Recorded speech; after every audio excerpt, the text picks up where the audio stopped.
The Namibian Broadcasting Corporation, NBC, digital, television, and radio platforms brings you comprehensive coverage on all proceedings and special live broadcasts following the passing of founding president and father of the Namibian nation, Dr. Sam Nujoma. We remain committed to bringing you around-the-clock updates of all proceedings and programming on the life and times of our fallen hero until the burial, as the nation mourns the loss of an iconic and historic figure. May his legacy live on forever. NBC, it's ours.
Very good morning to you, Namibia. Welcome to your daily flagship breakfast show. My name is Nicole van Wyk.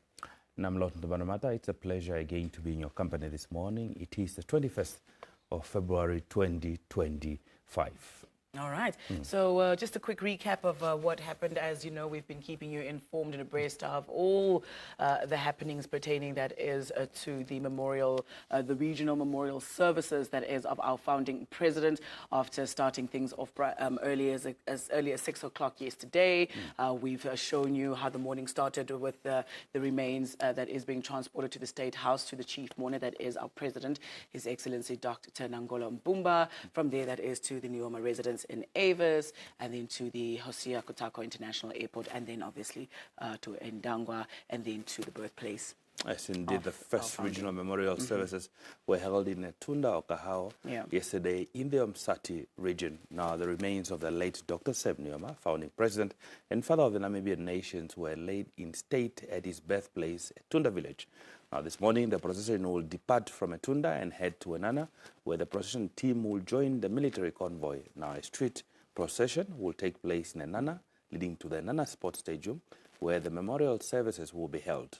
Now, the body will lie in state before procession continues through Ndangwa Airport, through, that's the Andiba Toivo Airport to Rundu Airport on Saturday, in preparation for the memorial service at the Rundu Sports Stadium tomorrow, that being Saturday, the 22nd of February 2025. That is right. As you can see there on your screen, that was yesterday at Etunda, the memorial service there. We had a lot of people paying, that is, their last respect. We also had the Vice President and President-elect Nujoma Ndaitwa, who also pledged, that is, to make use, that is, of the teachings of, that is, our founding president, and also to continue his legacy. We heard her say that yesterday, also paying her last respects. In the midst there also yesterday was former president, our second president, Hifikepunye Pohamba, and also Secretary General of the SWAPO party, that is Sophia Shaningwa. Prime Minister Sarah Kukongelwa was also present, not forgetting that is SWAPO stalwarts such as Nasangula, as well as Bena Madila, and the clergy lot also. Retired Bishop Cleophas Domeni, we also took note of his presence there as well. Indeed, it was jam-packed of Namibians from all walks of life, making their way to the Tunda village, the birthplace of the founding president, to ensure that they get to say goodbye. Now, we get to take a look at some of the messages that, specifically from Emma Theophilus, who is a Minister of Information and Communication Technology, with regards to the memorial services of Dr. Sam Nujoma in Etunda yesterday.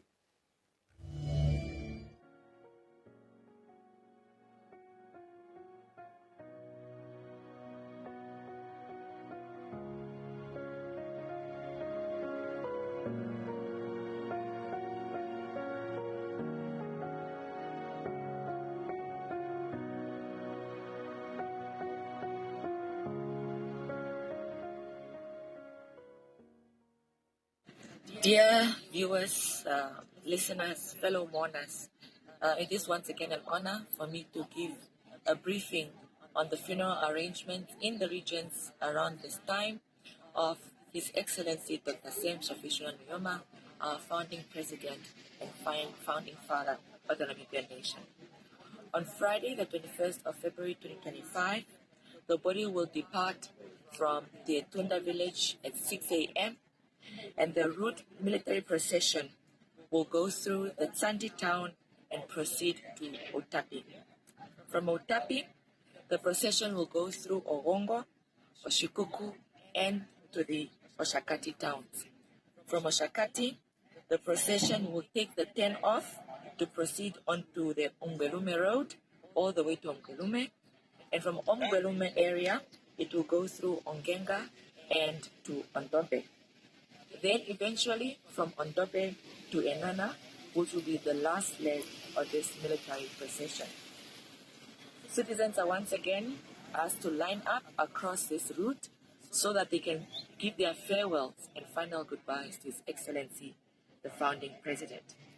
As citizens line up, you are invited to either give a salute or wave to the casket as it's making its way on this route military procession. The memorial service, of course, will happen in Enana at the Enana Sports Stadium, and the program is expected to start at 1 p.m. in the afternoon.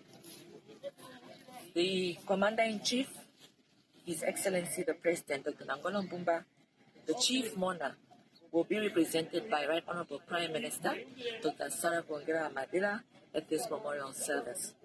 Once the program during the memorial service has been completed, members of the public will have an opportunity to view the body of the founding president.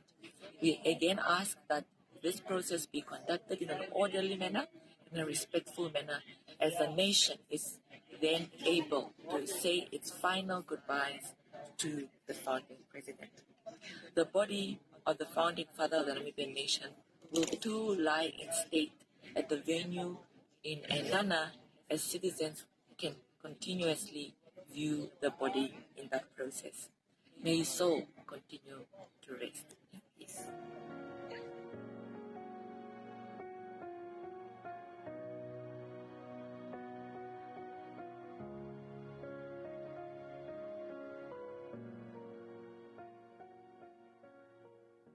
Welcome back. Now, those were some of visuals coming there from Etunda. We also saw Emma Theophilus, the Minister of ICT, talking to us about how the procession will proceed today, specifically in also outlining the representative of the chief mourner at today's memorial service at the Nana Stadium. But looking at some news headlines now, close family and friends of the late founding president, Dr. Sam Nujoma, had an opportunity for a private moment with his remains. Now, this was before the procession to the Hosea Kutako International Airport, where his remains were airlifted to the Andiba Toivo Airport in Ondangwa. Now, it was a somber moment at the private residence of the founding president when family received his remains for a short ceremony and viewing of the body.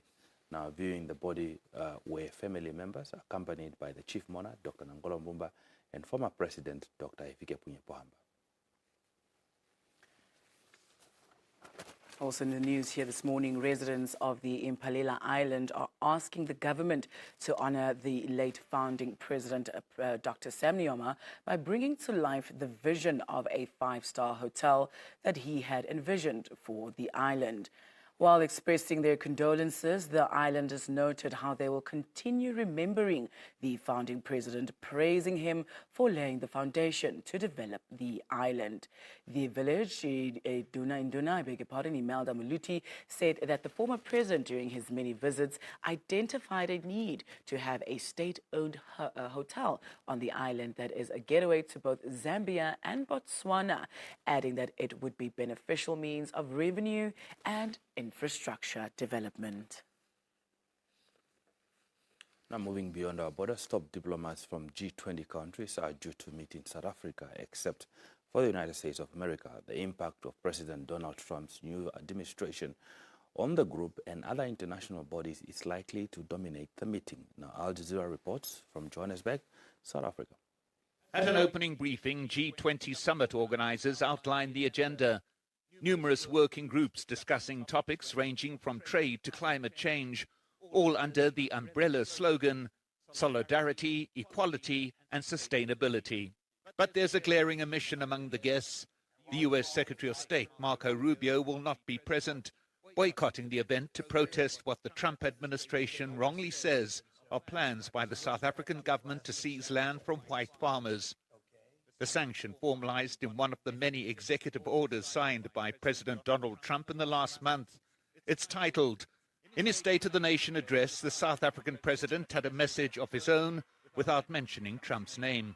President Cyril Ramaphosa will deliver the opening address, and in this first G20 meeting on the African continent, he's expected to focus on narrowing the gap between the global north and south. It's a message at odds with the U.S. administration that is creating a policy rooted in the principle of America first.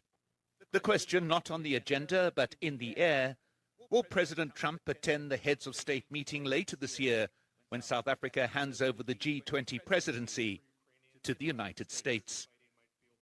We briefly touch on some sports news here. The Brave Gladiators have travelled to Eswatini to compete in the 2025 Women's Africa Cup of Nations, that's WAFCON, qualifying campaign. The team will play their first leg match, that is against Eswatini, today at 3 o'clock. Also, the squad actually travelled, that is, to Esibayeni, Eswatini, by bus, that is from Johannesburg, arrived, that is, on Tuesday, and held their first training session yesterday.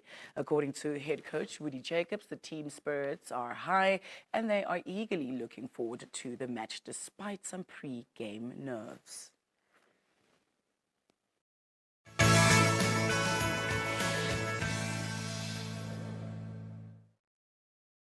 Now, taking a look at your weather conditions this morning, moderate to heavy storms are expected in the Kavango East, Kavango West, and Zambezi regions this weekend, with flash floods in places extending into Ochonijupa region on Monday. Please take note of the necessary precautions measures. Now, in terms of the interior, it will be partly cloudy and hot in the extreme southwest, elsewhere partly cloudy and hot with a few thunder showers, but isolated in the extreme northeast and southeast. The coast will be partly cloudy and mild to warm with fog patches. Now, the wind will be moderate northwesterly to southwesterly. In terms of the tides at Walfish Bay, we can expect a high tide at 37 minutes past 8 this morning, and a low tide at 21 minutes past 3 in the afternoon, and a higher tide, another high tide at 58 minutes past 9 in the evening. Now, sunrise in the capital is expected at exactly 44 minutes past 6 this morning, while sunset will be at 7:26 later in the evening. Now, let's take a look at your expected minimum and maximum temperatures across the various towns in Namibia.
We now bring you your traffic update here for this morning, the 21st of February, and we have in studio with us, that is Sergeant Elizabeth Shilongo. A very good morning, ma'am. How are you?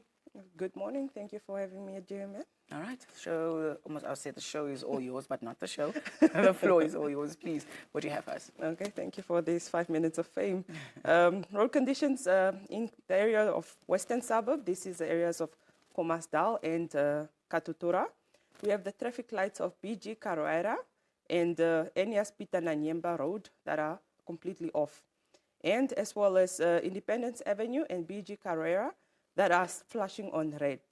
And the road closures are Winnie Matikizela, the portion between Claudius Cardovado and Enyas Pita Nanyemba Road, as well as Abraham Shecho Street, the portion between Claudius Cardovado as well, and Pita Enyas Nanyemba. In the eastern suburb, this is the areas of CBD or the southern parts of the city as well. We have the traffic lights of Centaurus Road and Nyanyonka Road that are flashing on red at the moment, as well as Sam Nujoma Drive and Reverend Michael's Court that is completely off. In the CBD, in the district, in the Central Business District, we have Independence Avenue and Fidel Castro that are flashing on red. So I urge people that are using that road, because it's such a big intersection, to wake up early so as to not be late for work or not to be delayed. In road closures, we have Casino Street that is closed on both ends. And then we have the slipway into Hosea Kutako. This is from Independence Avenue when you're coming from the southern direction. And at the moment, we have no crashes and no obstructions in the road, as far as we know, but public members are more than welcome to let us know of any. And as far as crimes are concerned, we'd like to round off the week and say thank you to the people that worked with us, or to the compliance of the people that worked with us during our roadblocks and our warrant of arrest screening. We'd like to ask public members to, once again, to be vigilant of their environments, drivers to drive safely and considerately, and to always be all-round good citizens, basically. We ask that pedestrians steer clear of the road. Steer as clear of the road as you can be. Do not assume that drivers can see you when you're walking on the road or walking on the curb. Always try to be as far as possible. We strongly advise that do not stand on the white line in the middle of the road when crossing the road. And we have a lot of those. Waiting, yes. Yeah. People like to stand in the middle of the road waiting for the one lane to clear up, but you do not know what is the mindset of the driver that is coming from there, or a truck could be coming from there, and what you have estimated the space that it's using, it might use a bigger space, and that results in an accident. So please only cross when the road is completely clear. And to our drivers or our motorists, we would like to say, do not drink and drive. We will have our roadblocks over the weekend as well. And if found drunk and driving, you will be arrested and detained for this. Keep to the speed limit. There are strategically placed there for your safety as well and other people's safety. We ask also that to decrease the rate of housebreaking, especially during these weekends where people go away. It is wise to set up a community neighborhood watch group.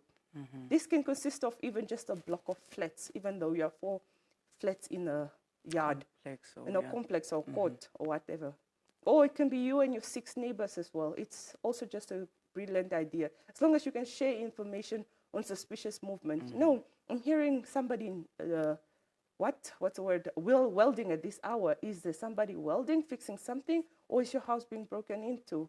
Set up a community neighborhood watch group. These are beneficial. Unfortunately, in this day and time, we consider it nosy when we are greeting one another or when we get to know about each other. But it is not nosy. It is beneficial to everybody when we know about each other and can help each other.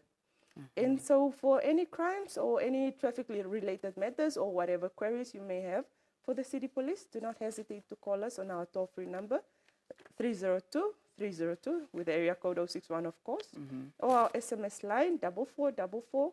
We will send out people. Do not think that the SMS line does not work. It still works. Okay.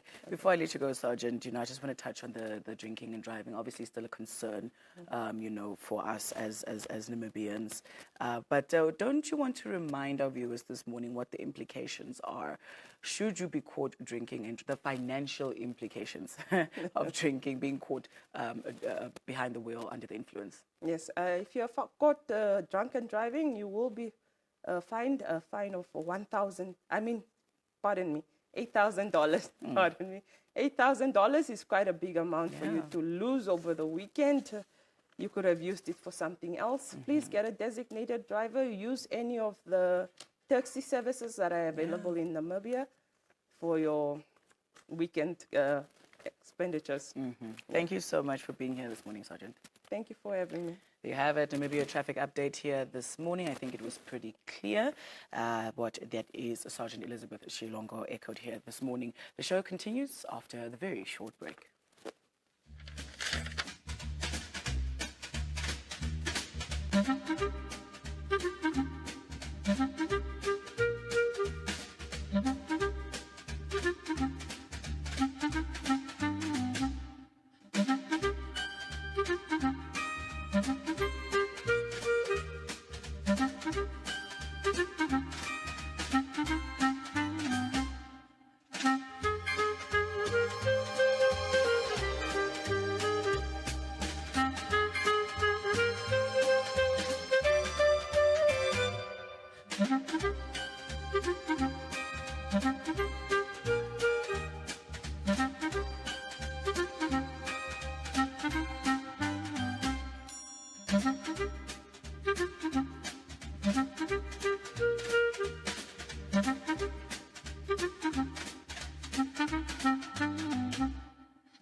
Welcome back. Now, Namibia's second president, Dr. Hifikepunye Pohamba, paid tribute to the fallen hero, Sam Nujoma, who is also a close confidant, said Nujoma's history is so rich that it cannot be completely told during the few hours of his memorial service that was held yesterday at the Tuda village. Now, Pohamba reminiscence on their time in exile to the amusement of thousands of people who were in attendance at the memorial service. Now, let's take a look at that insight. Again, we express our condolences to you for the passing on of my leader, our leader, Comrade Nujoma. I just want to get into a brief history. And I must say thank you, Comrade Nahas, for reading the history about Sam Nujoma. Although you could not make it as long as it is, because if you were to read it, we were to take about 5, if not 10 days, because it's too long. However, I want also to touch the history of my living with Comrade Nujoma. In 1961, it's now about 63 years ago, I traveled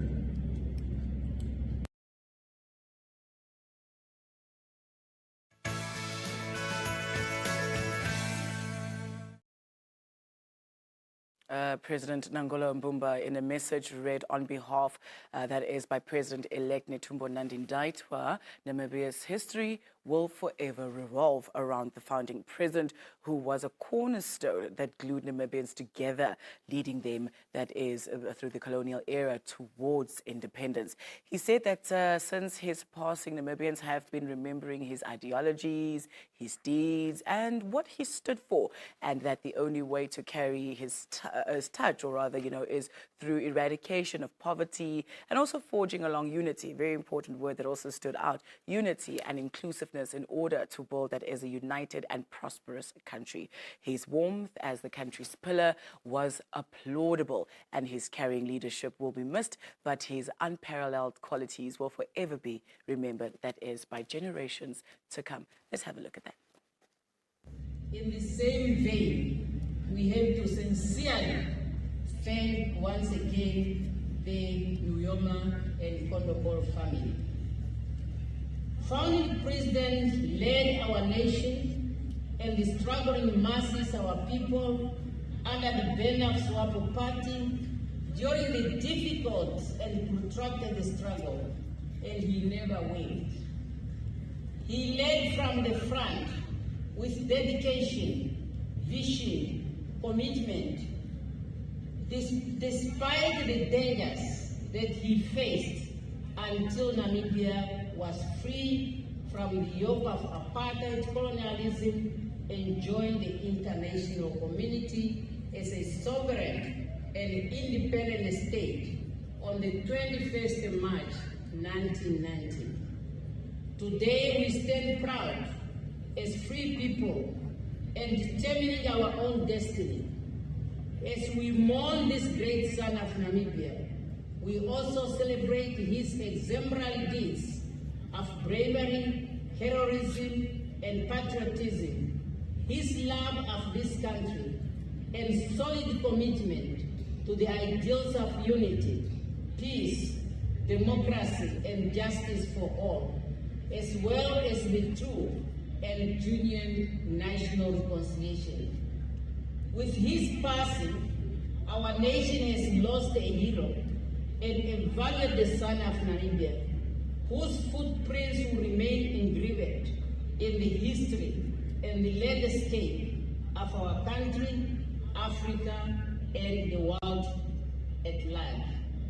His legacy of selflessness and unwavering spirit will transcend borders and will inspire current and future generations of Namibia, Africa, and the entire world. Now, staying at the same memorial and with the same speaker, SWAPO Party's Vice President, Dr. Nujoma said the late founding President Sam Nujoma has encouraged her to stand in as a Vice President of the party in order to become Namibia's next president. Nandindaitwa pledged that her reign will be characterized by the lessons and ideologies learned from the founding president in bringing about the much-needed change to bring about change to the people. Let's take a look. My position as the Vice President of SWAPO Party would finally should make me to be the next President of Namibia. As a good teacher of him and as a disciplined leader of the party, I accept, I comply, the process started, it is now all a history.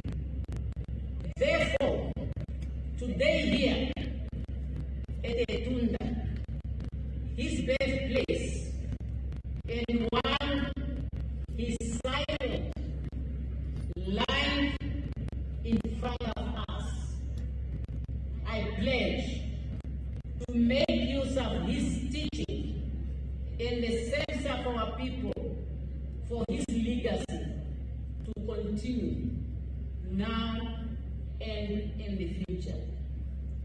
Go well, our hero, our commander, the leader of our revolution, our liberator, our mender.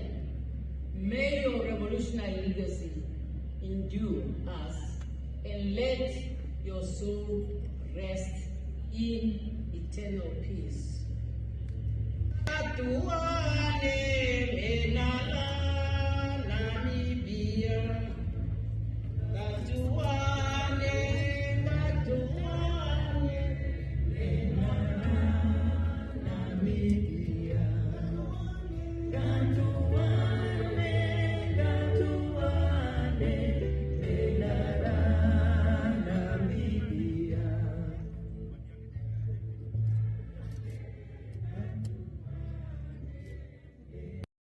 At the memorial service at Etunda last night, the SWAPO Party Secretary General, Sophia Shaningwa, said that Sam Nujoma's deeds cannot be told overnight, as he was a giant of the Namibian nation. She said that the late founding president have striking similarities as herself, being fearless, strategic, among other traits, and also being born, that is, on the 12th and the 13th of May in different years. The two are Tauruses with their sign of a bull.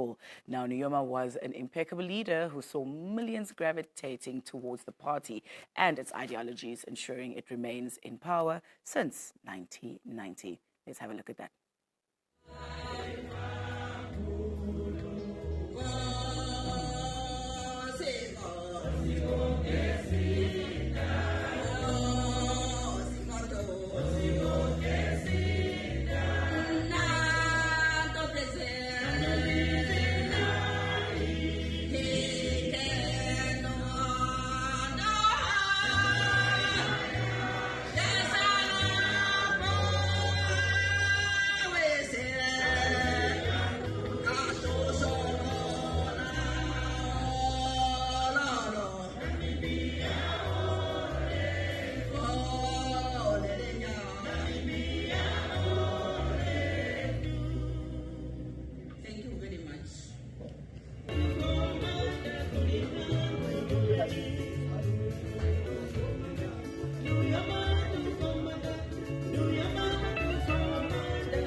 The length and breadth of Namibia, I greet you all. Standing in front of you is Akunda Claudia, the head girl of Ongwajiba Control Combined School. On the 8th of February 2025, social medias went live. News spread like wildfire. The founding father, the commander-in-chief, has left us. He has gone to his permanent house. Dr. Sam Nujoma was a very fearless, powerful, and brave soldier. He sacrificed all he had for the freedom of Namibia. May the Lord be our comforter, especially to the bereaved family, wife, and children. May the Lord strengthen us during this hard time. The plans of God are not those of humans. What else can we say? May his soul rest in peace. Thank you.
Welcome back. Now, as we continue to pay tribute, that is to Dr. Safishuna Nujoma, founding president and father of the Namibian nation, will now be crossing over to our very own NBC reporter, Ndapanda Shuya, who is at the Tunda, with Brigadier General Riabim Kalimba, who is the Deputy Chief of Staff Joint Operations, to enlighten us with an update from Etunda. Ndapanda, good morning, and it's over to you and the team.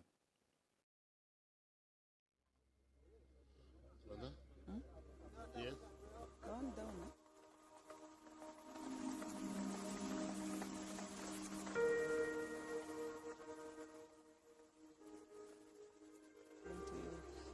Live again from Etunda village, which is the homestead of the late Nujoma's parent homestead, where his first regional memorial service was held yesterday from around past 3 and went on to proceed way past 8 o'clock in the evening.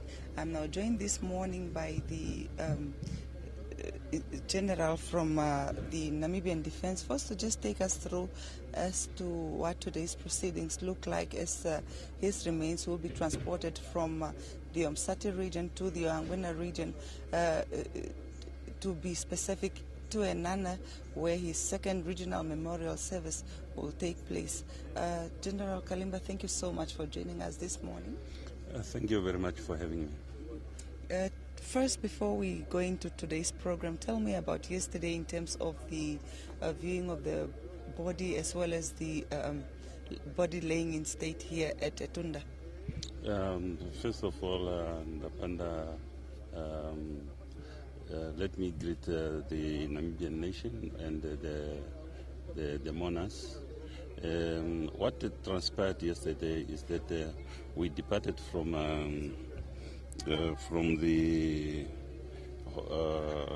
the State House, and then we proceeded to Hosea Kutako International Airport, and then from Hosea Kutako International Airport we arrived at Andimbatoiwa Toivo.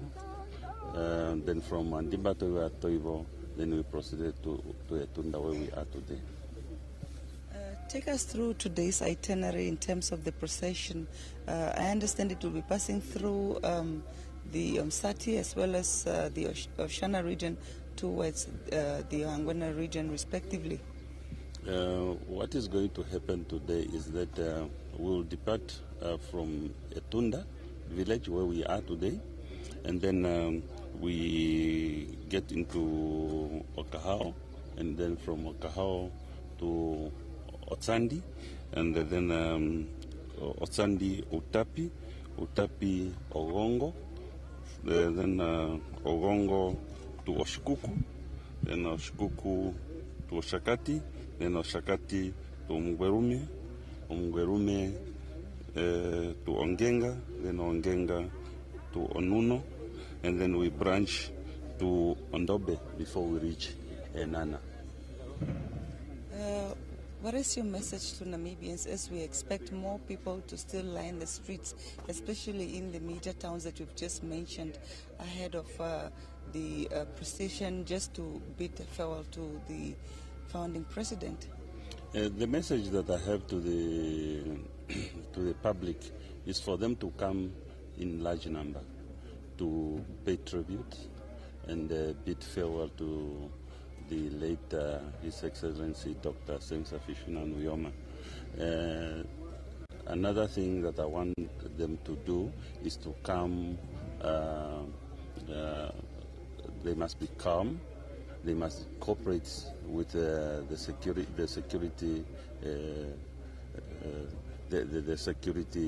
personnel who will be escorting the body. Yesterday there was an outcry, especially on social media, where people were asking as to why the NDF has allowed a Chinese national to fly the remains of the founding president. They are asking, is Namibia not having pilots that can be able to fly him in?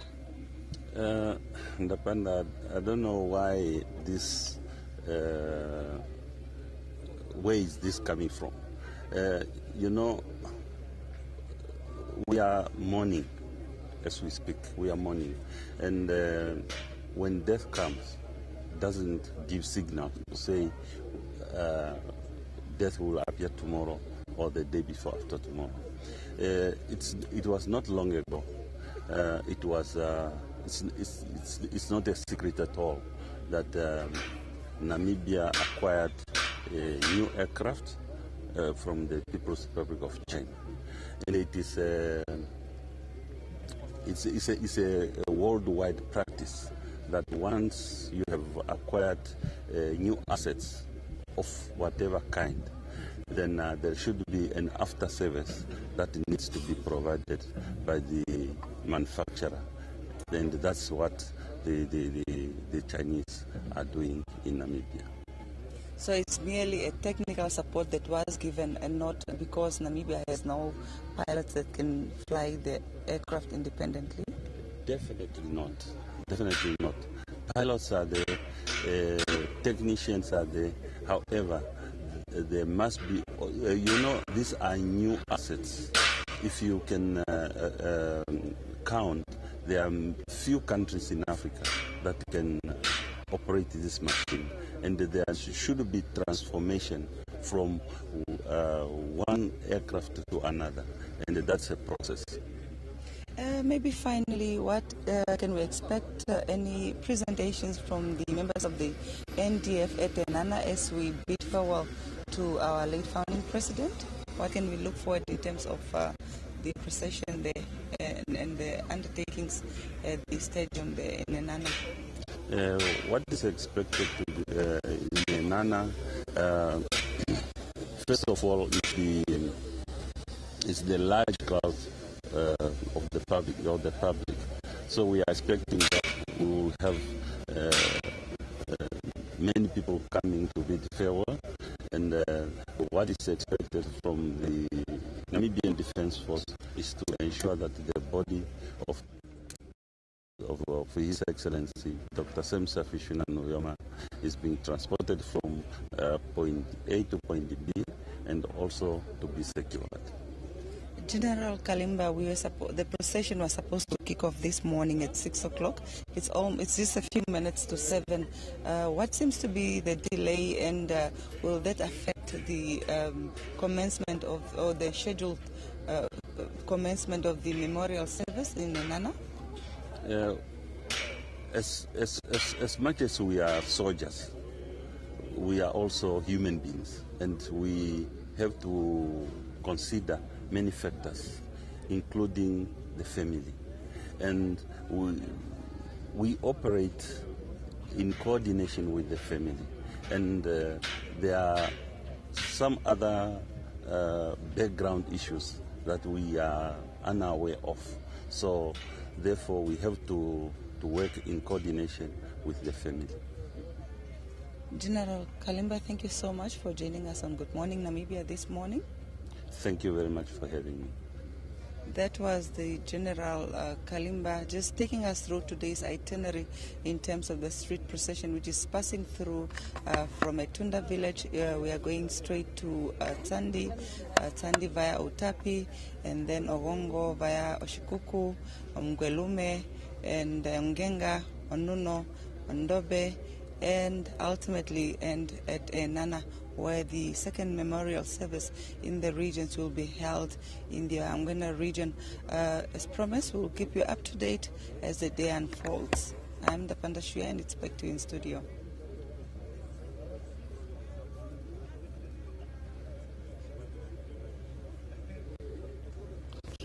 Welcome back now. That was Ndapanda Shuya giving us an update that there were some delays in terms of the procession that was scheduled to start at 6 o'clock.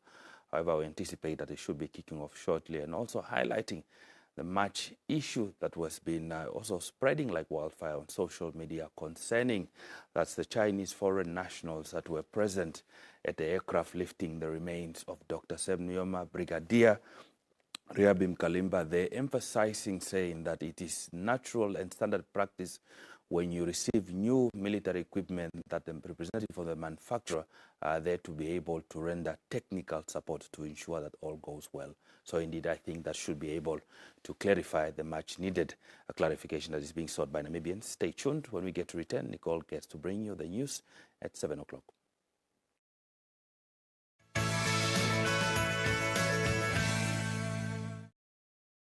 In loving memory of His Excellency Dr. Sam Shafishuna Nujoma, founding President of the Republic of Namibia and father of the Namibian nation, born on the 12th of May 1929 and passed away on the 8th of February 2025.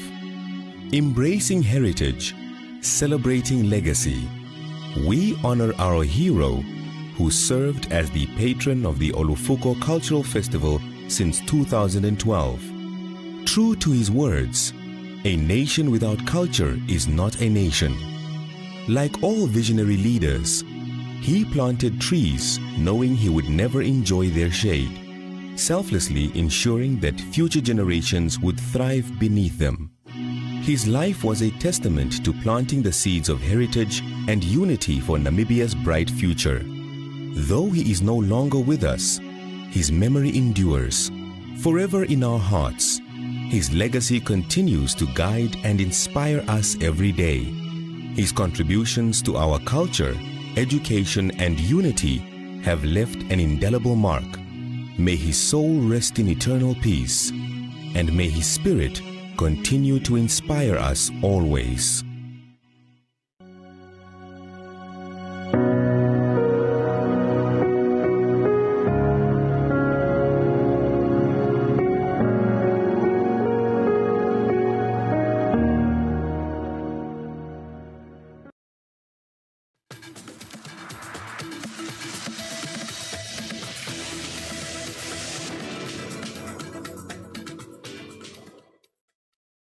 Welcome to your news at 7. My name is Nicole van Wyk.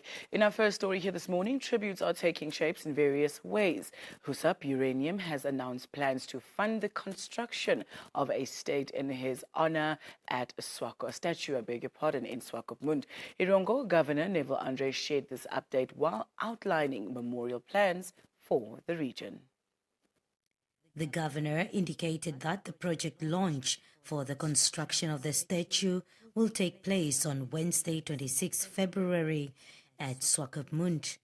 We still have not gotten the final cost of it, but the commitment in terms of funding it has come from SWAPO Uranium to assist the whole construction of it.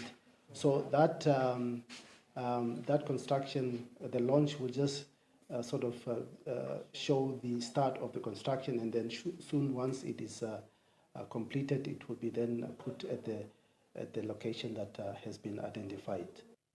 Andre said the main regional memorial service will take place on Tuesday, 25 February at 1400 hours at Walvis Bay. He called on all employers to allow their workers to attend the ceremony and arrange transport for them. Other activities to honor the late Dr. Nujoma include constituency, school, churches, and various industry memorial services. These memorials are planned to start on Friday. The Maritime Industry Memorial Service will be hosted on Friday, 21st February, at the Blue Ocean at Namport. It will start 12 o'clock. The business community in Walvis Bay will be having a memorial service on Thursday, 27 February 2025 at 1800 hours at Atlantic Hotel in Walvis Bay. We'll be having memorial lights on Saturday, 22nd February. We will switch on the memorial light in Walvis Bay and Swakopmund to represent the legacy of the founding president. Andre opened a book of condolences which is at his office and invited the public to sign similar books which have been opened at all constituency offices. After independence, Dr. Nujoma chose to reside in Walvis Bay and Henties Bay, making this region a special place in his heart and in the history of our nation. It is therefore both an honor and a solemn responsibility for us in the Erongo region to bid our final farewell to this great son of the swell. Renate Rinkura, NBC News, Swakopmund. Nazareth Greenwood College in the Ovamboland region has joined many Namibians in remembering and honoring the legacy of the late founding president, Dr. Sam Nujoma, particularly his call for all children to have access to education.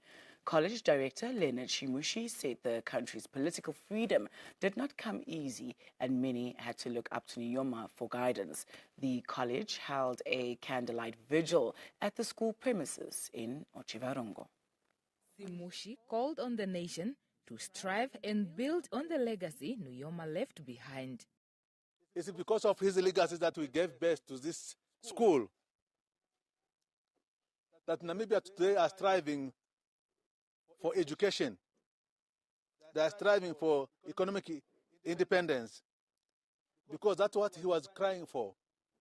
And a nation without education cannot prosper. I would like us to remember that united people can strive to achieve common goal, which is good for all members and the whole society. And when we are united, we always emerge victoriously. Nazareth Greenwood College Principal Sophia Shimushi had this to say. We join the nation in sorrow and great pain as Dr. Nujoma meant to all of us. A great statement he was indeed. As we host this vigil in his honor, as we celebrate his life, at Nazareth Greenwood College, we are all tuned with what Dr. Nujoma saved and liberated this nation to be educated. Senior learners at the school read poems in Nujoma's honor. He had a victorious vision against the domination masterminds who had his children's lives at the tip of their fingers and blew air of fear and dependency into their lungs.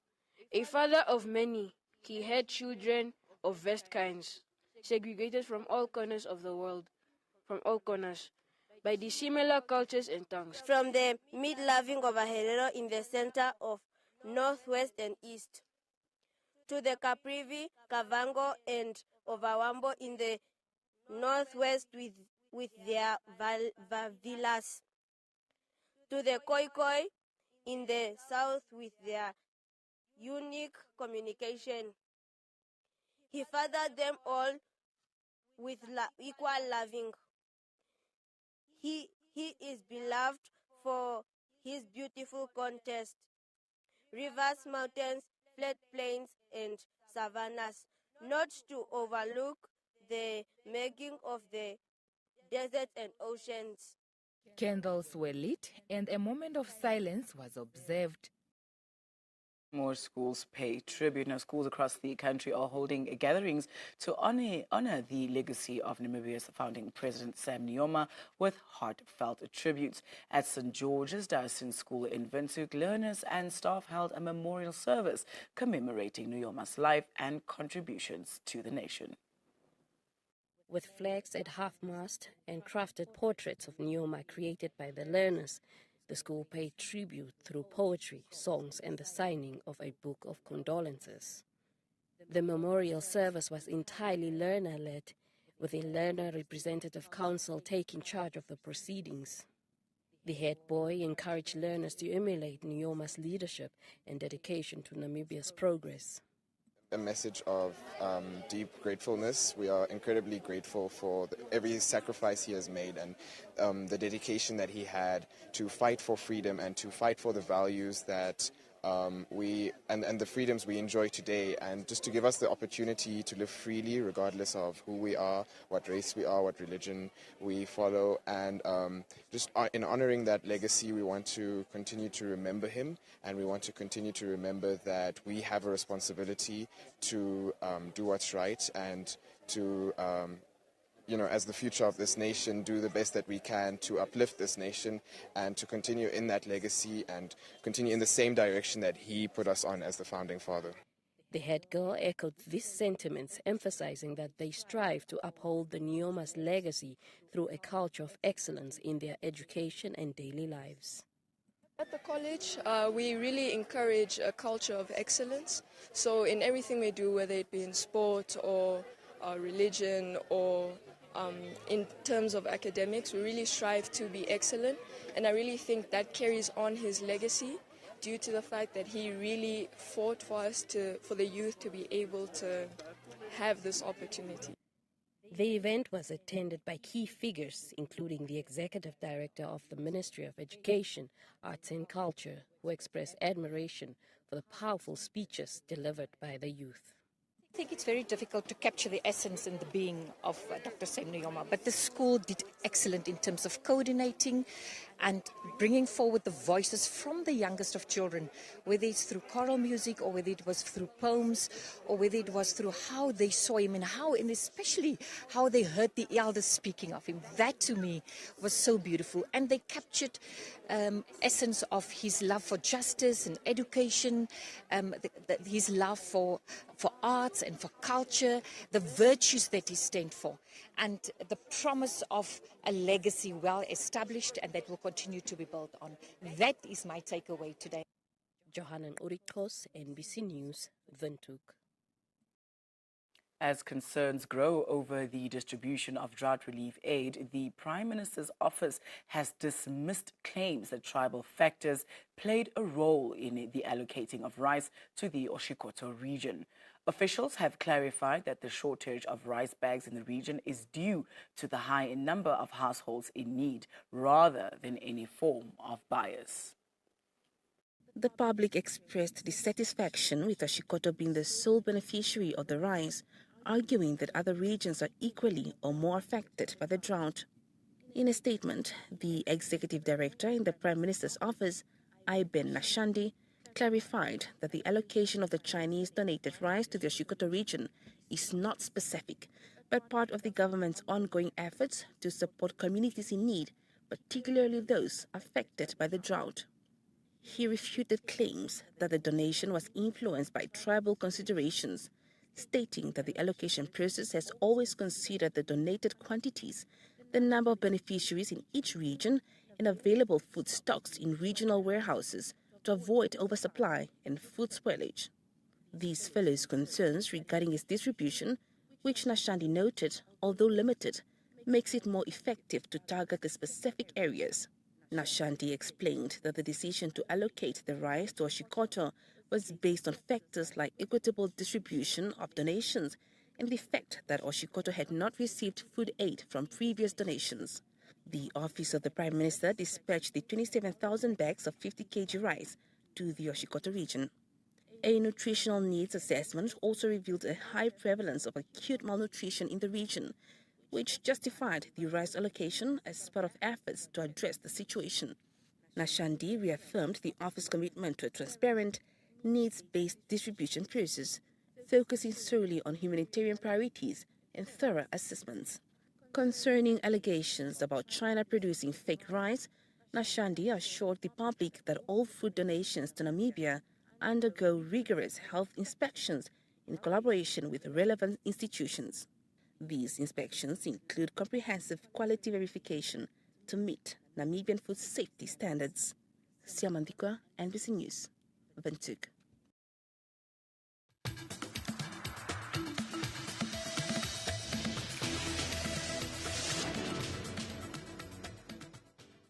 Tensions continue to rise in the Democratic Republic of Congo, drawing concern from the international community. The United Nations has warned of the worsening situation in the country and is calling on the Security Council to take urgent action. The UN wants swift measures to prevent a wider regional crisis and ensure those responsible for human rights violations are held accountable. According to the UN's latest reports, thousands of people continue to flee combat zones as heavily armed rebels advance. An estimated 70,000 people have been displaced between late January and early February in Goma alone, according to the world body. Several UN peacekeepers have also died since the fighting began. Despite many international calls for a ceasefire and a cessation of offensives, the M23 has continued to make progress in the provinces of North Kivu and South Kivu. This advance has had devastating consequences, leading to the loss of many human lives during the taking of Goma. The UN has called on the Security Council to take urgent and decisive steps to avert a wider regional war. It's also called on the Council to hold the perpetrators of human rights violations and abuses in the Democratic Republic of Congo accountable. The UN Security Council has condemned the continued military advances of the M23 rebel group. Council members have again called for peace talks. The M23 must end its offensive and withdraw from the territory of which it has taken control. Support for armed groups by all parties must end. The Rwandan Defense Forces must immediately withdraw from the territory of the Democratic Republic of the Congo. There is no military solution to the conflict. The priority is a ceasefire that is respected and a resumption of dialogue. Meanwhile, the UN's Under-Secretary General for Political and Peace-Building Affairs, Rosemary DiCarlo, told a morning session of the Security Council on Wednesday that entrenched divisions, economic mismanagement and continued human rights violations are eroding Libya's unity and stability. Namibia, thank you very much for staying with us during this news bulletin. We will continue with GMN in a while as we cross back over, that is, to our colleague, that is Dapanda Shuya.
Matthew?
Matthew?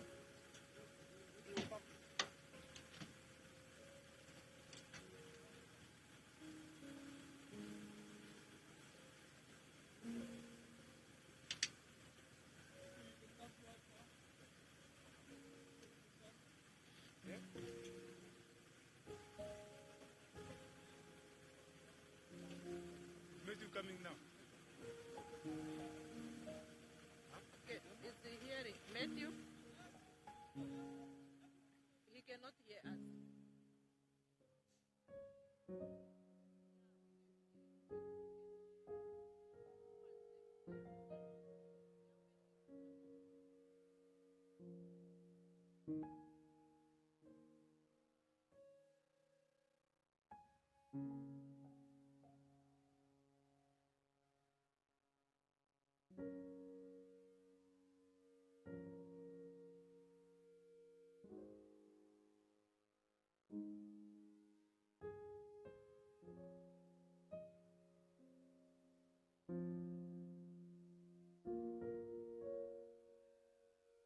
Yeah.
Okay. I'll check now.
It's here.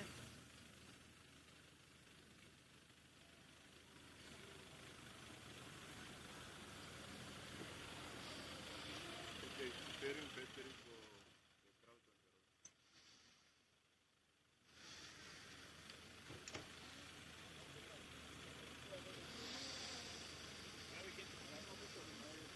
Drone is there. That's the last battery.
Welcome back as we continue the coverage of that is a funeral procession leading up to the memorial, the regional memorial that will be hosted in Ohangwena, specifically in Nana, of the founding president and father of the Namibian nation, Dr. Sam Nujoma. We do apologize that we have lost the feed, and we are trying to do all our level best to ensure that we have it back as soon as possible. Now, the team, before we lost the feed, the military convoy was headed towards Tandi, and definitively there we hope to receive it anytime soon so that we can be able to connect. But the moment we receive that feed again, we'll be able to share with you and continue to broadcast that funeral procession that is slated to go to, that is the Angwena region, which will be inclusive of mourners that are expected to attend coming from Oshana, Oshikoto, and the Angwena region as well. Now, stay tuned as we hope to receive that feed shortly.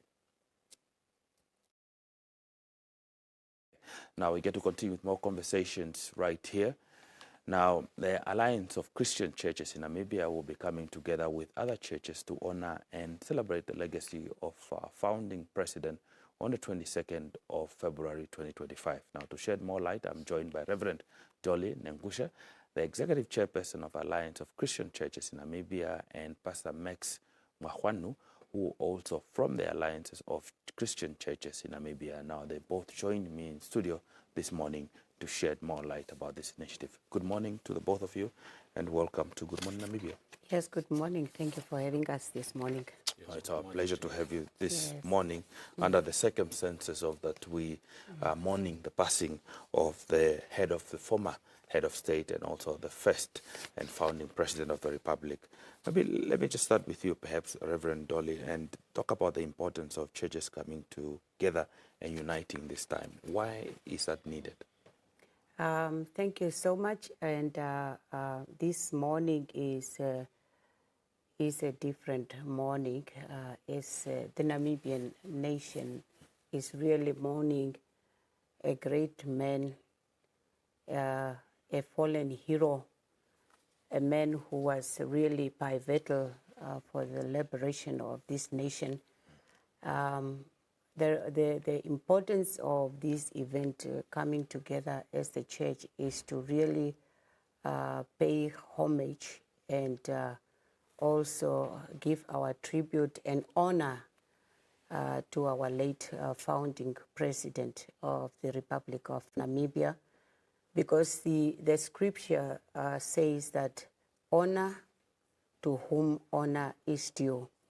And we want to really give him the honor that is befitting for him for the great work that he has done in this country. Now, the churches coming together in this crucial time is of great significance, because the church as a uniting force is there to really bring comfort to the nation, especially in a time such as this, and also to really speak hope, because in times like this, people are very hopeless, and also to strengthen the nation, and also overall, to comfort the nation, to provide, God's consolation and comfort to the nation, because the scripture also said, 2 Corinthians chapter 1, if you read from verse 3 to 4, it says that, the Lord give us the comfort, so that with the same comfort that God gives us, we'll be able to comfort others with that same comfort. So as we come together, one has a spiritual song, one has a hymn, one has a word of encouragement, and all this is just to comfort one another and to really bring in an environment where this comfort provides healing and restoration. Now, Pastor Mwahwanu, give us an overview of what is expected in terms of this get-together that you'll be hosting in online celebration of the legacy of the founding on the 22nd. Yes, good morning to the Namibian this time. A lot of activity on the display. We find solace for our heart in songs, spiritual songs, the words. And we are expecting different singers, singers of the Namibia United Singers, the Nam Gospel United Singers also, and different choirs. And the people we are going to unite it, and the different pastors and spiritual leaders they are going to give and slot to give word of encouragement and statement, pay their tribute to the founding president. So we expect many activities that are going to happen, but mostly this spiritual upliftment and the prayers toward the nation as we are going through these difficult moments. Okay. Reverend Dolin, if there's one thing that you remember about the founding father, what would it be? Wow. There are so many things.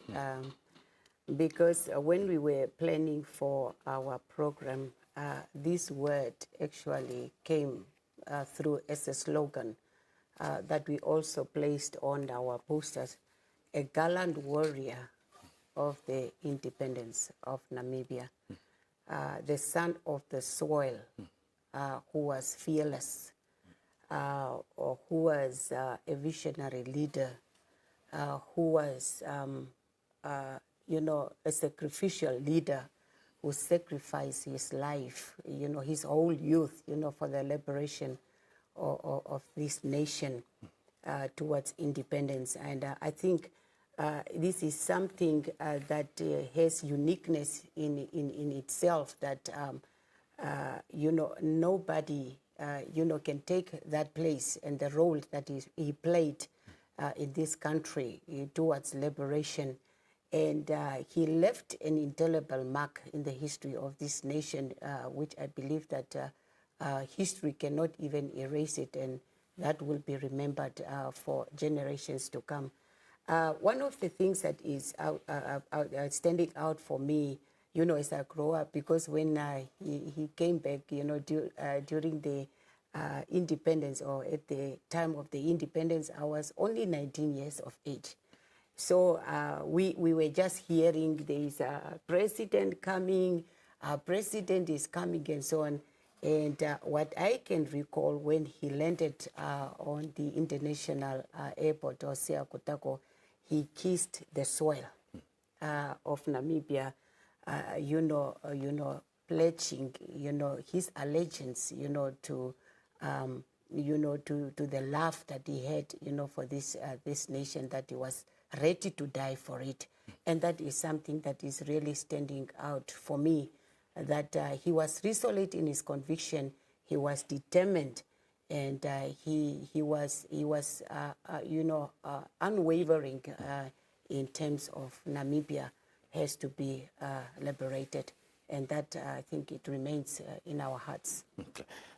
Pastor Max, how would you describe the founding from your point of view? How did you see him?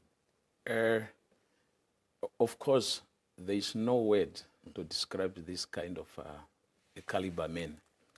Yeah, but of course, he's a hero of our independence. And one thing with him is a love for his nation, love for his people.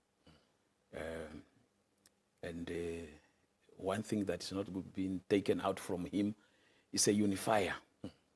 And that is what the spirit he have instigated into the whole Namibians. When he came back into this country, one thing he have declared, national reconciliation, forgiveness, no matter what happened. And we know during the war, I mean, a lot of things happen. All things, many things happens. But he was able to declare that forgiveness that have united us, to become one Namibia, one nation that we are having, and that is what we are celebrating. One thing that really have left with us, the spirit of unity for Namibia, irrespective of your background, irrespective of your color, your language, we are one nation. We're one nation indeed. Yes, and we owe that to him.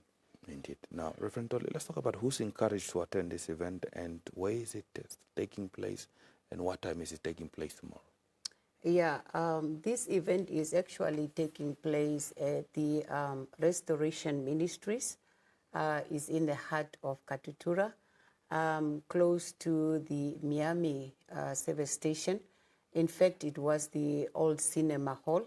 For those who grew up in Katutura, will know where that place is. And all the people in the surroundings, spiritual leaders, we are inviting the churches also to join, the youth, the government officials, traditional leaders.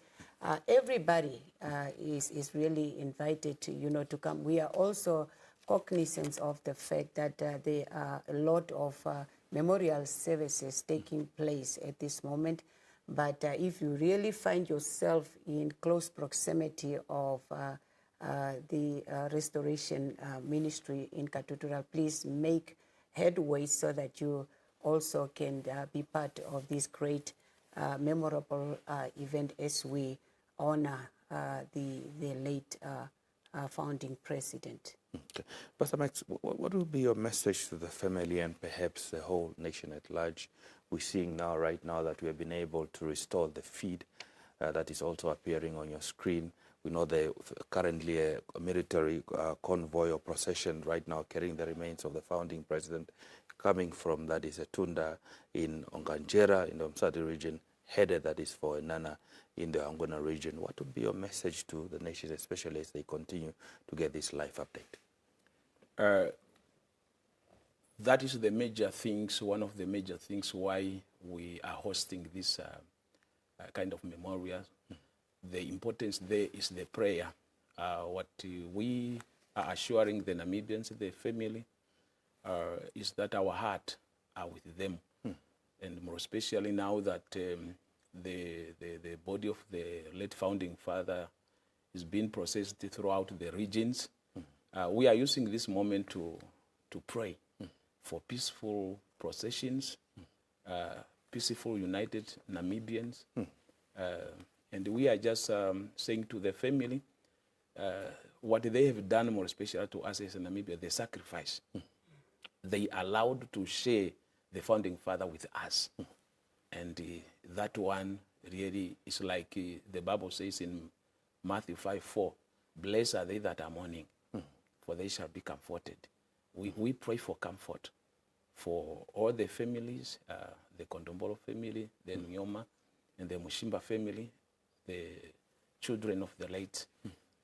Our prayer and our heart, and for the whole Namibians. We are together in this. We are one. And that's just my word for them. Okay. Now, as we end our interview, can I perhaps ask you that you maybe pray for us and also pray for the procession of the military convoy that is carrying the remains of the founding president? Yes, thank you so much. Father, we thank you for this solemn moment that you are giving to us, oh God, and reflection of the life of our founding President of the Republic of Namibia, the father of the nation, this moment. Father, we know that our hearts are broken. Lord, we are mourning, we are grieving, but Lord, your word says that you are the restorer of the broken hearts, oh God. And we commit our hearts, we commit the hearts of the Namibian people at this critical moment, oh God, to you. That the Holy Spirit, who is the great comforter, will reach into our hearts where the words of men, where the hands of men cannot reach, oh God. Lord, you said in your word that you will comfort us. And we are here, oh God, Father, as a nation, coming before you so that you will comfort us, Lord God Almighty, because it is in your comfort that we'll find strength and consolation in the name of Jesus. We carry the family of our late president before you. Your word says, my God, that you are closer to those who are broken in heart. And Lord, my God, I pray at this moment that you reach out to them, oh God, in this dark hour.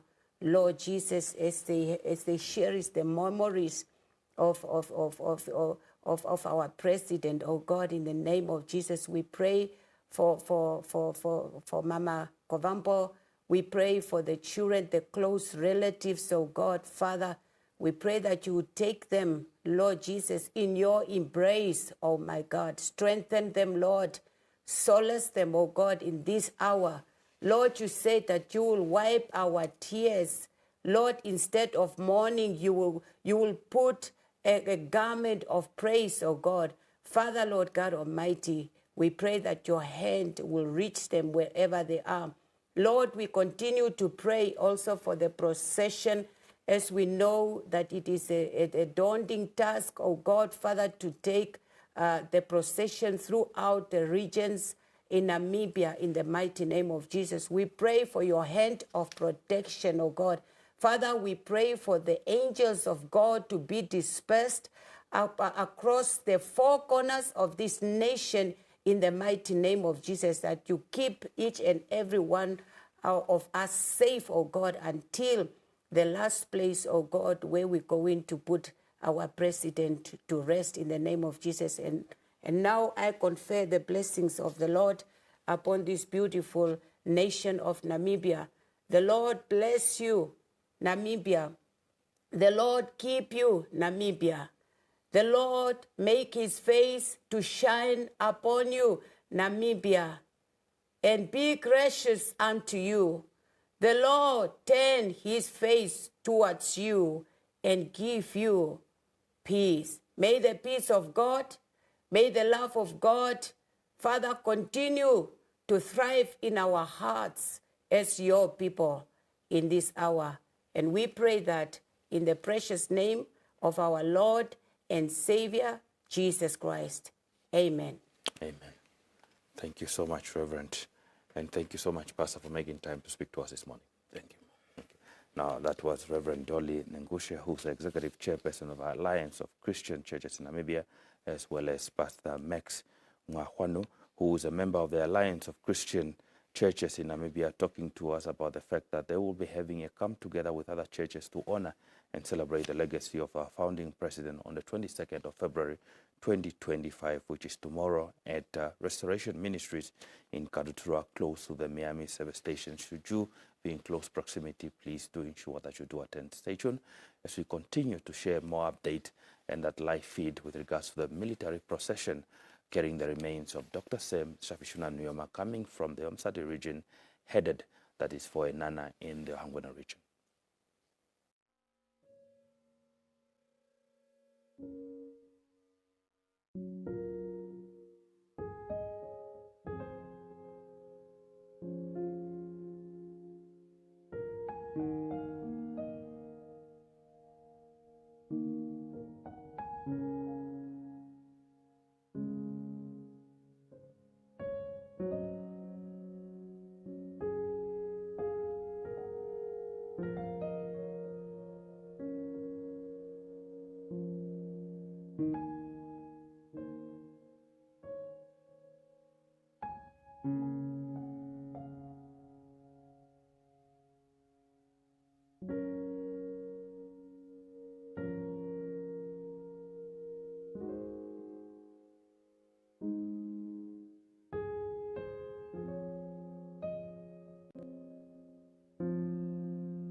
Welcome back. As we continue to see that feed with a procession, that's a military convoy carrying the remains of Dr. Sam Shafishuna Nujoma, founding president and father of the Namibian nation.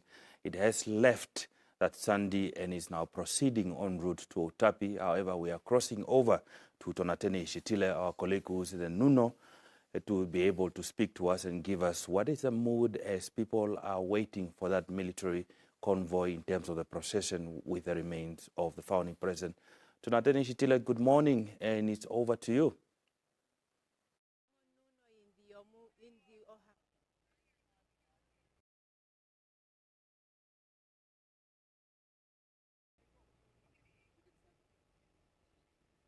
Good morning.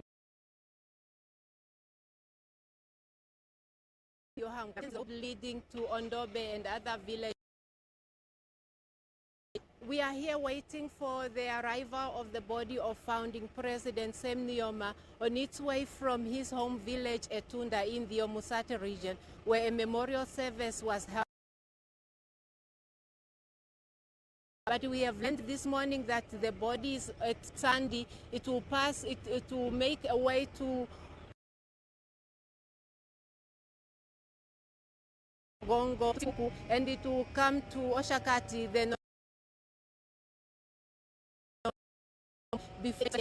and then Enana, where a second memorial service will be held in honor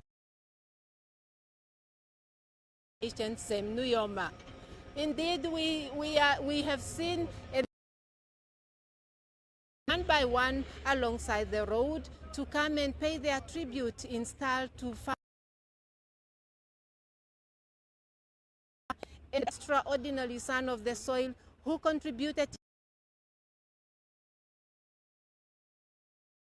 the to arrive. We'll keep you informed when it's here, because for now we can only see people standing alongside the road one by one, and by the time the casket gets here, we hope this road will be filled with people who are ready to pay their tribute and bid farewell to founding President Sam Nujoma.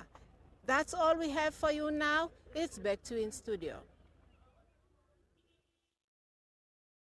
Thank you very much, Tonateni Ishitile, there updating us that she is there by Onuno, waiting, that is, for the remains of the founding president that is currently in a military convoy in terms of the procession. It has left Sunday, it's headed to Otapi, and will continue to update you as situation changes. However, we definitely want to thank all those Namibians that are standing alongside the roads in the various towns who are paying homage and respect, including those young ones who have made time to come from school to come and say their goodbyes to this liberation icon, a unifier, who we all refer to as the founding president and father of the Namibian nation, Dr. Sam Shafishuna Nujoma. Stay tuned. We'll continue to update you as we move on.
Welcome back. As you can see there in the background, those images of the live feed of the procession. That's the military convoy carrying the remains of Dr. Sam Nujoma headed towards Otapi. That is correct, towards Otapi. And then also the memorial service today actually starts at 1 o'clock, so that you know. And the director of ceremonies also will be Honorable Erickson Ndawanifa, the chairperson of the Ohangwena Regional Council, as well as Mr. Philippus Shilongo, the chief regional officer for the Ohangwena Regional Council as well. Now, the program is expected to start at exactly 1 o'clock. We anticipate that the remains would arrive in Enana by 12:46 after a street procession within Enana. It will then make its way to the Enana Sports Stadium, where the official regional memorial service that is catering for Hangwena, Oshana, and the Oscoto region will be expected to take place. That is correct. We also make way then for Blanche to take over from us. She will also, you would know that yesterday we had, that is Colonel Petra Shilumbu also in studio with us, making known to us many things and proceedings and procedures of the military also. So that will also continue during the course of the day, or right after, in a few minutes really. So you can also look forward to more talks that is with Colonel Petra Shilumbu as well. And that also concludes our engagement this morning. However, GMN still continues next week, from Monday next week, pardon me. We'll be back bright and earliest from 6 until 9. However, the special tribute continues after we sign off right now from 9 o'clock. That is correct. And maybe have a marvelous Friday.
Dear viewers, listeners, fellow mourners, it is once again an honor for me to give a briefing on the funeral arrangements in the regions around this time of His Excellency Dr. Sam Shafishuna Nujoma, our founding president and founding father of the Namibian nation.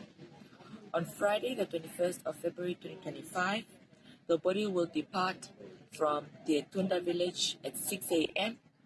and the route military procession will go through the Tsandi town and proceed to Otapi. From Otapi, the procession will go through Orongo, Oshikuku, and to the Oshakati towns. From Oshakati, the procession will take the 10 off to proceed onto the Ongwelume Road all the way to Ongwelume. And from Ongwelume area, it will go through Ongenga and to Ondobe. Then eventually from Ondobe to Enana, which will be the last leg of this military procession. Citizens are once again asked to line up across this route so that they can give their farewells and final goodbyes to His Excellency, the founding president.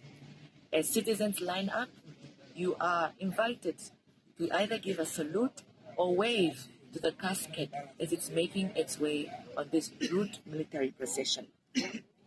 The memorial service, of course, will happen in Enana at the Enana Sports Stadium, and the program is expected to start at 1 p.m. in the afternoon. The Commander-in-Chief, His Excellency the President of the Nangolo Mbumba, the Chief Mourner, will be represented by Right Honorable Prime Minister Dr. Sarah Madila at this memorial service. Once the program during the memorial service has been completed, members of the public will have an opportunity to view the body of the founding president. We again ask that this process be conducted in an orderly manner, in a respectful manner, as the nation is then able to say its final goodbyes to the founding president. The body of the founding father of the Namibian nation will too lie in state at the venue in Enana, as citizens can continuously view the body in that process. May his soul continue to rest in peace.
The car comes in.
Well, the procession is moving through Otabi, where, as you've just seen, Namibians queuing up alongside the road, paying their final or the last respects to the founding president, that's Dr. Sam Nujoma. Now, our reporter, Tapanda Shuya, is following the proceedings and is on standby to give us the latest from where she is. Tapanda, good morning.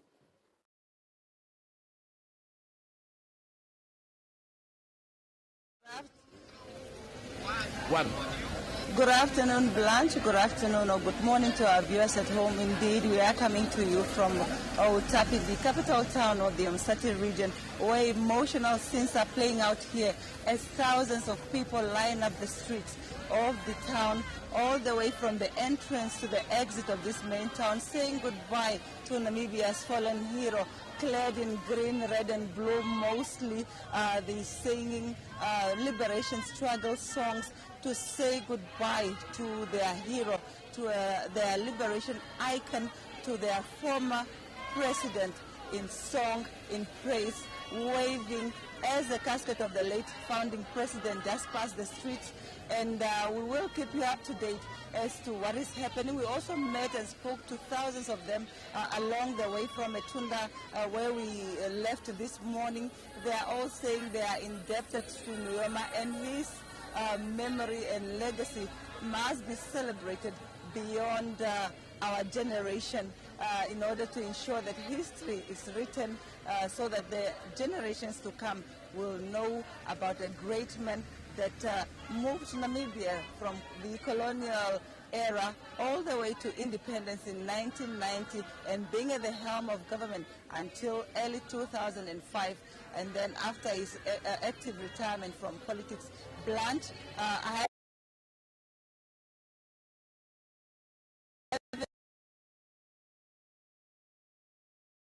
really remember, Blanche, that Otapi is known to be a SWAPO stronghold, and I think this played an integral role in terms of the turn-up of thousands of people that are here celebrating one of them, celebrating a SWAPO leader that was at the helm of the party for 47 years.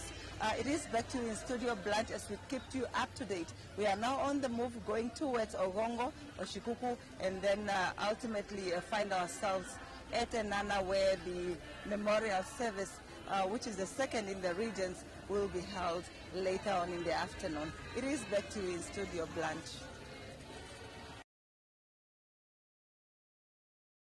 Thank you for that update, Tapanda Shuya, our reporter there, following the procession. And as she just described, that thousands of mourners standing along the road bidding the final farewell to the country's founding president, Dr. Sam Nujoma, en route, his casket en route to Enana, where, as she just mentioned, the second memorial service will take place.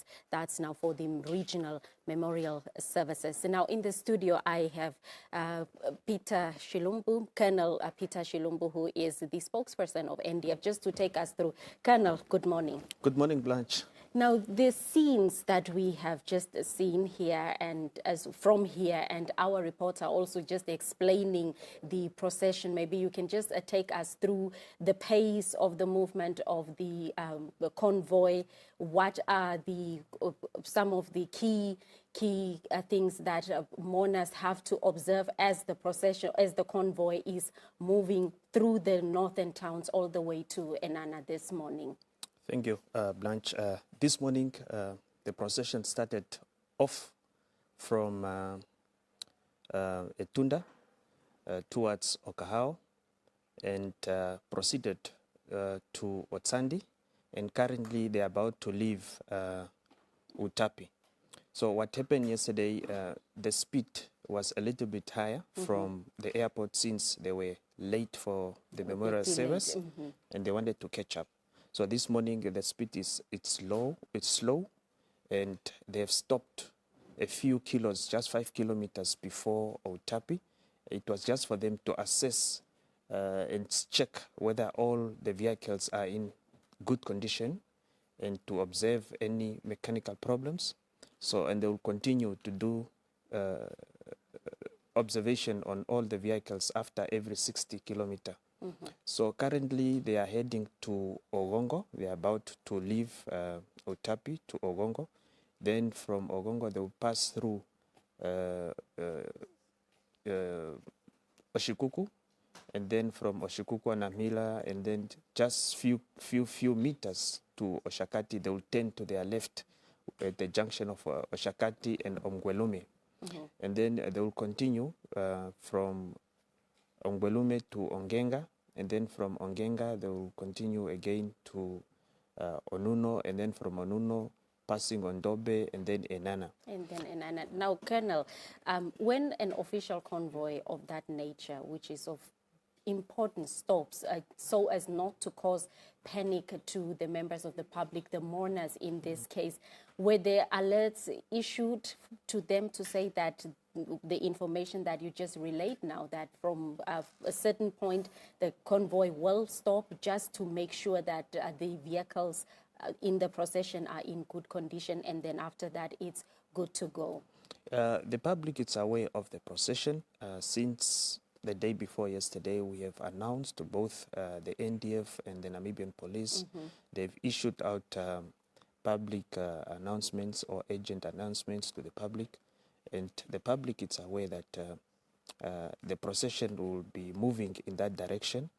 And you have seen that the public has already maintained a very good distance from the tar road inwards the land, and law enforcement officers are also on the ground. You have seen some police officers deployed. Yes. So the law, the law and order, it's been maintained by the public. They have stick to the rules and procedures, and they are adhering to make sure that they don't cause any inconveniences to the procession. So we really appreciate members of the public who are giving their cooperation, and they are there to pay their last respect to the founding president of the Republic of Namibia, Dr. Sam Shafishuna Nujoma. So in this case, where the procession is moving, are there any things that the public or ourselves also need to be aware of as the procession, as the casket is moving towards where the memorial service will take place, apart now from the security details? Okay. Maybe just for the public to know that once the procession is approaching where there's a big number of gathering, the procession automatically slowed down. It slowed down so that people can really observe. They can see which vehicle it's pulling the gun carriage with a casket of the late Dr. Sam Shafishuna Nujoma. So, and then they have that opportunity now to observe and then pay their last respect. And then once the procession have passed any gathering, any public or a large number of public members who are alongside the road, then they pick up the speed, which is just between 30 and 40 kilometers per hour.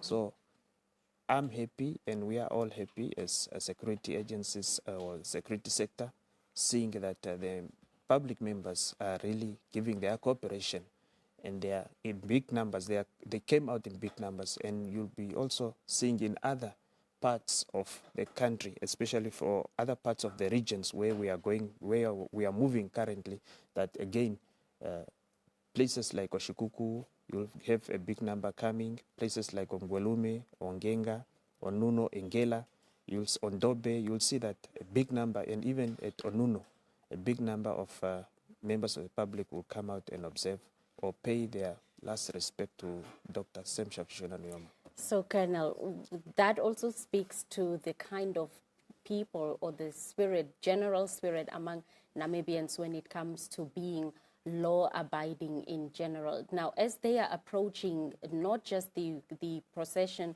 the official, or the site or the roads where the official convoy is, at the memorial services themselves, I know that the police have issued a caution as to what type of items the people are to carry and not to carry when they make their way to the memorial services. So just a reiteration on that part as well. Dangerous items such as weapons, knives, any sharp object it's not required. It's not needed. Why are you carrying it? This is a moment of paying a respect. You are not going to fight anyone. You are going to attend a memorial service of your leader, of your icon, of your hero. So we know most of our people are really law-abiding citizens, and we are not expecting anyone to bring dangerous items to the venue where the memorial service is taking place. So we are not expecting that to happen. And our colleagues from Nampol, they are on the ground making sure that such items will be confiscated if anyone is found entering the venue where the memorial service is taking place, and you are carrying such a dangerous item. You will not be allowed, or it will be confiscated from you, and then you can be allowed to get into the venue. All right then. Well, Colonel, let's take in some scenes as the procession as the official convoy is moving. So we will be right back, and we continue. And as the nation mourns, we are also celebrating here in studio, and many artists have come out in their numbers paying tribute to the late founding president, Dr. Sam Shafi Shuna Nujoma. And here in the studio, the legacy of the founding father laid for us and generations for come. So we will come back with more interviews, more discussions, and as well as the scenes of the official convoy that is moving along the streets in the northern towns. We will be right back.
As the nation mourns, we are also celebrating the works and the legacy of the founding president laid for us and generations to come. Titled Dr. Sam Nujoma is a song dedicated to our fallen hero, the founding president, Dr. Sam Nujoma, a token of gratitude, written by Nam Gospel United and produced by Glow. They are now here with us in the studio to grace us with the song.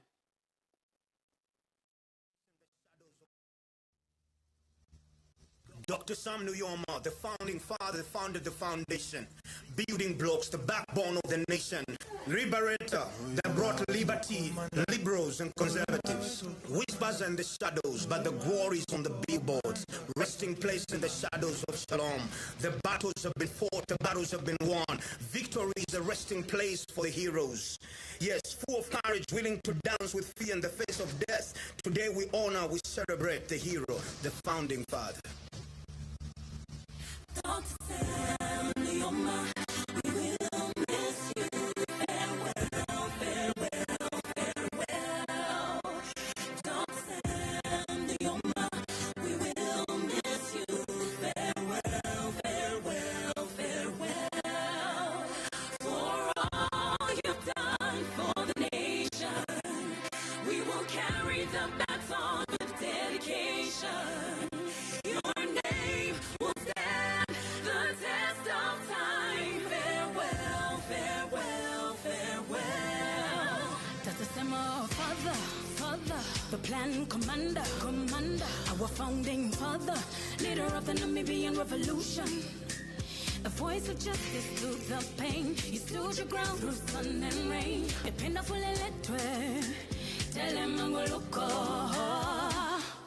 Haluta continua, tate shapishuna atukusaluta. You set us free through the tubula and the grace of God, tate kalunga. You're a king, hope, peace you bring, we sing, we dream. A vision 2030, so close it seems. You went to exile, the fight was worthwhile. Sem sapishuna, see on the other side. Kokolo njila ize, kwaliha tu kokoloka. Jila yenda pohamba na hage, bafo muna tate mbumba. Netumbo, nandi ndeda, Fove totu wilike Oshapula busy o inji Namibia. Yeah, founding father, Tatawe, to celebrate your legacy and all you've done for the land of the brave. You brought us independence, paved the way, Vision 2030. We bless the Lord for your legacy. We will miss you. Farewell, farewell, farewell. Dr. Sam Nujoma, we will miss you. Farewell, farewell, farewell. For all you've done for the nation, we will carry the baton with dedication. Your name will stand the test of time. Farewell, farewell, farewell. Namibia, let us rise together. Continue a major legacy of our founding father. He set the tone for us, so we don't stand alone. Build a better future for the world to see.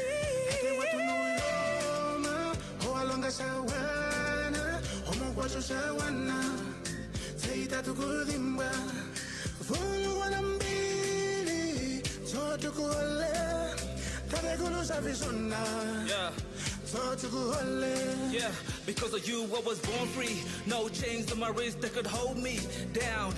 Even though you faced opposition, you made the decision to fight for this ground. Now, look at the work you've done for your daughters and sons. Now you're passing the baton for your people to run. You took the lead, you are willing to bleed, so a whole generation could be set free. We appreciate your toil, but now we stand on liberated soil. Thank you for your sacrifice, the strength you gave to stand and fight. We tell the world your story, to God be all the glory. Kapembe kiti angangela, walonga, wamana, komanda hiti opulana, alumeno yali yavalwa, Nujoma wa Namibia, Kalunge tupele penda. Nujoma, komanda, ependa. Hey, katei, saa tupopise machafishu na cha Nujoma. Komanda woplana, ya matio kakulumbwati. Hey. Dr. Nujoma, we will miss you. Farewell, farewell, farewell. Dr. Nujoma, we will miss you. Farewell, farewell, farewell. For all you've done for the nation, we will carry the baton with dedication. Your name will stand the test of time. Farewell, farewell, farewell.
And that musical tribute by Nam Gospel and produced by Glow. It was quite befitting, Colonel Shilumbu. Do you agree?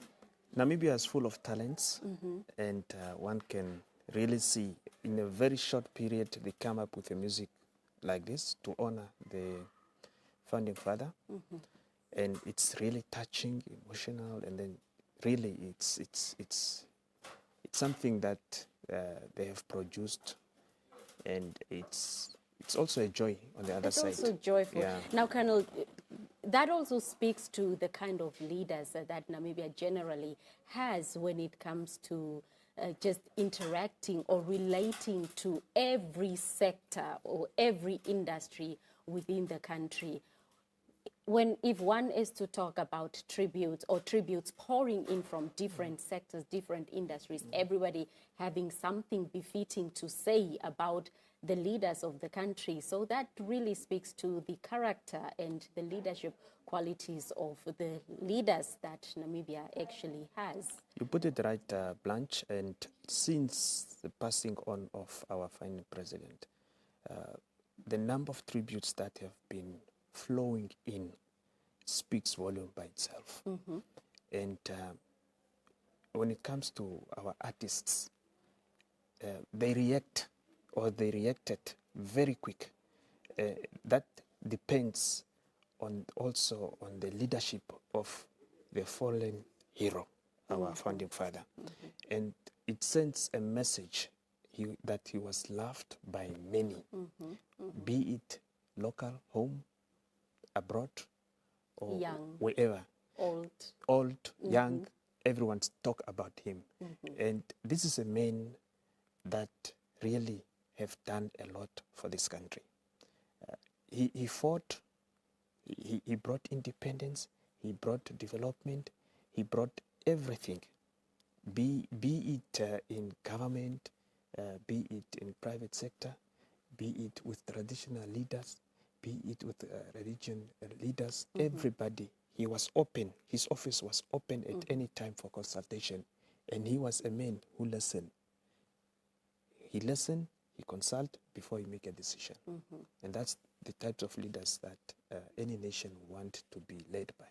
And the people are still paying their final respects or paying tributes, and the mourners, the official convoy is still moving, Colonel, and I know you are in touch with your colleagues on the ground, as you can just see from the visuals? Where are they now? What is happening on the ground? They are approaching, or they are passing already at Mbafi. That's a village between Ogongo and Outapi, leading to Ogongo. In a very few minutes, they will be passing by Ogongo, and then Oshitutuma. Oshitutuma is just between Ogongo and Oshikuku. So towards now Onamila and Oshakati before they turn to Omongwelume. Yes. All right then, and we will be keeping you up to date with our colleagues, our reporters also on the ground, that and for them to give us an update. Some of them, I'm sure, are speaking to the mourners along the road, paying their last respects to the fallen hero. That's Dr. Sam Nujoma, the founding president. So let's take in some scenes along the road as we bring you from the northern towns. As Colonel Shilumbu just explained, that it's passing through various villages en route to Enana, where the second memorial service will be held starting later on today.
Well, as we have promised earlier, the official convoy is moving through the northern towns en route to Enana, where the second memorial service will be taking place later on today. But now I have Tapanda Shuya, who is following the procession. She's now stationed at Ogongo to give us the latest. Tapanda.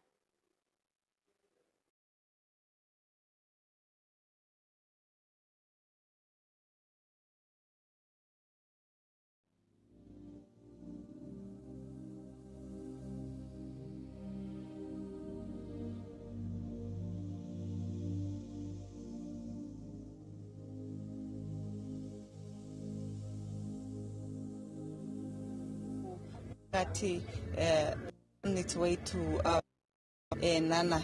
Now I'm joined this morning by a young learner that we also found here in the crowd, waiting to bid farewell to the late founding president. Yes, please tell us your name and the school that you are from. My name is Oshindete Koban. Tell us, why are you here today? We are here to remember it has done for us a lot. And it's unforgettable.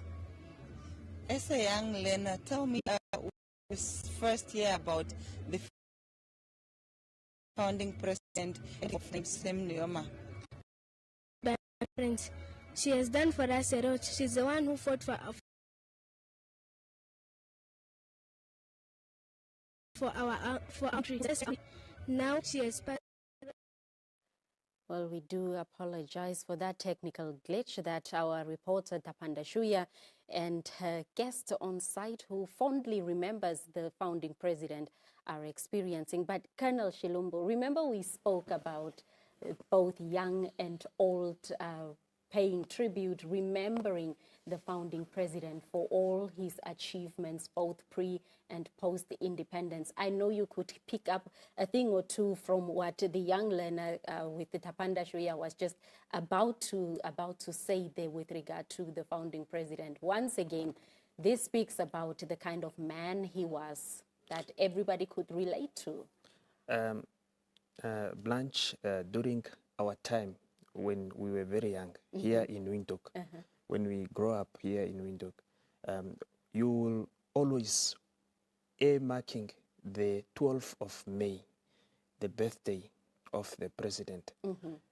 And then you flock, you know automatically that this year we are going to celebrate together with the president. You'll go to the zoo park and enjoy the birthday of the founding president. Those were in the early 90s until in the 1998. Then we were grown up not to follow again the birthday of the founding. But there's no one in Namibia who doesn't know Dr. Nujoma. Even a child who was born recently in the 2013, 2016, 17. So Dina also knows. Exactly, Dina also knows the founding president. So it tells you that this is the leader of the people. And it was just a good decision taken by the government together with a family to take his casket to his people so that they can pay their last respect, because they will not have an opportunity, some of them, to travel to Windhoek to come and attend the burial. But this, and having the body laying in state, it also gives them another opportunity, like those ones in Enana, for example. You have a person in Okongo traveling more than 100 kilos to Enana. So that person has an opportunity, whatever time he or she can arrive in Enana at the stadium and still pay their last respect. So it gives you really a picture who the man he was and what he means to the nation as a whole. And people from all corners of the country want to make sure that they really pay their last respect if they are able to do that. And that is exactly what is happening. Although some of the regions have been combined, it's because of time frame, and it's also costly, and it takes a lot of manpower, logistic-wise, to organize an event of this magnitude.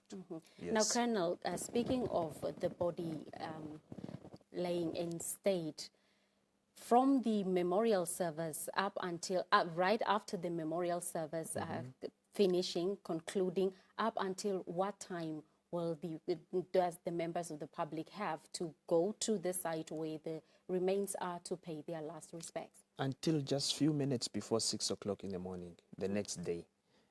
That's when the military will now prepare the casket to leave the regional center where the memorial service have taken place, so that they move to the next destination. So a few minutes before 6, they can close. They will close the casket. The casket. Yes. Now, Colonel, the convoy is moving, and our reporter Tapanda Shuya was to provide, or I'm sure we will go back to her a bit later on, just to give us an update as to where exactly the convoy is right now. So you can take us through as we take in the scenes as well.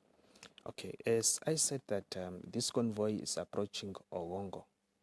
From Ogongo, it will proceed to Oshikuku. Until in Enana, you'll have people coming from different villages very close to the tar road. They will all flock to the tar road, just along the tar road, lining up. And they want to see, they don't want to be told that, no, the casket have passed here. They want to see themselves and believe, to say, no, it's true. Our leader is gone.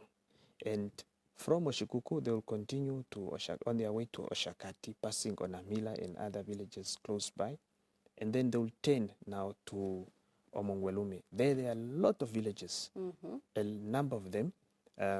Maybe I should just mention some of them that we are expecting. And the speed is still the same. The speed is still the same, and we still have time. It's almost half past 10. So you have villages like Ompumbu, Okaku Kanangula, Onanime, Onyelelo, Olunkono, Ombalala, Oshikuyu, Onambedi. All these villages, people come from those villages flocking to the tar road. And then before Omongwelume, even after Omongwelume, there will be still a number of people who are going to the tar road just to see that it's true and they pay their last respect. And some of these people will not be able to make it to Enana. So even those ones at Ondobe, they will make sure that they want to go and say goodbye to their leader. And this is what we expect, because it's not everybody will make it to the capital city for the last respect, or for the last memorial service to be held at Independence Stadium. All right, then yes, and it was a question that also the artists who were here with us in the studio earlier asked whether there will be provisions made, but nonetheless, the NBC is on the ground as well, together with the security cluster, and we are following the procession as well as it moves through all the villages that Colonel Shilumbu has also just explained in the northern regions en route to Ohangwena region, Enana specifically, where the second memorial service will take place. But we are experiencing some technical glitches nonetheless, hence we have the colonel himself explaining how the procession is on the ground and the official convoy, the provisions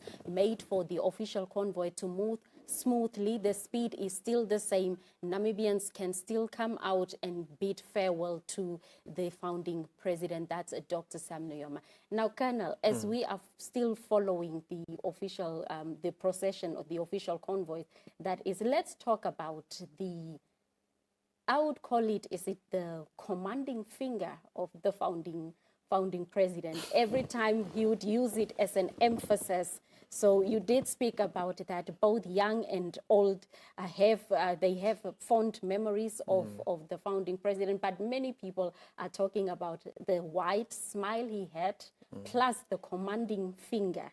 So we know that when a man or a woman in uniform is to speak to a civilian, we expect those kind of gestures from the from yourselves, if I'm to put it that way. So in this case, how significant, how would you say, what was the significance of it always? When it starts pointing, it's his seriousness on the matter or on the topic. I remember in the early 90s, criminals in Windhoek used to misbehave at a certain point. And the moment, the moment they start addressing or making a statement like this, you see, pointing, just pointing, on the screen, Colonel, pointing, you see. you see?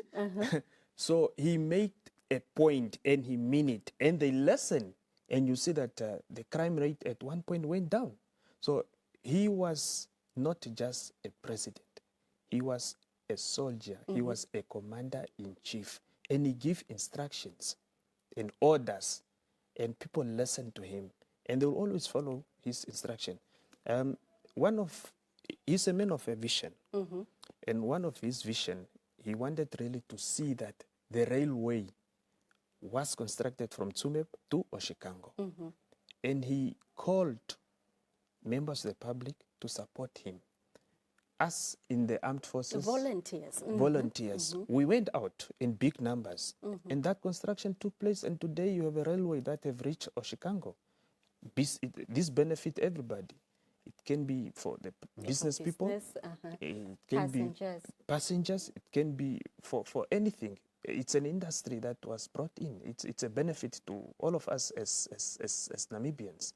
So also before his retirement, he also wanted to see that the Namibian Defence Force Maritime Wing and the Namibian Defence Force Air Wing were commissioned before he retired.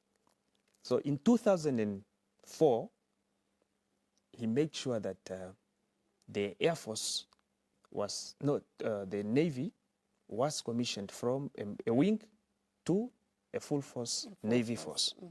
And just few days before he retired, in March, if my memory serves me very well, I think it was early March, he commissioned again the Namibian Air Force.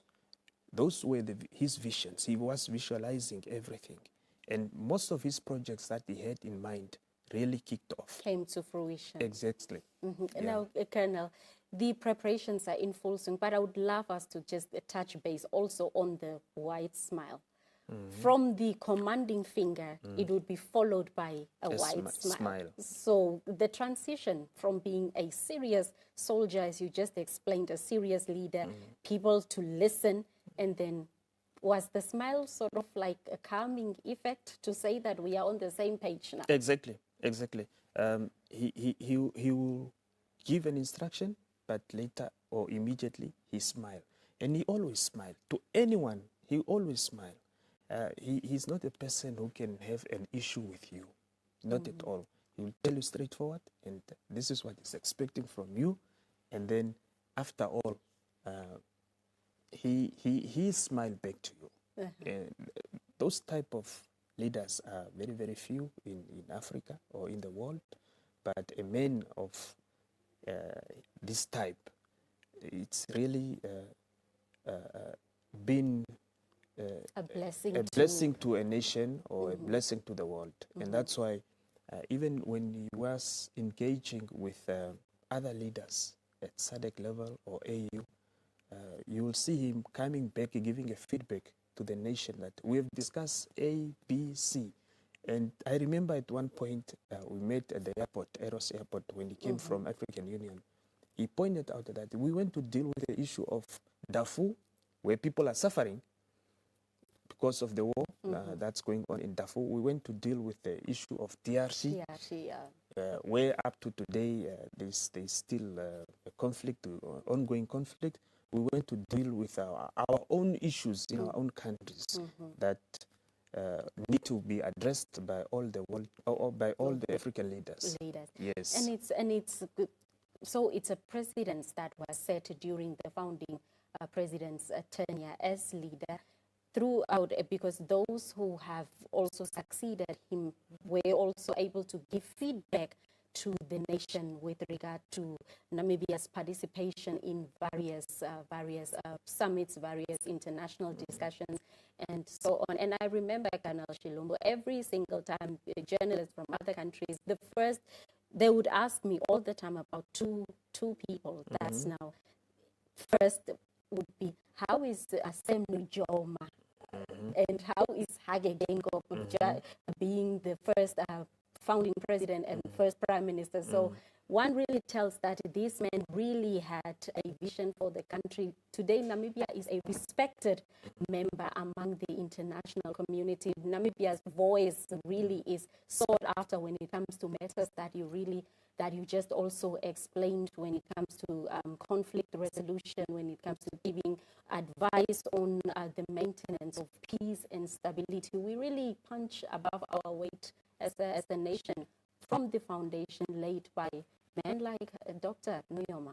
Yeah, you put it correct. With us in the military, especially if you have to go and attend a military course, specifically in Zimbabwe, they have the Zimbabwe Defense College. You'll have an assignment. Your very first assignment is to do a country presentation. In your country presentation, the Zimbabweans are expecting you, the directing staff are expecting you to cover at least 80%. You should talk of Dr. Sam Nujoma. 80% you should be Dr. Sam Nujoma. 10% of your presentation should talk of the Kwitokwana Valley battle. Failure to do that, you fail your presentation and you have to read. No. You fail the presentation and you have to redo. They'll give you time to redo. They'll tell you that, no, in your presentation, you spoke little about your founding father or your founding president. So they need more, they want more, because they have the information already. They have it already, but they want you to bring it out. So it is very, very important for us, especially when one is nominated to go and attend a junior course or a senior course in the Republic of Zimbabwe at their command and staff college, to consider that my presentation, 80% should talk about the independence of this country, how it was, and then you should also bring out the Kwitokwana Valley aspects, or the war in Kwitokwana Valley, the battle of Kwitokwana Valley. If not, then those directing staff will give you a redo. You have to present again for a second time, for your second chance, in order for you to pass that specific presentation.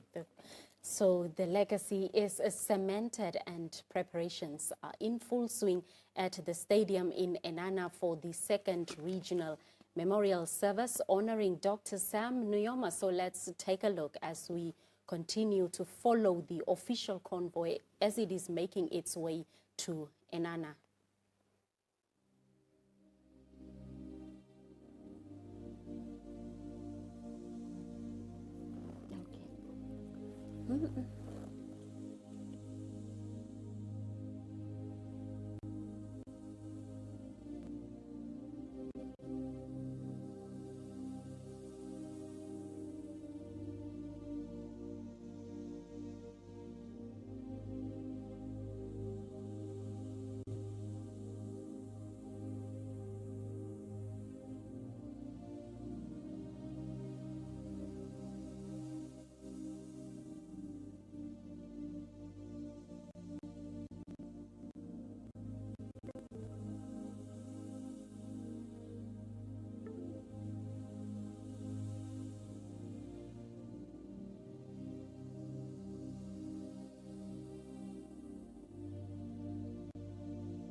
Those are the scenes from the stadium at Enana, where the second regional memorial service will take place starting later on in the afternoon today. Let's now cross over for more information with regard to the official convoy, the procession, where exactly it is now. Tonateni Haimbodi, our reporter, is at Onuno. So, Tonateni, good morning.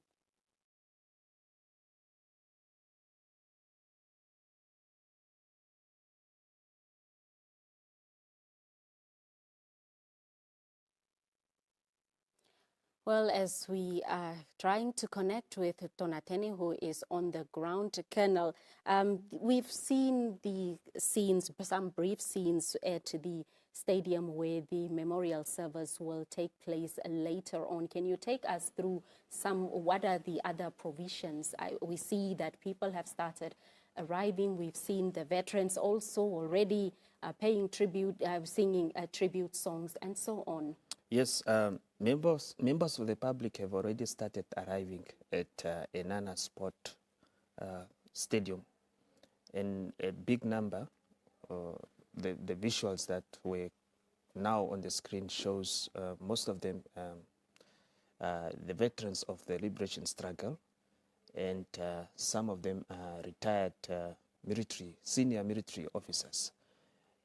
These people will not be absent not to come and pay their last respect to their first commander-in-chief, number one of Plan, two, or commander-in-chief of the Namibian Defense Force. Mm-hmm. So they are there already waiting, and they cannot even wait to see the casket arriving so that the ceremony can start. And looking at the program, even the program. Now, Colonel, just before we go through the program, as we promised earlier on, our reporter Tonateni Haimbodi is on site at Onuno. Tonateni.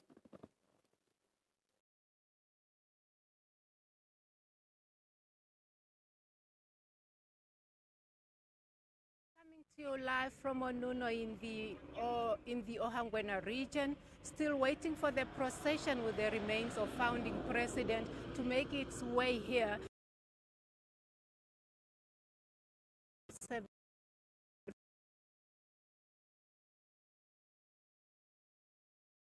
In the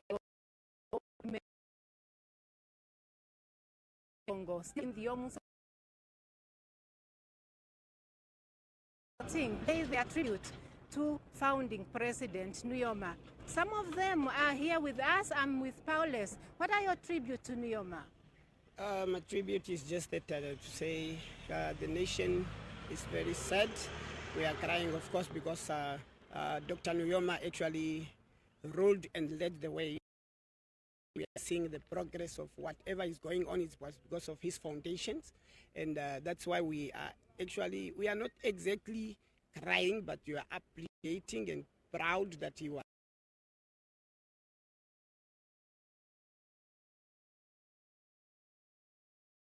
there. We are even not from Onuno, we are from Mantai Circuit, and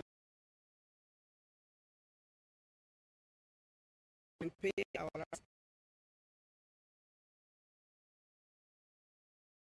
is he also important, so that when we are going to do our memorials at school, a few of them have a knowledge of what was going. That's that prior knowledge that they can use and give to other learners experience. Nujoma had education at heart. He wanted to see a Namibian child educated. What? Yeah, I'm actually education because during my primary it was Well, we do apologize for the technical glitches experienced on the ground there by our reporter Tonateni Haimbodi. But as you could see from the visuals, the official convoy just passed, just passed the Ogongo. And to tell us more, Colonel Shilumbu is in contact with his colleagues on the ground, who is able to give us an update as to where exactly, or the movement rather, of the official convoy. Colonel, Yeah, I have communicated to the colleagues on the ground. The colleagues are passing Ogongo now. They've just passed the junction of turning into Ogongo. And you can see some members of the public there came to pay their last respect. And as I said earlier, that once they come across a number of people, they reduce the speed to 20. They reduce the speed to 20, and then from 40. From 40 to 40 to 20, yeah. They are not really driving a high speed. It's a very low speed. Because you also give chance to the members of the public who came to pay their last respect. It's not a fast driving. Yeah, and maybe we can now discuss the program. As the convoy is moving, it's moving to the Inanna Stadium where the memorial service will take place. So what's the lineup for today, Colonel? The program will start exactly at 1300 hours, which is 1 o'clock this afternoon, with the national and AU anthems being played by the NDF military band.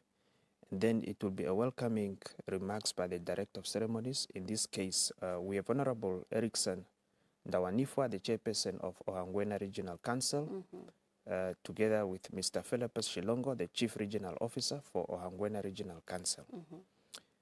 After their welcoming remarks, it's a performance by the Haimbili Haufiku School Choir. That will be followed by a devotion and a prayer by one of our retired colonel, a chaplain by the name Hosea Hidipohamba Amwama. He is from Onekwaya East Elsin Church Parish. And then there will be a performance by the Namibian Defense Force Military Band. And then starts the tributes. The first one will come from Mr. Ngifikwa Festus. He was a major. It's a retired major, well known by the name of Kafinana Kandili, a former plane combatant. And then he normally performed in Oshivambo, praising the combatants.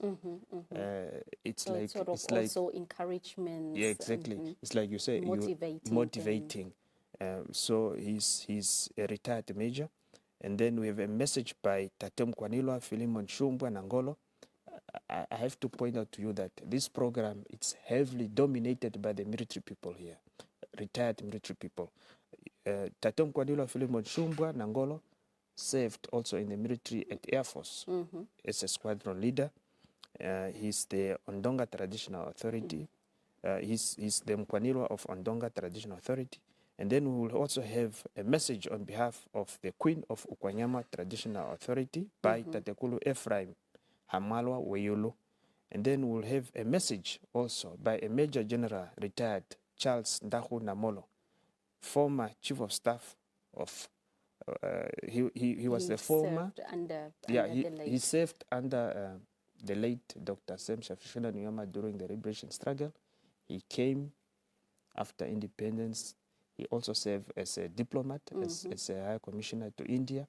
He also served as a diplomat in Angola. He also served as a Minister of Defense He also served as a Minister of Safety and Security. So he's a very well-known man, both before independence and after independence. And then we have a message by also a Lieutenant General retired Honorable Sebastian Deitunga, the governor of Ohangwena region, who was the former Inspector General of the Namibian Police. And then we have a performance by the Namibian Defense Force Military Band, and then a message of the SWAPO party by Comrade Philemon Joshua. And then we have his SWAPO party regional coordinator in Ohangwena region. And then we have a message again by His Excellency Dr. Ifike Punye Pohamba, who delivered also a message yesterday. He's the former President of the Republic of Namibia. And Colonel, you saw when he delivered his message yesterday that he wasn't reading, he was speaking from the heart. What does that say about the kind of relationship that he had with the late founding president? He told the nation that he has lost a true friend, a comrade in arms. These people have been together for a long period. If you listen to his speech, they know each other. And that's why at one point he succeeded Dr. Nujoma as our second president. So truly, there's no way he go not without talking or delivering a speech. And he spoke from the bottom of his heart. One can tell. Yeah, and again, tonight in Ohangwena, or this afternoon in Ohangwena, he's going to deliver another message, a tribute message. And then after Dr. Pohamba, we are expecting a message by Right Honorable Dr. Sarah Kugongelwa Amadila, the Prime Minister, and she is the representative of the Chief Mourner, the President of the Republic of Namibia, Dr. Nangolo Mbumba, and also the Commander-in-Chief of the Namibian Defense Force. And then we'll have a vote of thanks by Honorable Olivia Hanguo, Councillor of Enana constituency. And then there will be announcements by the Director of Ceremonies. And then the retired Colonel Hosea Ngidi Pohamba Amwama will come back to give a benediction. And then after that, it will be the singing of AU and national anthems. And then the public will have now the opportunity to view the body and pay their last respect to our founding father, the President, His Excellency, Dr. Sam Shafishuna Nujoma, until tomorrow morning at 6 o'clock. And then the convoy, the procession will again proceed start to Ondangwa. Ondangwa. Yes. Now, Colonel, earlier you mentioned that and I can also see that the program is today being led by military personnel or security personnel. So what do you think would be the central message in addition to the befitting tributes, in addition to how the nation would remember the late founding president within the security cluster? Okay. I mean, most of the people who are coming to pay their tributes and perform or deliver special messages are uniformed personnel, either from NAMPOL or from the Namibian Defense Force. So you expect a lot of the information that will come out or the messages that will come out. It's mostly how they have worked together, how they have served under him, how or what type of leadership did Dr. Nujoma had and provided the guidance, the experience he had. We'll hear more again in Ohangwena region. You have seen during those visuals that most of them are in uniform. Uniformed, and they were already singing yes, the struggle songs. The liberation struggle songs, both NDF uniforms, in NAMPOL uniform, and the liberation struggle uniform. So those regions, especially Ohangwena region, Omsati region, these regions are along the border. A big number of Namibians who went for the liberation struggle were originally from those regions, including Kavango West and Kavango East, and then Zambezi. Yeah, that line, they crossed immediately when the liberation struggle started. And somewhere along those messages, I'm sure we will hear a tribute with regard to the commanding finger that we were just talking about earlier on. Exactly. But yes, the official convoy is still on the road en route to Enana, and let's take in some scenes as it moves along the villages in the northern towns.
Well, the official convoy, Colonel, it's still moving en route to Enana, to the stadium where the memorial service will take place later or starting later on. So where exactly is it now as it's moving through the villages? The procession is very, very close to Oshikuku.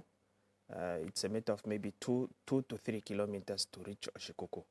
But one point that I should also inform the public is that the information that we're also getting from Outapi is that a lot of people could not make it to Outapi from their villages. They are stuck. Nearby villages. Nearby villages who wanted really to come and pay their last respect. They are surrounded by water.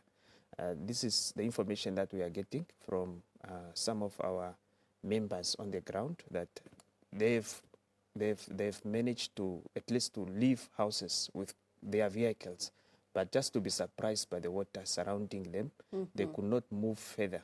So a lot of people are stuck. They could not come and say goodbye to their leader.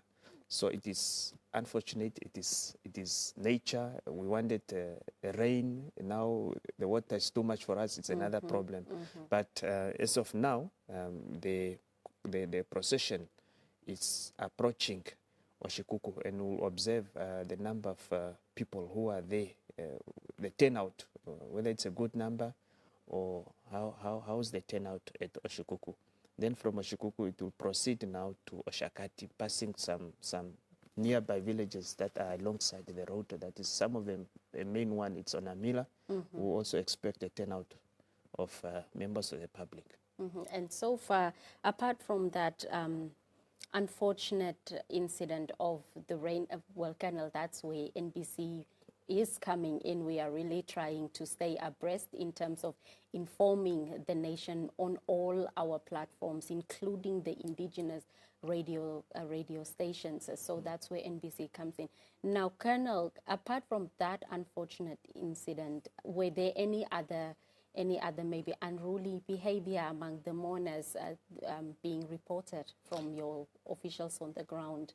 The officials on the ground has not reported any single incident of maybe saying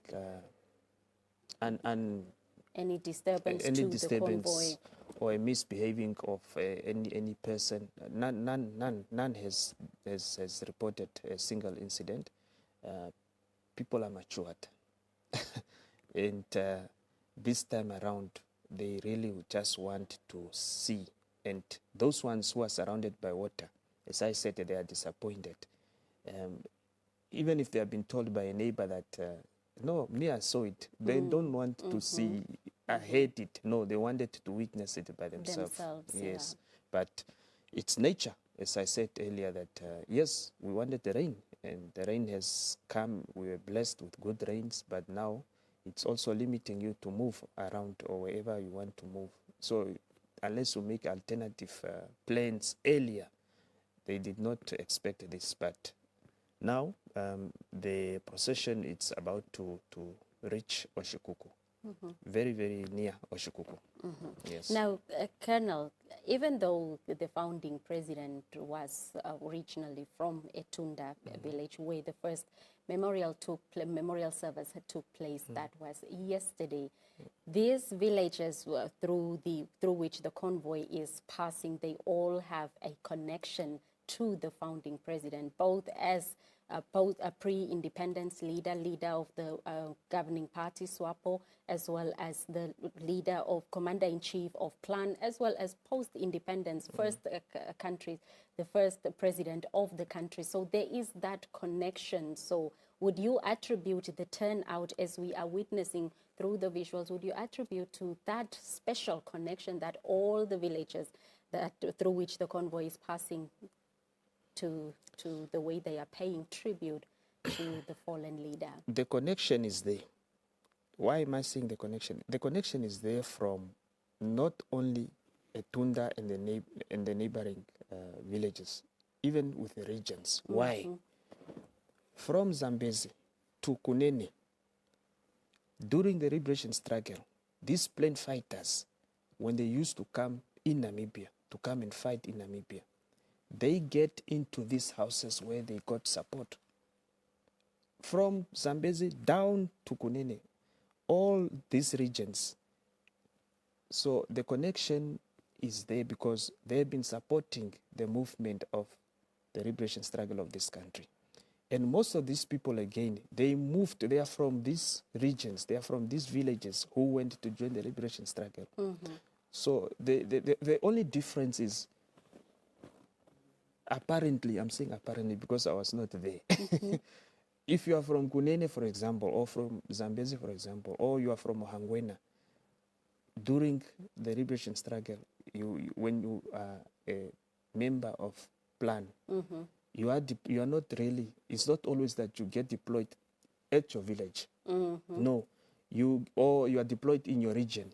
No, you operate, if you are from Zambezi, for example, you might have been operating from the northwestern front.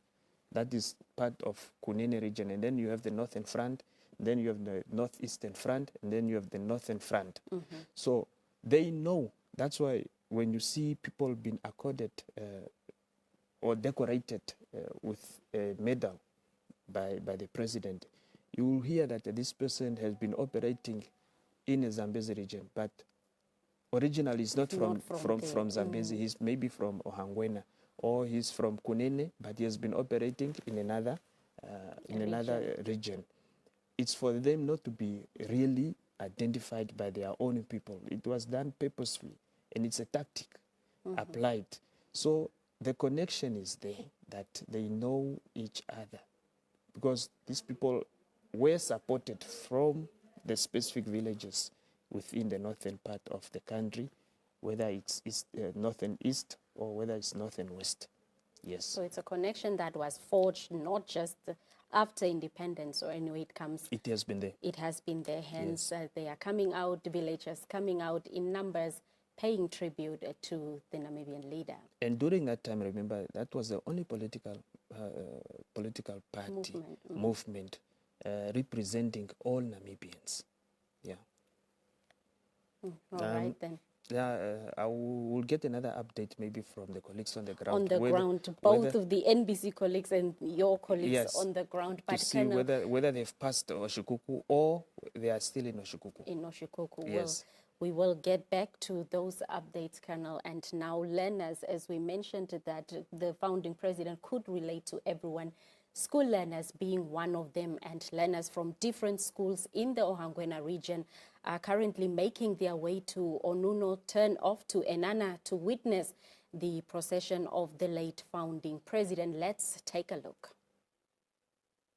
The founding father and the father of the nation, it really made a very big impact on us, quite positively. It's a legacy. In fact, it's our founding father and the father of the nation. So definitely the founding father made a lot. Not just to say he contributed a lot to the liberation struggle in our country, he also give us more wisdom and the way forward as young people to keep peace in our country, and also in terms of respect. Remember, founding father is a person who's a lovely person who doesn't have a kind of tribalism and so on. And I quote, it's always saying, they have this slogan saying, the nation without unity is like a tree without roots. So with that now, legacy is trying to unite us. And this is what we want to emulate as young people as we are leading this country forward.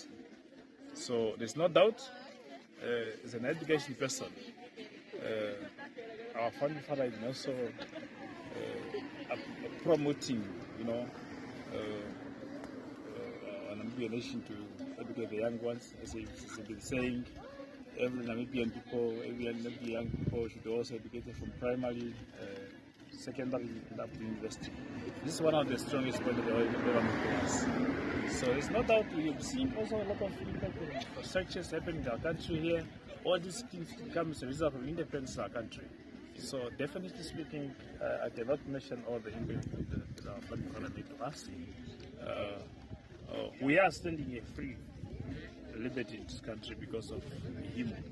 Of course, there are a lot of people behind him, but as a leader, so we have to say thank you very much for what. The day we have to let him go, but we'll never forget what he made, because the impact that he made here is quite visible enough. You can see we are standing here because of the effort that those people have invested, particularly him and the other heroes that are already gone. I was born in 1978. I saw how the war was. I remember the last war that I experienced was 1987, somewhere there. That's sort of when I there. So, just honestly speaking, that time we used to run away from the classes whenever we see wars of wars approaching. Like that. So yeah, we are here now, standing here to respect, find respect to our founding fathers. As a Namibian, as a Namibian, we have to be proud of that. And we must understand that independence not just come. Well, those were scenes from as learners gathered there to on the Onuno turn-off, that's to Enana, to witness the procession. And our reporter, my colleague Tapanda Shuya, is on standby from Oshikuku to give us the latest. Tapanda.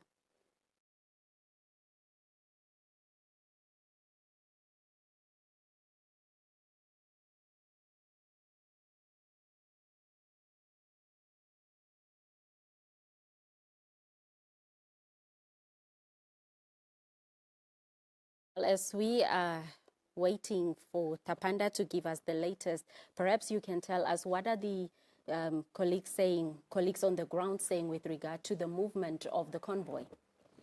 The movement is still it's still in progress. They are approaching Oshikuku, and we just expect some visuals to come in so that we can see the turnout.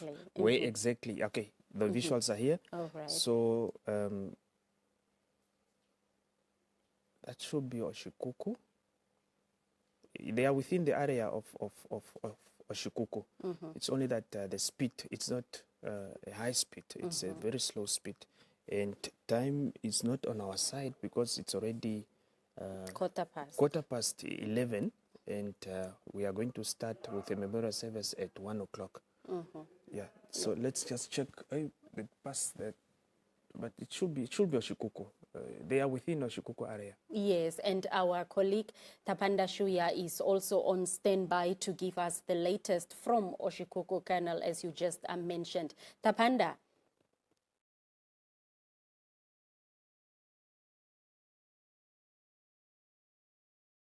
Good afternoon, Blanche. As we make our way in exiting this big region of the Umsati region, we are also overwhelmed by the thousands of people that have come out in numbers to pay tribute to the late founding president, lining the streets of Oshikuku, which is the last town or major town in the Umsati region that the procession will be passing through. Blanche, it's a mixture of emotions. I'm also becoming emotional as artists are also here in paying tribute to the late fallen hero. Some of the colleagues here are singing, are performing for the crowds that are here.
Well, Colonel, our reporter Tapanda Shuya was at Oshikuku, where she managed to speak to some mourners who had come to the roadside just to pay tribute, and they were singing a popular song. I remember it very well as a Born Free. That was a song to go to every 21st of March. Schools or teachers would give us Namibian flags for us to just sing Sema Ulipeni, Sem, where are you? Raise the Namibian flag.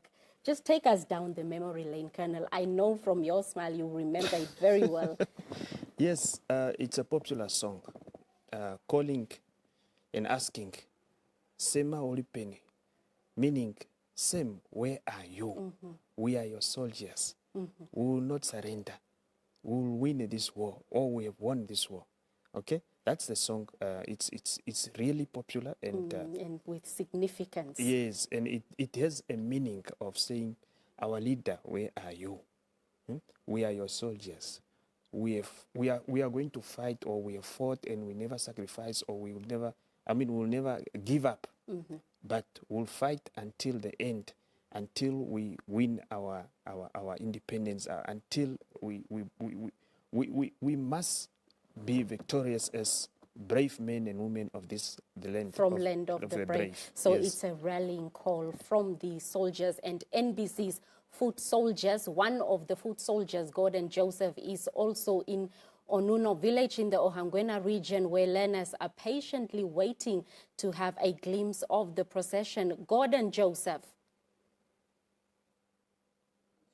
In the Ovamboland region, where people are starting to line up on the streets, waiting to get a glimpse of the remains of founding father Dr. Sam Nujoma. Now, it's no surprise that some teachers have brought their school learners to be part of this historic moment. I'm joined by a local teacher here. You are accompanied by your learners. Just give us a brief idea of your school and why it was so important to bring your learners here. My name is Paulus Hasu, a teacher at Okabila West, in Namtai Second. So we actually thought, and I believe that it's an important fact, just to bring our learners to come and witness the remains of the late founder president passing by, so that they can know exactly that this is what exactly is happening, as we have been telling them at school. So we picked, as you can see the height, we picked those grades, the junior secondary grades, those that are learning history, and those that are as well able to give feedback to the others, because we didn't host our school memorial service yet. So Nujoma, of course, inherited a very disenfranchised education system in post-Namibia, but he believed education is the greatest equalizer and invested greatly in early childhood development, health care for children. What are some of the things you want your learners to continue to carry from his legacy and to emulate in their studies and their lives? The most important thing that I will touch is that maybe encouraging those that are out of school, because this one are actually in school. So those that are out of school, to just enforce that rule of saying a learner should compulsorily go to school until the age of 16. It's a 9. So this will now enhance their future and just prepare them for future lifestyles. Because nowadays, if you don't have that certificate or qualification, it might be a meaningless life to you. So it is now important to have a basic foundation of education, and now in terms of the learner, they need to be educated and know who are their leaders, who founded, what is founded, especially in terms of education, what was done at the beginning and what is going on to happen, so that they can, because these people are the ones that are going to replace the current leadership.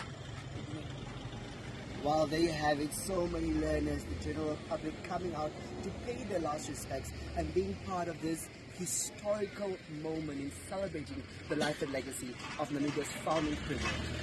We do continue our coverage of the procession and the memorial services on all NBC platforms. I'm Gordon Joseph.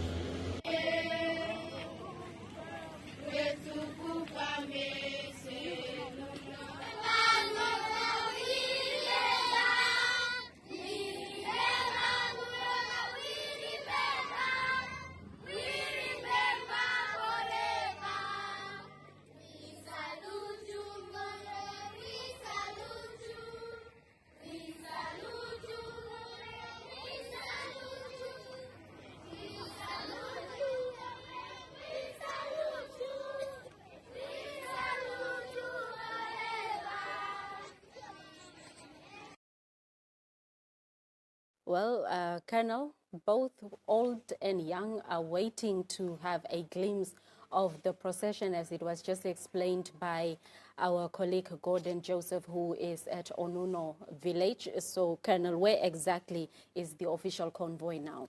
The procession is in Oshikuku. They are passing Oshikuku now, proceeding to Oshakati.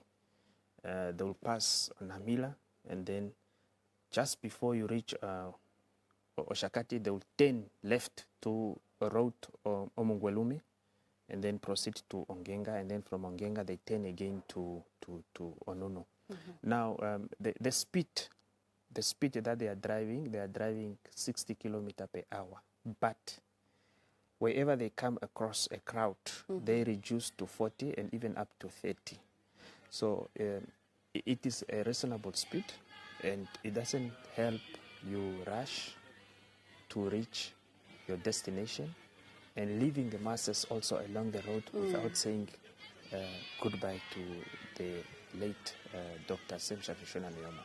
So they are applying to accommodate each and every person who is standing along the road, just to pay their last respect. So you see, it has drastically reduced to 20. It's very, very slow. Very, very slow. You see? And especially now that learners are also coming to the in big numbers. And earlier I told you that we'll see big numbers. Look at the crowd. Look at the crowd. The mourners. Yes, and these are people, just those who are from the villages close to Oshikuku, a place like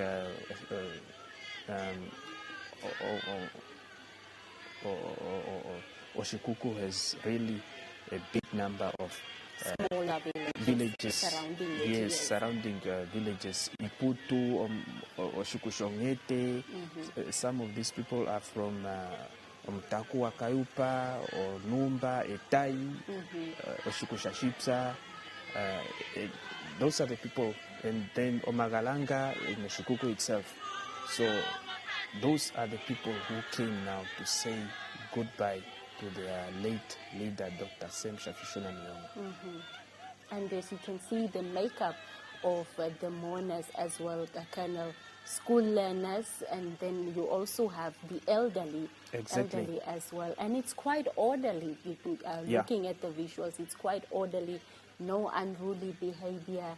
Everyone getting a glimpse of the founding president. So it's really a sight to see, Colonel.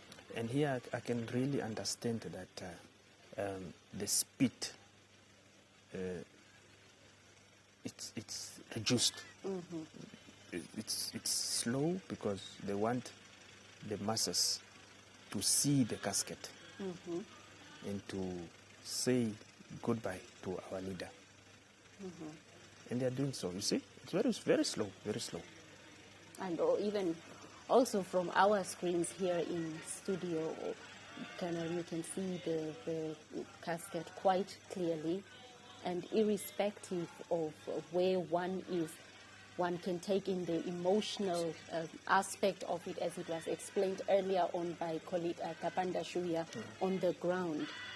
And they are waving. Some of them are waving. Some of them are shocked. You see, they cannot believe it. And some of them are even singing.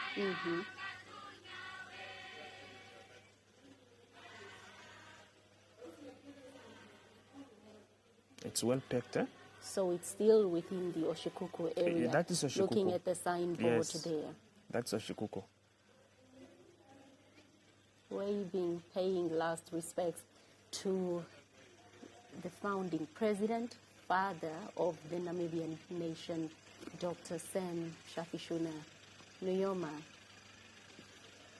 whose name is forever etched in the annals of Namibia's history. What Namibia has become known as the land of the brave, we can also pick up that spirit within the tributary songs, Colonel, being sung by everyone. Yeah, especially the song that they were singing, that Sema Oripeni, where are you, Sam Nujoma, raise the flag of Namibia. Here are the guys who were singing. Yeah, okay, Sema Oripeni, raise the Namibian flag, we are your soldiers, or we are the Namibian soldiers. We have fought and we have won without getting tired. Without getting tired.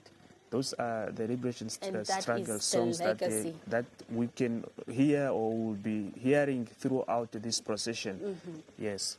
And that is the legacy that he's also leaving. He constantly also spoke about the second phase of the struggle, which is now the economic side of it. So we shouldn't get tired as a nation. So those are the rallying cries, the calls for Namibians to forge ahead.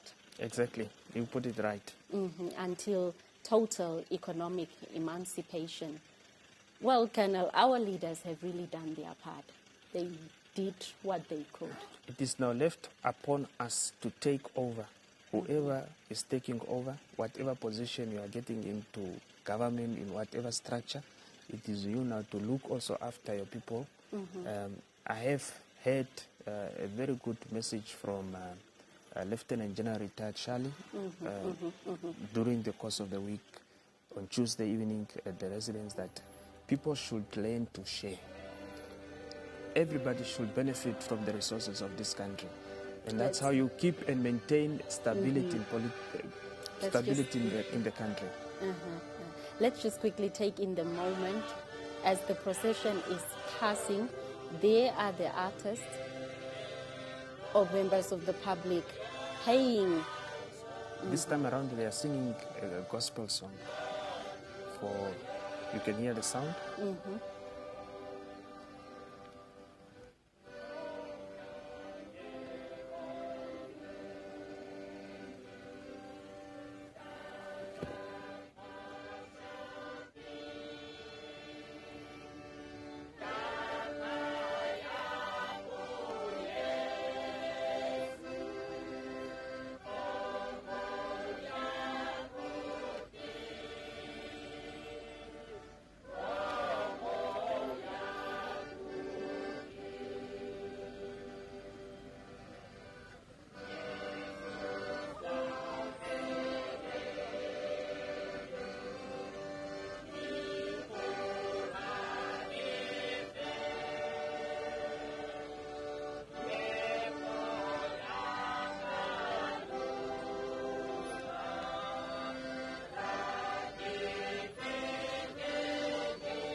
camera. I need to turn to the person.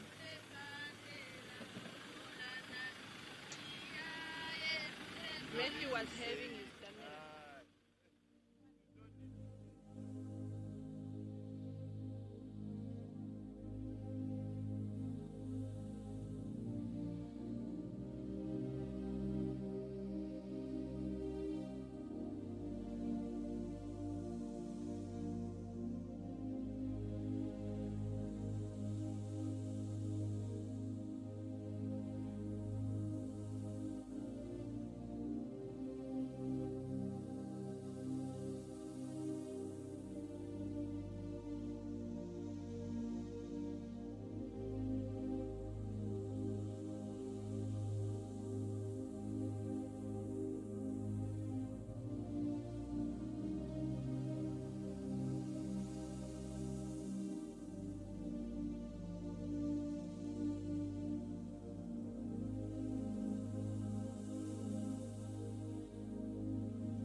Well, as you've just seen, the official convoy has left the Oshikuku area on its way now to Oshakati, en route to Enana, where the memorial service will take place later on today. And now let's cross over to Richolin Auses, our reporter, who is stationed in Enana, who is on standby with Philemon Joshua, the SWAPO party's coordinator in the Ohangwena region. Richolin, good afternoon. In Enana, in the Ohangwena region, where the second Padami Regional Memorial Service is scheduled to take place later today. That is for the founding president and father of the Namibian nation. Now the public has made their way to the Enana Sports Stadium as early as 8 o'clock, and currently the procession is still on its way here to Enana, and we are still waiting for the arrival of family members, veterans of the liberation struggle, service chiefs, dignitaries and traditional leaders, cabinet ministers and members of the parliament, the children, the second president of Namibia, that is Dr. Evike Pohamba, as well as Dr. Sarah Kugongelwa Amadila, who is the Prime Minister and representative of the Chief Mourner in his absence. Pardon me. I am also joined by Philemon Joshua, who is the SWAPO regional coordinator here in the Ohangwena region. Philemon, can you take us through the preparations of today's memorial, seeing that it was initially scheduled to take place in Ondangwa? Thank you very much for having me. The preparation is in full swing, although the program came as too late, but we get it with time. So now you can see we are expecting the public, member of the public, to arrive here. As you can see, they are around here, and we are getting ready, to meet the clock. How many members of the public are you expecting, including the dignitaries and the family members? According to our estimations and looking at the population of the Ohangwena regions, we are expecting plus minus 35,000 people, including the invited guests and other peoples from the neighboring regions like Oshana, Oshkoto, and even Kavango West. What are some of the neighboring towns or regions that will be joining the memorial service here in the Ohangwena region? According to the programs, we are expecting people from Oshana regions, Oshkoto regions, and the Kavango West regions, and the neighboring towns in those regions. Now, Philemon, just talk to us. What significance does this memorial service hold to the residents of the Ohangwena region, especially those in Enana? The significance of this memorial service is that we are mourning the leader, the great leader of our liberation, the great leader of our liberation struggle. The person who led the liberations of Namibia plans and led to liberation of this country. He has been the first president of the country, the first president of the SWAPO party, and the founding president of the Republic of Namibia and father of the nation. So the significance of the Ohangwena region, that the Ohangwena region as SWAPO members and everyone in the Ohangwena region, we have been respecting our leader, and his departure is a pain to us of all. Therefore, this memorial is significant to all of us to pay respect to our leader. Philemon, just if you can take us back, before we having this official memorial service here, were there any other memorial services hosted by the SWAPO party here, or also just the region itself? This is the beginning, although there is something that we arranged to be happening in later stage, but we just waiting for our national headquarters to hold its national memorial service at the level of the party, and we follow the suits.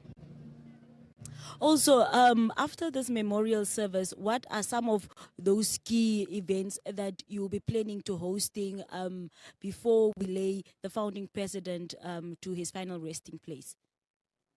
After this memorial service today, there are lineups of activities that can take place in the evening.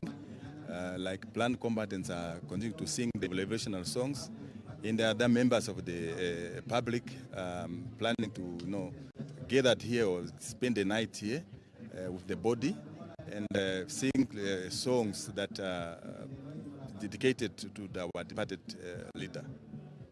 And who are some of the people that will be making part of the list of the tributes that are from the region?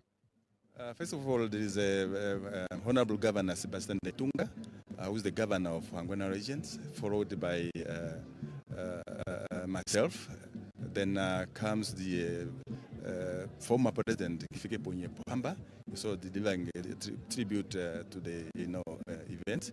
Then the Right Prime Minister, Sala Kuongera Madila, and the representative of the chief mourner.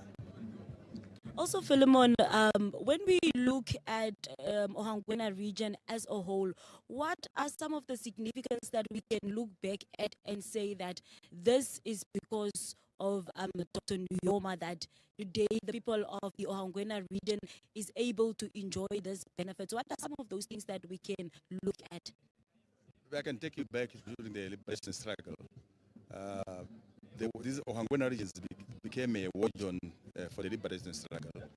And as that, many people have been attracted to join the SWAPO party and fight for the liberation struggle liberation of this country. So many people like Ifike Pohamba, the former president of this country, came from this region, and other many important people in SWAPO. They came from Ohangwena regions, and the members of the Ohangwena region themselves, they have been associated with the SWAPO party up to the end of the liberation struggle in 1990. So during the independence, they've been still continuing associated with the SWAPO party and its leadership. So losing Comrade Nujoma is a very sadness thing to happen to us. So there are people of Ohangwena regions are really mourning with heartbroken states. Philemon, as we conclude this interview, can you just take us through some of the security protocol that will be taking place later during the course of the memorial? Also, just in terms of people being worried about their belongings or vehicles, how has the region then prepared for security measures to be in place to have a smooth memorial service? People are being told to behave in a manner that we are mourning our leader, and vehicles are arranged in such a order that they must be packed in a way that's necessary, where they be directed by the protocols that were assigned with the protocol, and everybody is expected to adhere to the instructions to be given by the protocols. Thank you so much. You're welcome, and thank you for having me.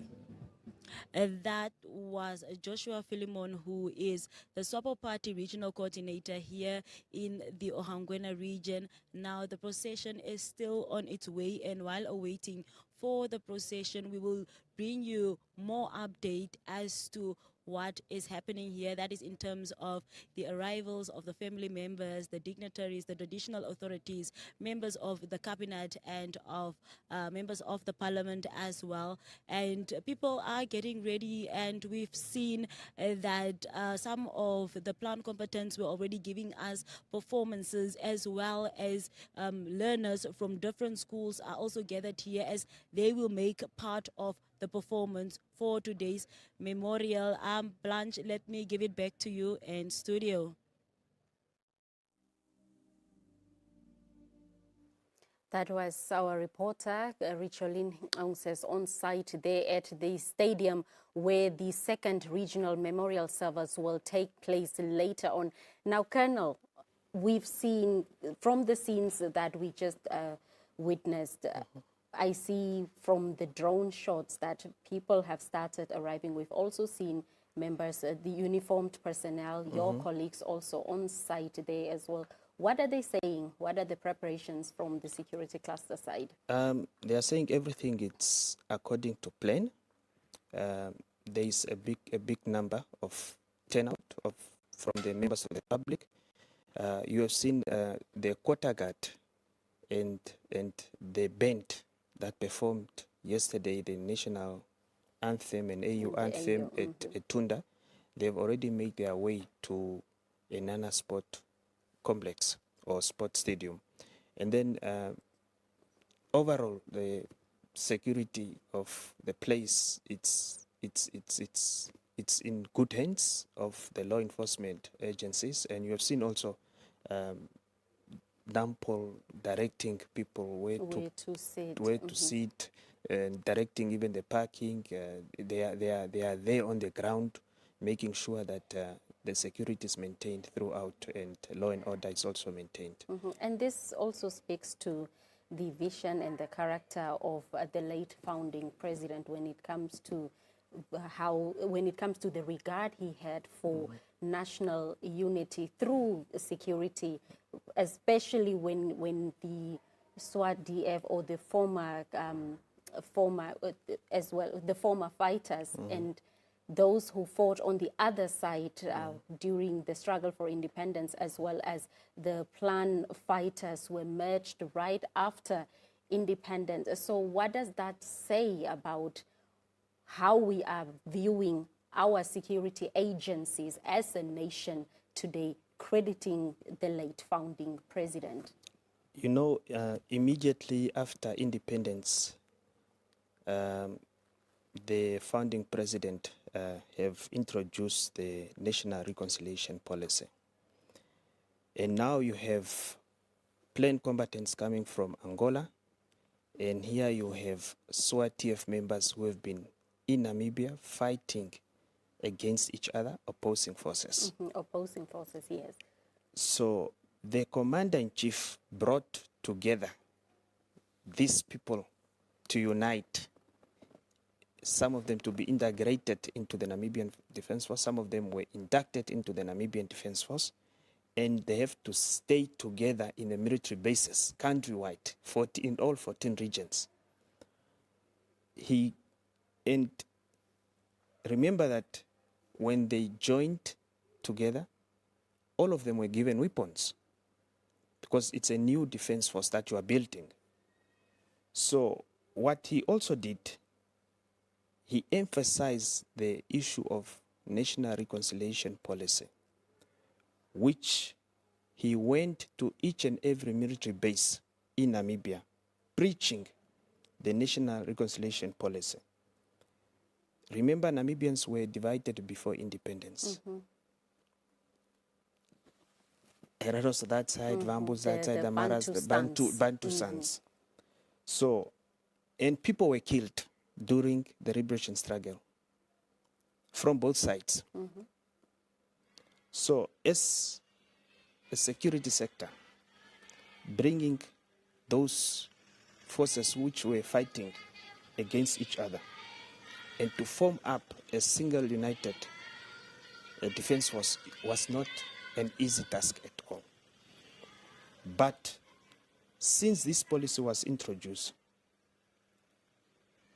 and people were integrated in the defense force, there was no a single day where you hear or heard that one member of SWATF and one member of Plan were facing each other, want to fight each other. It never happened. So maturity prevailed, unity of purpose prevailed. And they've worked together. And this is what also has led us to go to, when we went to DRC, that there were no issues among the soldiers. Plan and SWATF, they all put aside the differences. And they focus on building the Namibian Defense Force. And there's a big number there was a big number, because some of them have now started to retire and young people are taking over. So all along, these people have been working together successfully. They went to different missions. The very first one was in 1992 when they went to Cambodia. And after Cambodia, we were in DRC, we were in Liberia, we were in Kosovo, we were also in Sudan. But there was not a single day when you heard or somewhere reported that, no, a former plane fighter or a former plane soldier and a SWATF were having issues among each other. It never happened. So, in conclusion, is to say that national reconciliation have worked more in the armed forces or in the security sector compared to any other industry in Namibia. And it's still prevailing as instilled by the late founding president. Exactly. Yes. So, Colonel, we are following the procession that we earlier said has just left the Oshikuku area. So what are the colleagues on the ground saying? Where exactly is it? Okay. First of all, before they left Oshikuku, there was a stretch of about 4 kilometers extra from Oshikuku, just members of the public who came to pay their last respect to the founding father. So that has also forced them to reduce the speed when they came into Oshikuku. But currently they have passed Onamila, and they're about to reach Oshakati, because it's a distance of 30 kilometers to Oshakati from Oshikuku. And very soon we'll expect them to arrive at the turning junction to Omongwelume. And the public, members of the public can still make their way alongside the road through which the procession or the official convoy is passing to pay their homage. Yes, you can see some of these visuals. Still, the public are there. They are there gathered, and you can see also that the procession is reducing the speed. See, yes. Whenever they come across any gathering, they start to reduce the speed. So that way everyone will be catered for, so they can still make their way along the roads and pay their final respects. Now, yes. Let's just take in the moments, Colonel, as we see on our screens there. There is the official convoy en route to Enana for the second regional memorial services. Namibians paying homage to the late founding president and father of the Namibian nation. They just pass the 10 from Oshikuku to Elimi on your way to Oshakati. Yes, so they have increased the speed, or they went back to their original speed of 60 kilometers per hour.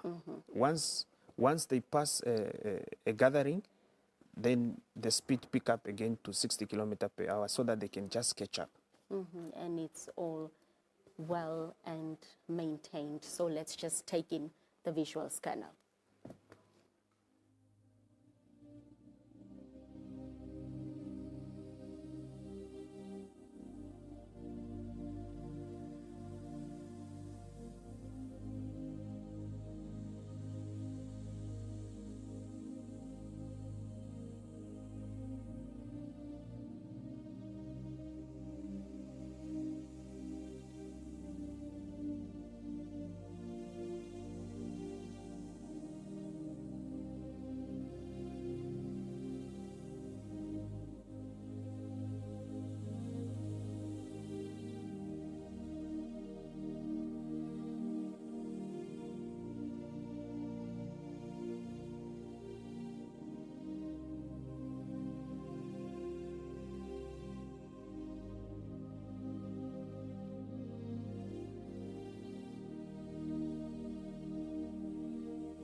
Well, the official convoy is still making its way to Enana Stadium, where the second memorial service will take place later on. But Colonel, where exactly is the convoy now, as we can see from the visuals? The convoy is about 18 kilometers from Oshakati.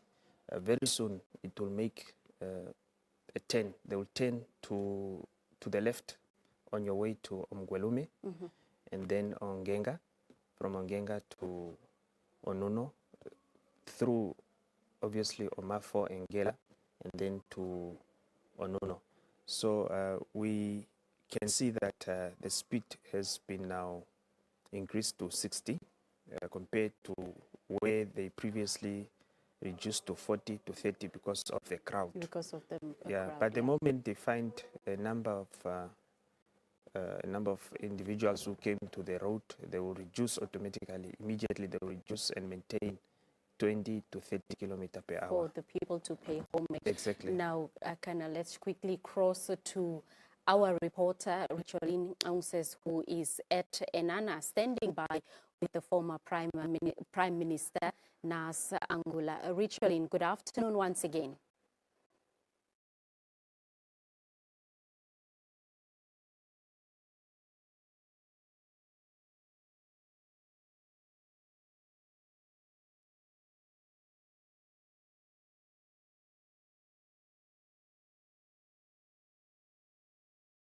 Numbers of the people are increasing here at the Enana Sport Stadium, where we are scheduled to have the second regional memorial service for His Excellency the late Dr. Sam Nujoma, who is the founding president and father, of the Namibian nation. And now his remains were at Etunda village, where he laid in state overnight, and it made its way to Okahao, and then from Okahao to Tsandi, from Tsandi to Otapi, from Otapi to Ogongo, from Ogongo to Oshikuku, and they are currently en route to Oshakati, and after Oshakati they will be making their way to the Ohangwena region. Now I am joined by Nas Hangula, who is the former Prime Minister. Mr. Nas, can you please take us through your journey with the founding president just briefly? Thank you, Rachel. It was a long journey. The journey we started when we joined the struggle outside Namibia in Zambia. We arrived in Zambia in 1966. Then President Nujoma met us as young people. I was just about 21 years old at that time. And he was very happy to receive young people in exile. And he was keen to send us to schools. Then in that first encounter, one phrase which never left my mind is that he warned us that time wasted never returns. Time wasted never returns. That is what stuck in my mind. And throughout my life, I have a problem with people who don't respect time.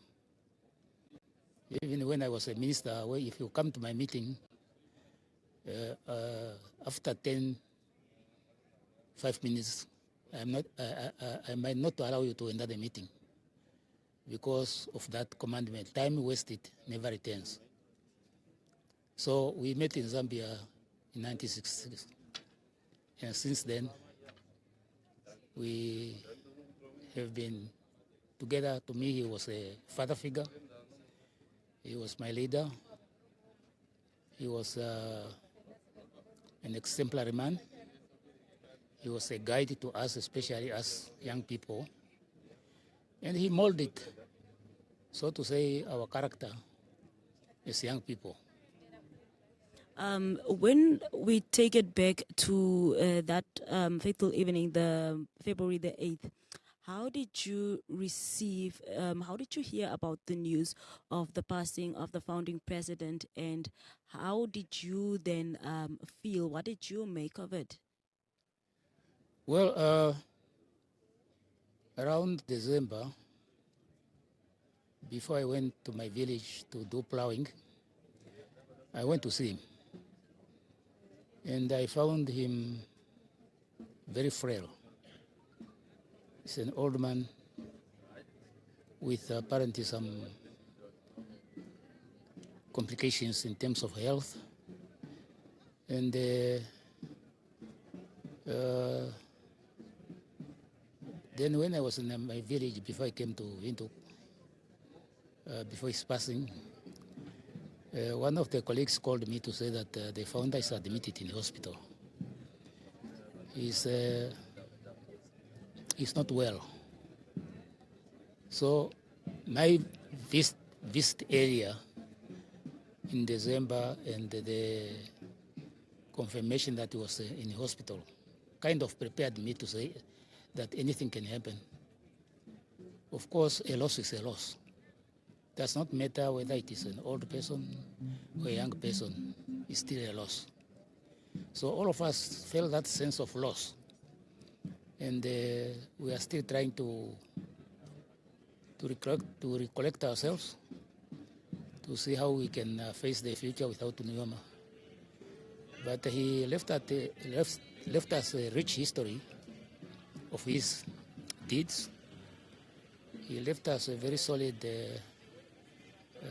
society here with a strong constitution and the policy of national reconciliation. So we have to build on these strong foundations and face the future with confidence as a nation. Yes.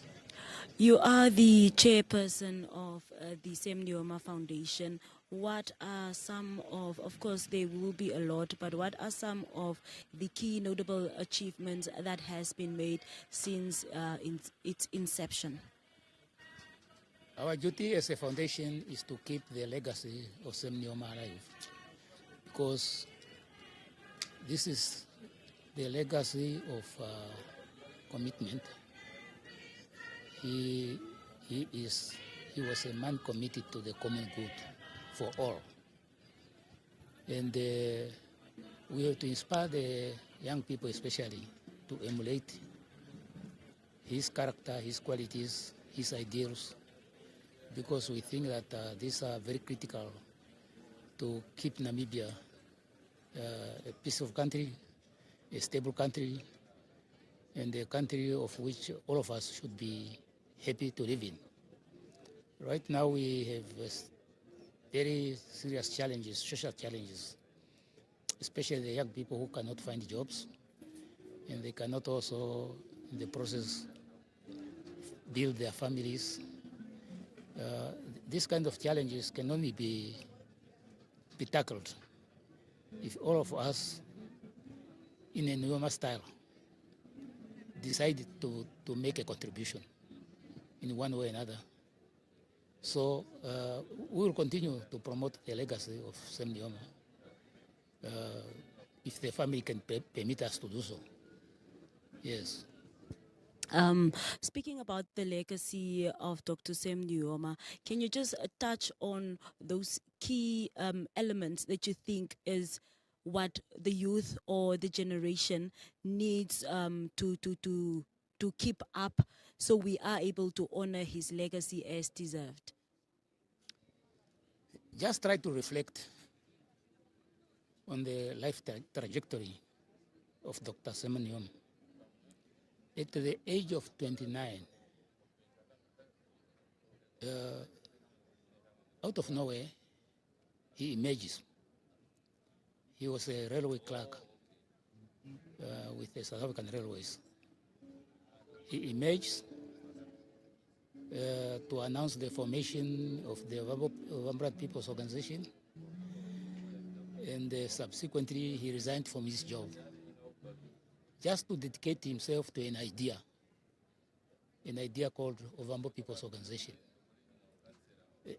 Just imagine, not many of us are prepared to do so. Then he decides that besides mobilizing the people of Namibia at home, it's very, very important to mobilize also the international community to get political support and diplomatic support as well as material support for the Namibian people. And he did that with his colleagues very successfully. Very successfully. Going into exile, even myself when I went in exile in 65, when a colleague of mine together at the secondary school in Zambia asked me, where do you come from? I come from Southwest Africa. Then this person will be confused. Where is that country? Because we were not known. People know South Africa, or they will know Angola or whatever, but Southwest Africa, no. But Sam Nujoma put this country on the map. And really, it is a history of courage, of patience, of persistence, perseverance. That's the history of Sam Nujoma. Even where things look so impossible, he will persist and make them possible. Otherwise, we will not have celebrated the 21st of March 1990 if he didn't do so. So all of us, we have some endowments. You may be a musician, do your music properly. You might be a footballer, do your football properly. You might be a driver, drive your car properly. Do it, anything you commit yourself to do it properly. That's what I'm trying to say, just like Dr. Sam Nujoma did. Yeah. You were part of the first people to speak at the memorial services. Why did you feel like you had to, reach out and be one of them that speak? Obviously, the history comes way back in terms of the liberation struggle in Zambia. But what is that made you say that I want to be part of the first people to pay my respects and tribute to the founding president? The only speech I made in my own personal capacity was a memorial service at the University of Zambia, because I was a Minister of Education when the University of Zambia was established. Other speeches I have been making is because of the Sam Nujoma Foundation. I'm going to read this eulogy here because of Sam Nujoma Foundation. I'm not asking myself that I want to speak.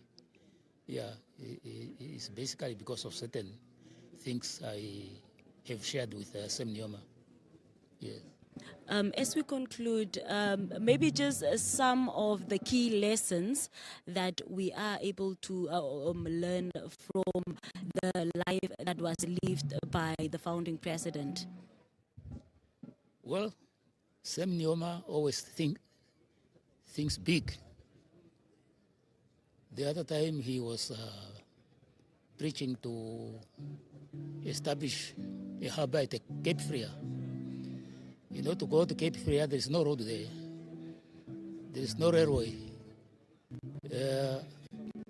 We should start thinking big, even though things which seem impossible, they will become possible if you think like Nujoma.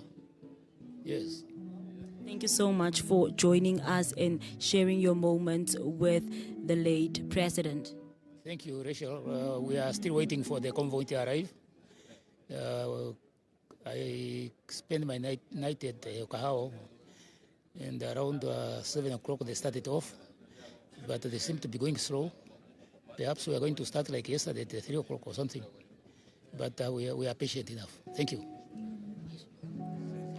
That was the former Prime Minister Nas Hangula, just reminiscing about the time that he met the late Dr. Sam Shafishuna Nujoma, and also letting us know that the foundation has done a number of things that speaks to the character of Dr. Nujoma, and of course Namibians need to remember him and carry on his legacy. Now I am joined by the first citizen of the Ohangwena region, that is retired Lieutenant General Sebastian Teitunga, who is the governor. Governor, thank you so much for joining us. Thank you very much for having me. Governor, can you just take us through some of the planning that went into the memorial service? Yeah, we have established committees to prepare for the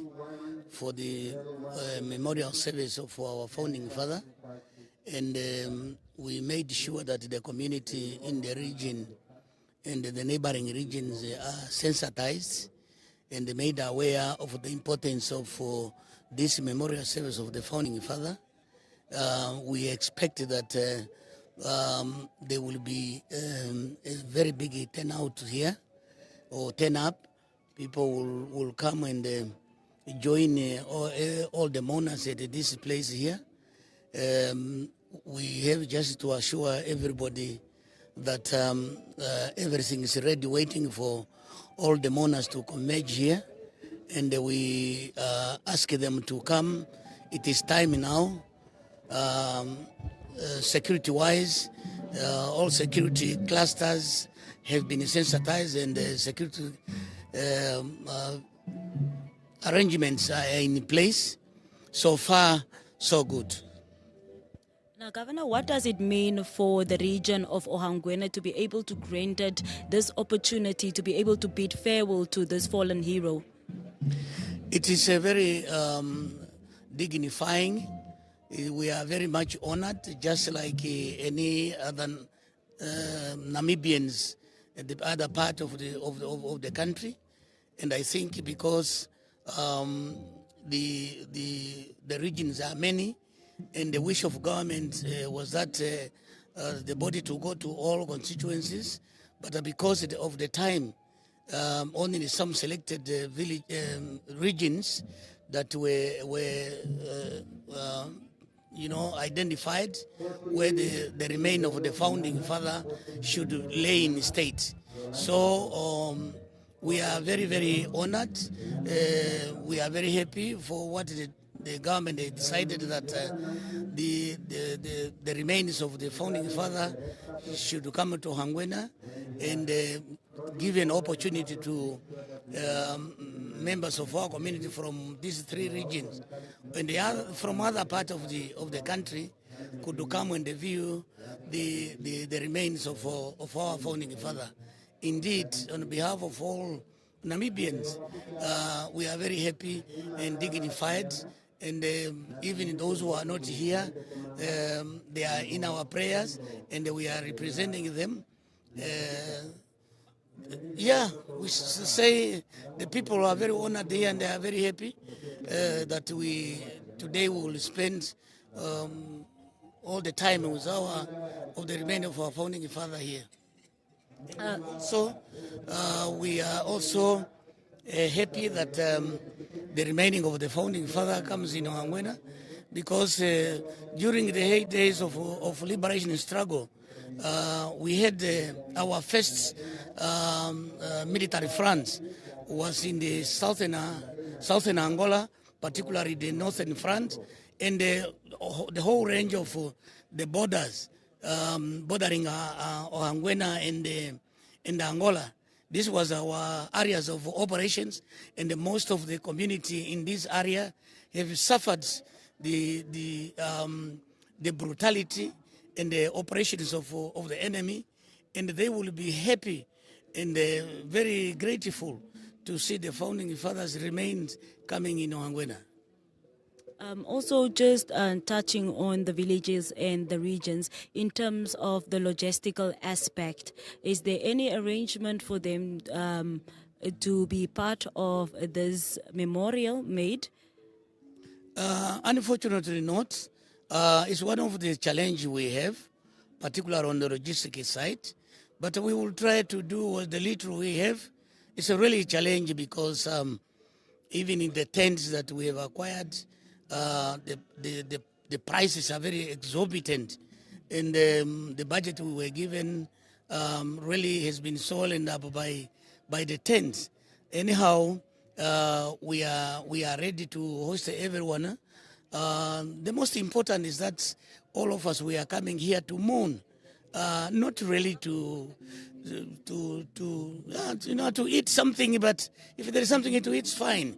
But the most important is for us to come here in the honor of Founding Father, view the body of our Founding Father. That itself make us already certified. So, but it's a challenge on the logistics, but we can really manage with the little we have. We can really make it. Lieutenant, in your opinion and your experience with Dr. Nujoma, what is the legacy that he is leaving behind for the Namibians that the youth can leverage from? Dr. Nujoma, our founding father, I can tell you, he has left a legacy that all Namibians should be appreciative of.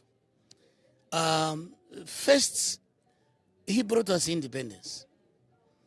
Some people, they argue, but who brought the independence here is Dr. Safishuna Sem Nujoma. The leadership of SWAPO, the international community that were, assisting us in our quest to achieve our independence. After independence, he introduced the policy of national reconciliation. This is a beacon of peace.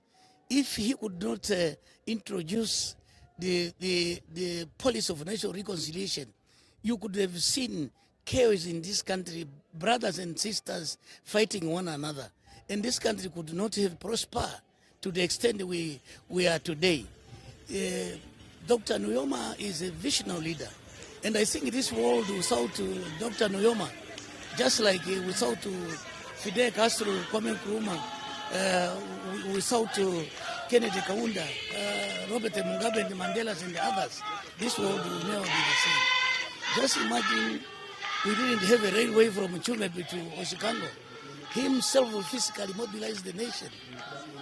And that today we are proud that we have a railway that from Chumebi to Oshivero. Just see that Dr. Sem Nujoma, his vision is to have a higher way from Wenela, the border of Zambia, to Cape Frio, so that the whole northern area of the country has got a road that can take us from Zambezi to the Atlantic Ocean. He had a vision to bring water from DRC because of the scarcity of water in our regions, particularly Namibia is a dry country. He has that vision to bring water from all the way from, I just forgot, Kabarabasa or somewhere there, to bring water here. And he has a vision to industrialize this country. I hope we will continue with that vision. And the current leadership, the future leadership, we should emulate this legacy of peacemaking, unifying the nation of our nation, all walk of life. We should regard ourselves as one nation, as one Namibia, so that we regard ourselves as Namibians to stand together and develop our country and make sure that we fight all the negative forces like corruption and others. He was very, very staunch against corruption, against tribalism, against racism. So it's a legacy that we should never sweep away from the history of this country. Thank you so much, Governor. That was retired Lieutenant General Sebastian Teitunga, and we earlier on spoke to the former Prime Minister Nas Hangula, as well as the SWAPO Regional Coordinator, that is Philemon Joshua. We are expecting round about 35,000 people from all walks of life in the regions from the northern area of Namibia. Let us head back to studio so we can hear from Blanche what update she has for us on that end. That was an update from Enana, where Richelin Auses is engaging the mourners there ahead of the memorial service that's to take place later on. Now, Colonel, the convoy is still en route to Enana. It's still moving. So where exactly, what are the colleagues reporting from on the ground? The colleagues on the ground has just reported that the convoy has passed a mono. So we are talking of 2 kilometers by now to turn off to Omgwelume. And then from there, we also expect a number of people coming along the road, because there are a lot of villages along that road between the junction of Omgwelume and Oshakati, and then Omgwelume, Ongenga to Onuno. So there are no changes in the routes? No, there are no changes on the route. They are strictly sticking to the plan as it was from the initial starting point. So they are currently about to turn to Omgwelume. And then on the road to Omgwelume, there are very big number of villages. First of all, there's Ompumbu, and then Okaku, Kanangula, Onanime, Onyelelo. Those are villages just alongside the road. And then Onalonkono, Ombalala, Oshikuyu, Onambedi, Omafa, Ohali, Oshichani, and then Omungwelume. And then you get Omaborota, and then you get Ohaidiwa, and you get Okaku Kanangula, and then you get Ohali, Oshichani, and then you get Ongenga, Oshikuyu, Omaliata, Ongobeaora, Onhudi, and then you get Onawa. After you turn to Omafo now, you get to Onuno, Onawa, Okafitu, Oikoto, Elakalapra, Ohaingu, Onambago, Ouhono, Engela, Omafo, then you are at Onuno. And now, Colonel, we are also getting some questions with regard to the starting time of the memorial service. On the program, it's indicated that it's supposed to start at 1300 hours. So now I see that the convoy is accommodating the villagers, hence the change in the speed as you explained. On the convoy, there are senior commanders there, people like Major General Aktofel Nambaku, who is the army commander. And he knows that the time, they are behind time. So as a result, they don't want also the government at the end of the day to be blamed that you came here rushing and we did not have an opportunity to see the casket at all because you were just rushing on a high speed. That's why they stick to 60 kilometers per hour to allow members of the public who came to the road just to come and view that casket, to see it for themselves. And then whenever they are coming across any gathering, any number of people, they reduce the speed to between 30 and 40 kilometers per hour. Like now, this is the turning junction at Oshakati and Omgwelume. There will be a big number of people that we're expecting here. You see, even the road. Yes, they are entering. They are entering now that turn between Oshakati and Omgwelume. And here, it's a complete stop. They are not moving. Very slow. That's now at 20. So you will be questioned, why did you came then if you are rushing? We want to see the casket, but now you came rushing just because you are going to Enana.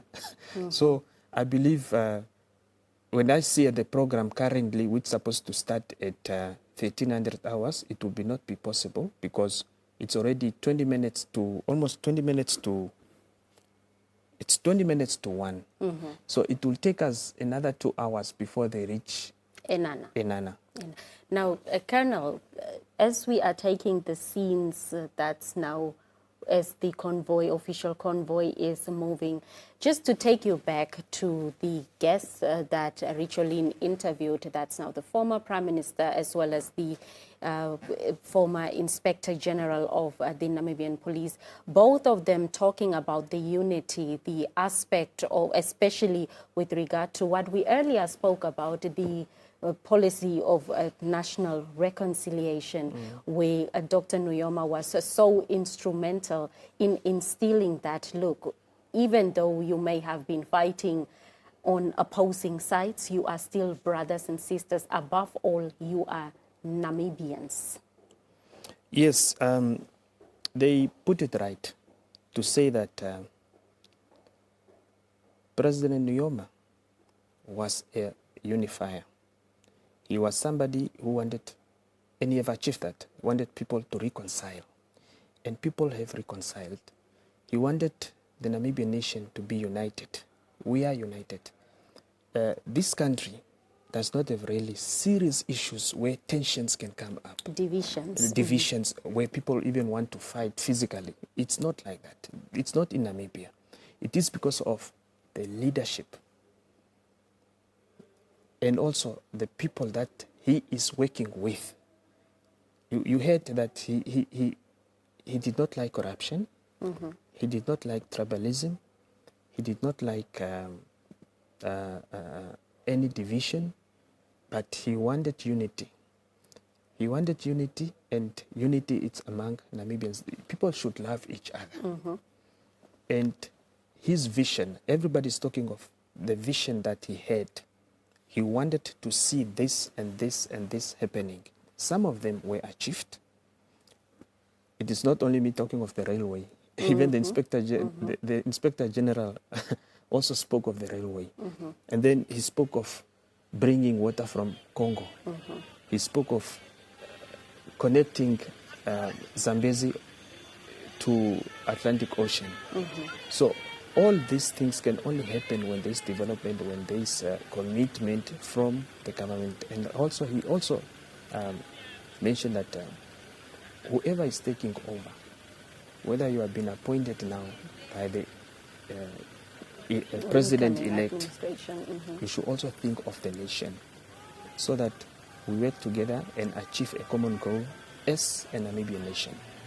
Yes. So that is the legacy cemented in the annals of Namibia's history, Colonel.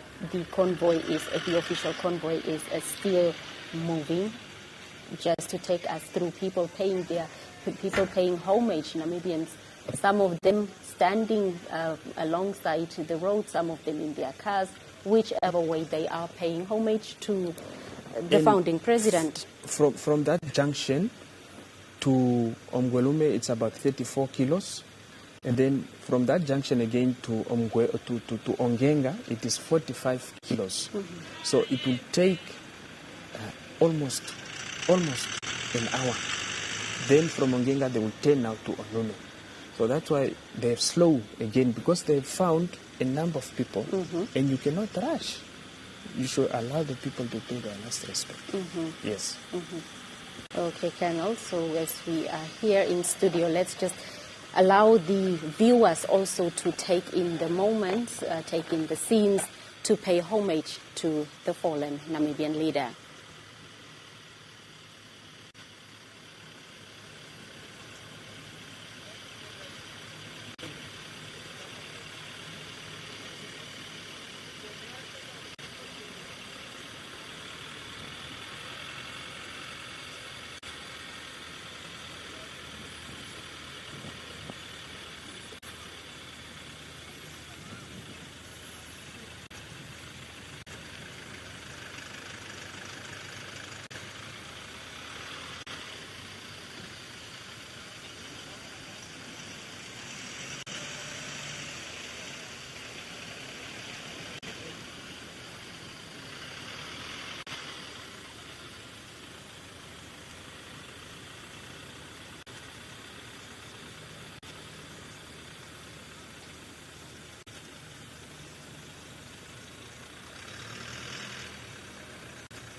Well, it's been almost 5 hours since the official convoy carrying the remains of, transporting the remains of the founding president has been on the road, Colonel.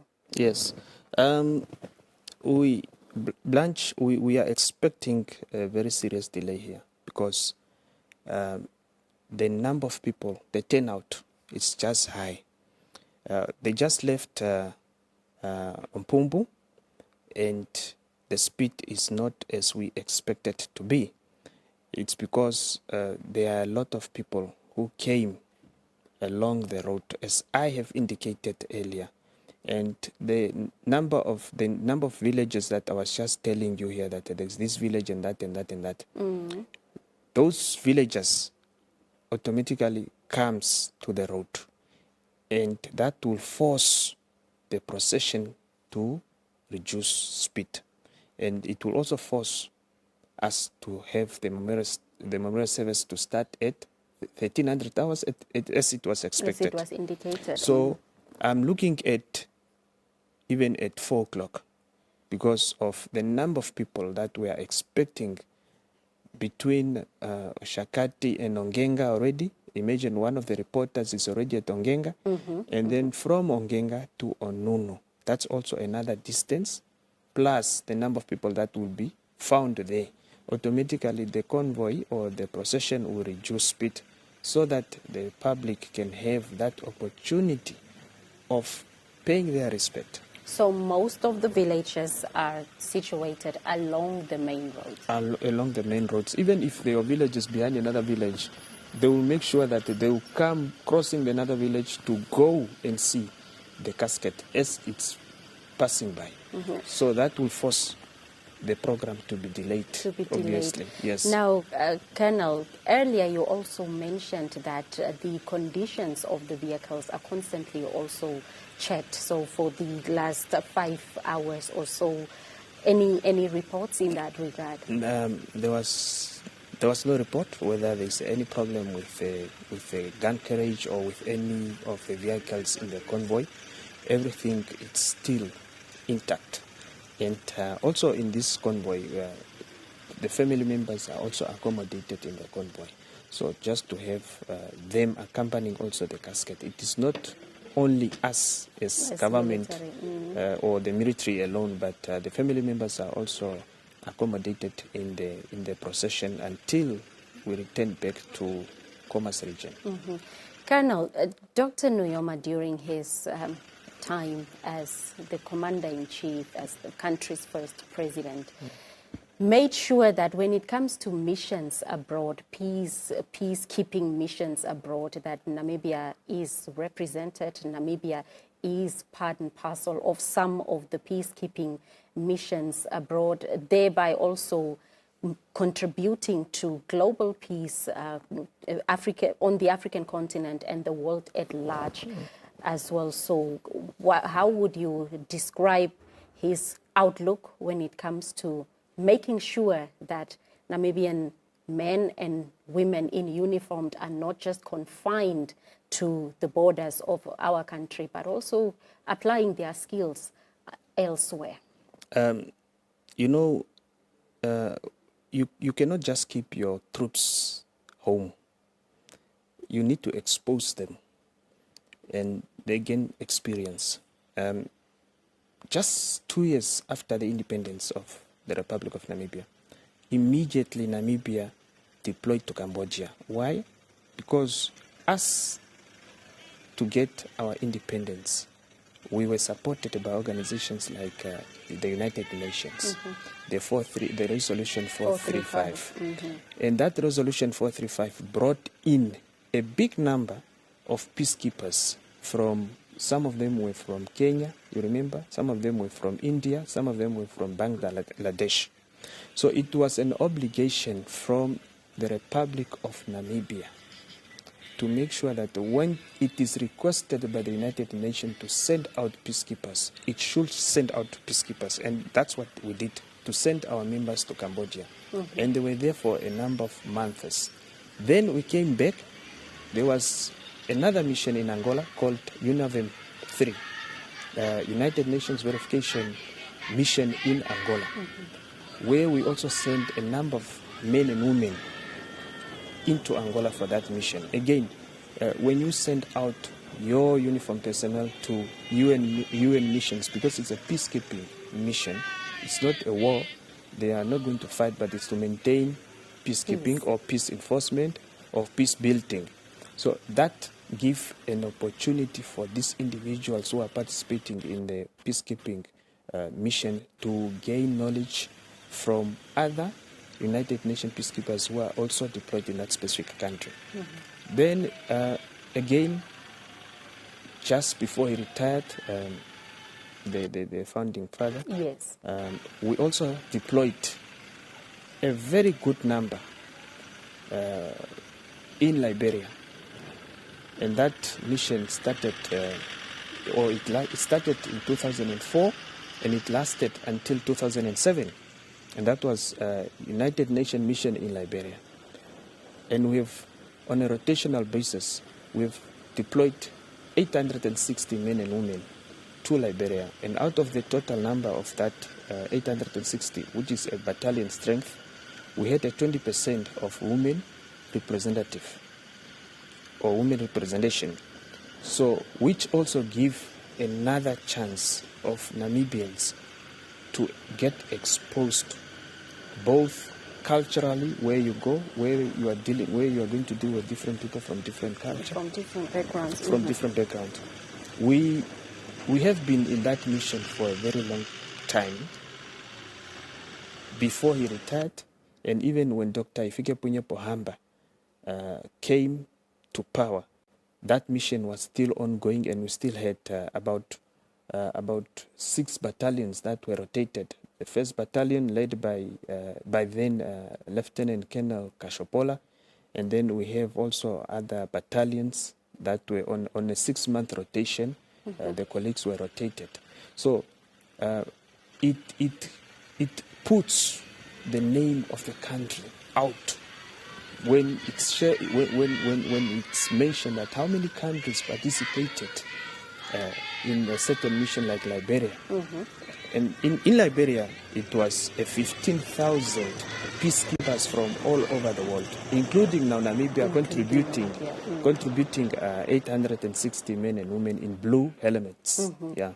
Now, Colonel, you did mention that at the implementation of Resolution 435, we did also have peacekeepers from Kenya, and some of them, that contingent remained after the first elections, just to make sure that the entire process is smooth, and this new baby that's now Namibia is its institutions are firmed up and so on. So, and I know that the founding president has constantly also given gratitude, expressed appreciation to Kenya for a gesture of that nature. Is the relationship as envisioned, as cemented by the founding president, still solid among the security cluster of the two countries? It is still solid because the Kenyans were requested to remain behind also to assist with the training of our defense force, because we are starting and you need to adjust when it comes to drilling. The colleagues who came from abroad were drilling differently from those ones who were fighting from the opposite, or those ones who were in SWATO. So they were put together and be trained for a certain period. Not only that, Kenya up to today it's also providing training slots to the Namibian Defense Force, where we send our members to go for training in various fields. So that cooperation between the Namibian Defense Force and Kenyan Defense Forces, it's still solid, and from time to time or on annual basis, we also get visits. These are study tours from Kenya Defense Forces Command and Staff Colleges. So they always want to come and send a certain group of students to Namibia for study tour. And when they come here, they visit different institutions. They can they used to go to for example, to Windhoek. They will ask to go to Namibia breweries. They will ask to go to the main one. It's actually the National Planning Commission. They will also go to other institutions like Tosha Fishing or whatever fishing company. So it's not strictly military organizations no. that's to be visited. They always send you the objective of the study tour. And you, as a host, is to determine the right institutions that need to be visited by the staff college. So that relationship is still solid. And you remember that even last year, that when our president passed on, the general who was leading the peacekeeping from Kenya also came to attend the funeral of our late president. Yes. And with the other security clusters from the other countries within SADC? Even with other security forces or defense forces, each country has a cooperation, a defense or a military-to-military cooperation. We have one with South Africa. We send students to South Africa. We send to Botswana. We send to Zambia, to Zimbabwe, to Tanzania, and we also receive students like the current course that we have in Okahanja. We have students that came from Zambia, and last year we have students. Two came from Zambia, and one came also from Kenya that we were just discussing here. So we have that cooperation symbol because our founding father, Dr. Sam Nujoma, during that time and after, he has been robbing already support for the liberation struggle, for support for the liberation struggle, be it weapons that he needed during the liberation struggle, be it the ammunition, be it training, because a lot of people during the liberation struggle were also sent to different countries to go and study. So, because of that relationship that has been there already, not only in Africa, but also beyond, that cooperation was just elevated again further when Namibia gained independence. That's why we also have students who go and study in India, who go and study in Russia, who go and study even to countries like China, Germany, Spain, Brazil, Greece. We have them, Brazil, and then United States also. We have also been sending students to United States, to South Africa here, our neighbor, Botswana, all over. So that cooperation is there. So the efforts of the founding president, we are seeing the results today as we have cooperation agreements that you just explained, Colonel, and we are still following the procession. Colonel, where exactly are we now with regard to the official convoy? We are between Oshakati and Omgwelume. They are still proceeding to Omgwelume. And they have not reached yet Omgwelume. So, and that is about 34 kilometers distance that they have to cover. And then we expect slight delays, as you explained, given the number of mourners. At this moment, the speed has picked up to between 40 and 60 kilometers per hour. You can see that they are speeding a little bit, but maintaining the speed, pace. The pace that they wanted. You see they've picked up. Okay, you can see here they are not reducing. I think they are just driving now 60 kilometers per hour.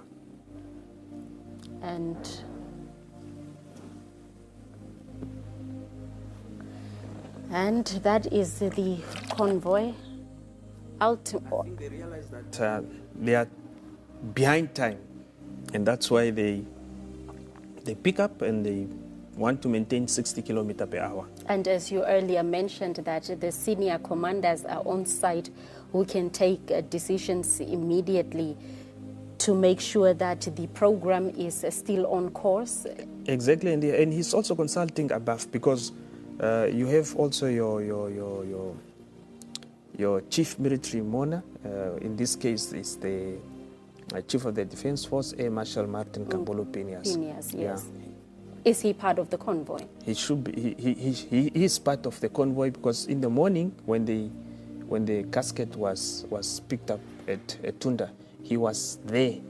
Even before 6:30, he was already on the ground. All right. Yes.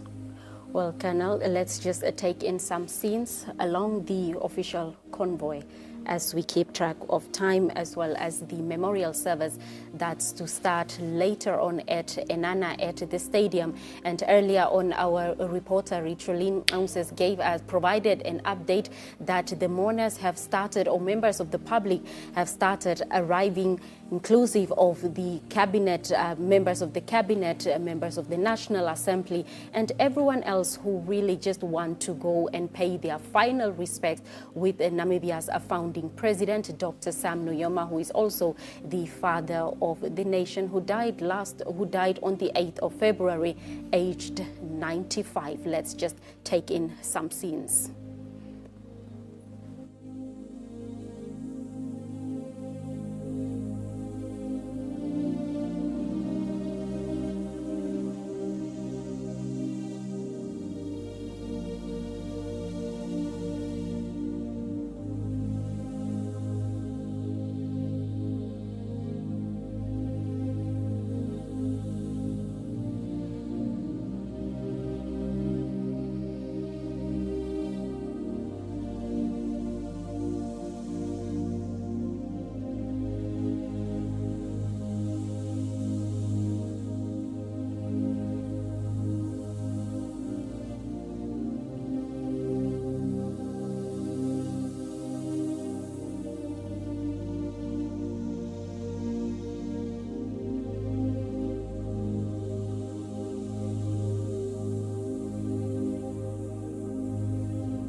Well, those are just the scenes of the official convoy carrying the remains of our founding president, Dr. Sam Nujoma, en route to Enana Stadium, where the second regional memorial service will take place, as we alluded to earlier. Now, convoy, Colonel, pardon me, just as the convoy is moving, just to tell us where the convoy exactly is before we cross to our reporters on site. The procession is currently at Ongenga, and they will turn to their right, leading to Mafo, Ngela, Onuno. Okay, and our reporter Ben Tsuop is on standby from Ongenga, just as Colonel Shilumbu alluded to. Ben. Since some of us, we are groomed by him, I think we will try by all means to follow his footsteps. He's our founding father, the founding father of the nation, of the Namibian people. We are really touched. We are praying to God that let's find others who are groomed to follow the old footsteps. As in Ongenga constituents, as I'm speaking now, we are really touched. We are really touched. As you can see, a number of people, they are here mourning our famous or popular president, Dr. Sam Nujoma Shafishuna, who departed on that particular day, whereby everybody knows. I thank you, everybody. Let's keep our prayers with our famous president so far. Thank you indeed. Yeah.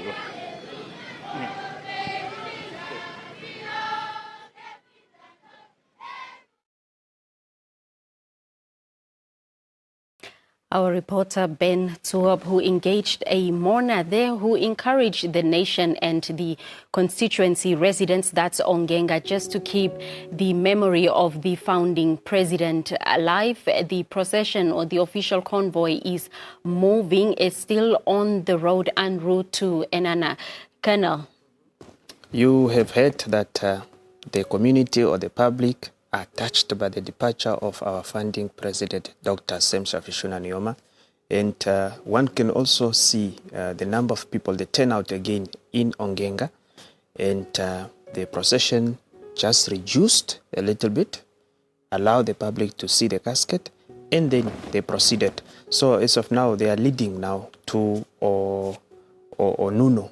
So it will go through now, again, various villages and places like Ngela and Omafo, Ohainku, and then... And all of them are in Ohangwena All region. of them, we are now in Ohangwena.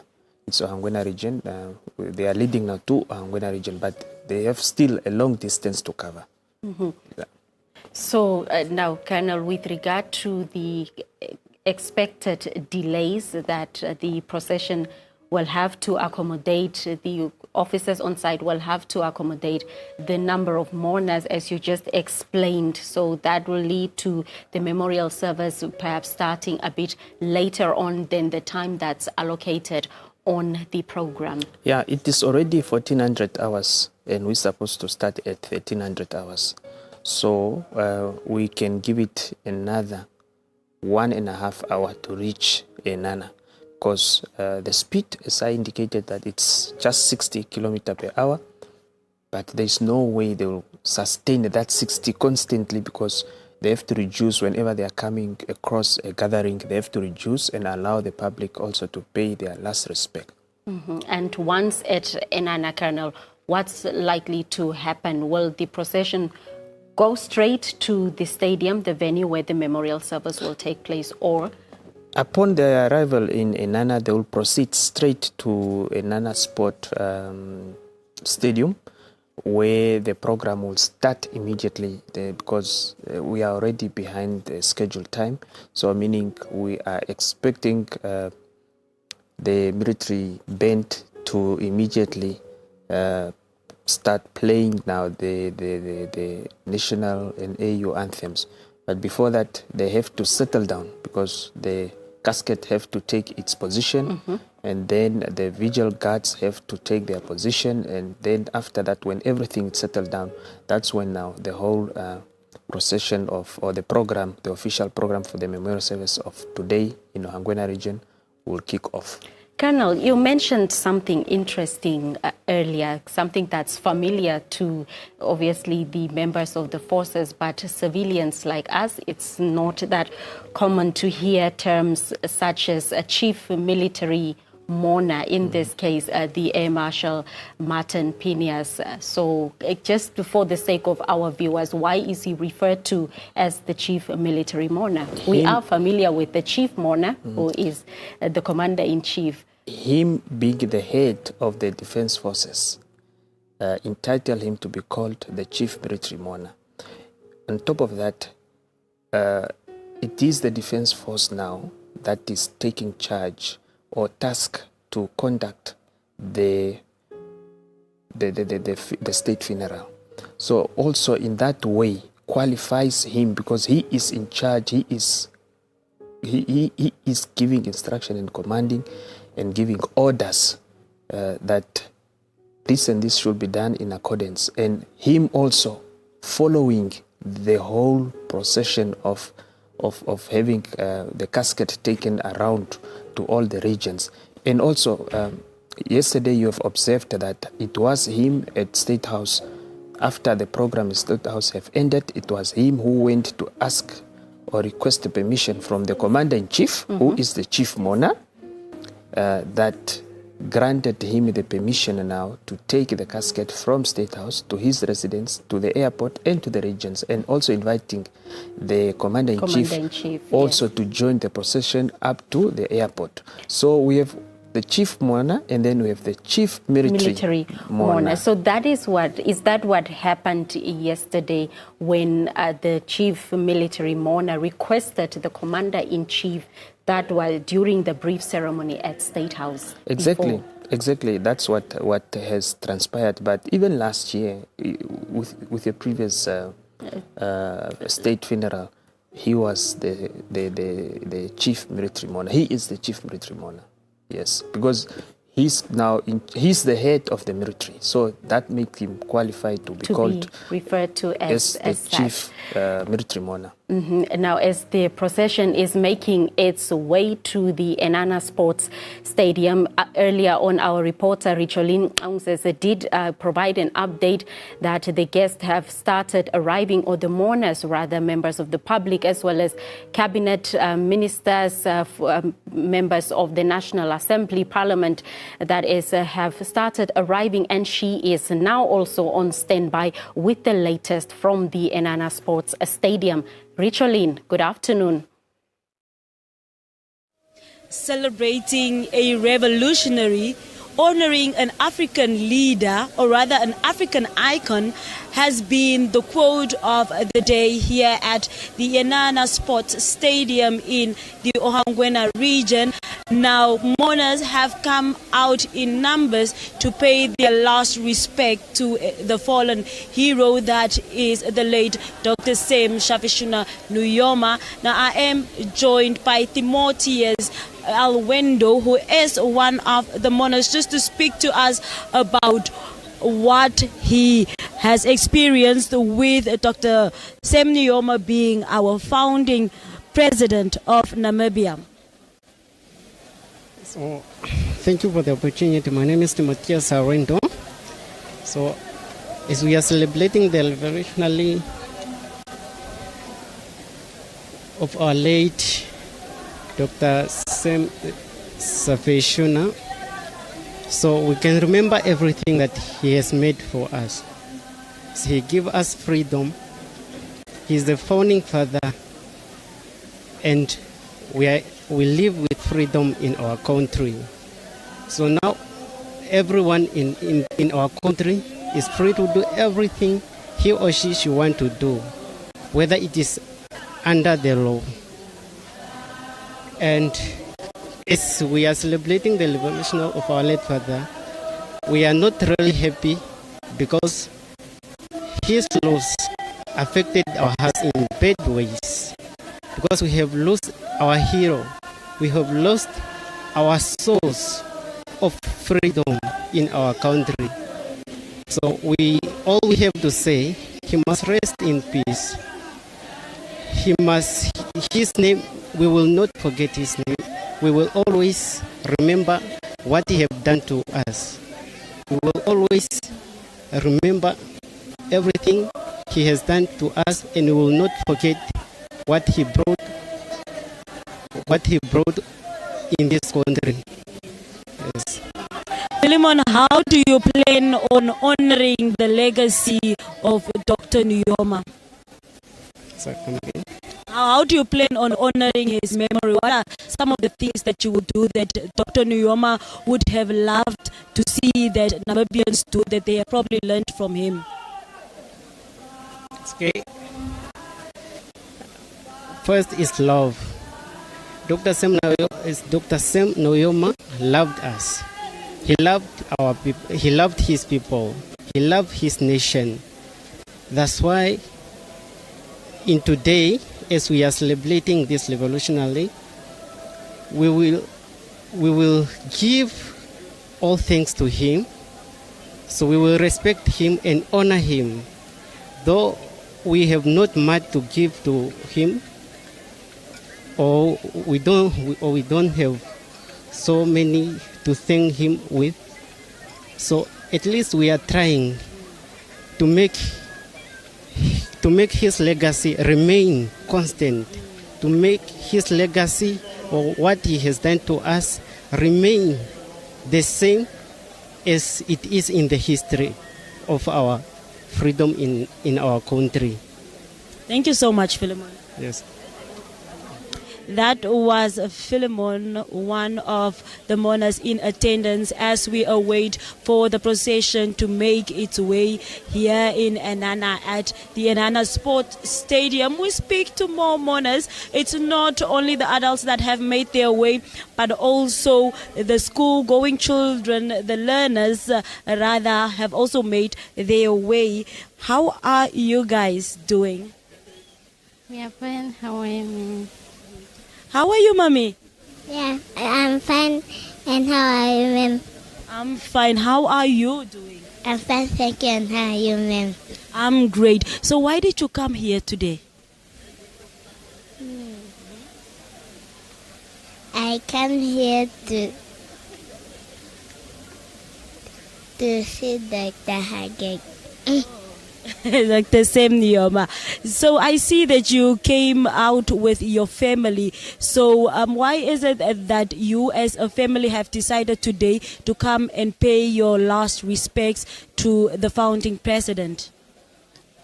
We are coming here because we want to show how we want to see what is going on about Dr. Sam Nujoma. And are you happy to see the procession? Are you waiting on the procession, and will you be happy to see the procession? And what are also some of the things that you want to see today at the memorial? Yes, I'm happy to see a procession because I want to see many things that I cannot see anymore. Thank you so much. Thank you. Those are some of the mourners, pardon me. Earlier on when we spoke to the SWAPO Party regional coordinator, he said that we are expecting over 25,000 people from all corners of the northern part and also those from the neighboring Angola to come and pay their last respects to the founding president. And of course, as we wait for the procession, there are performances taking place, that is from the Dilimani Cultural Troupe and also from the former Plan people.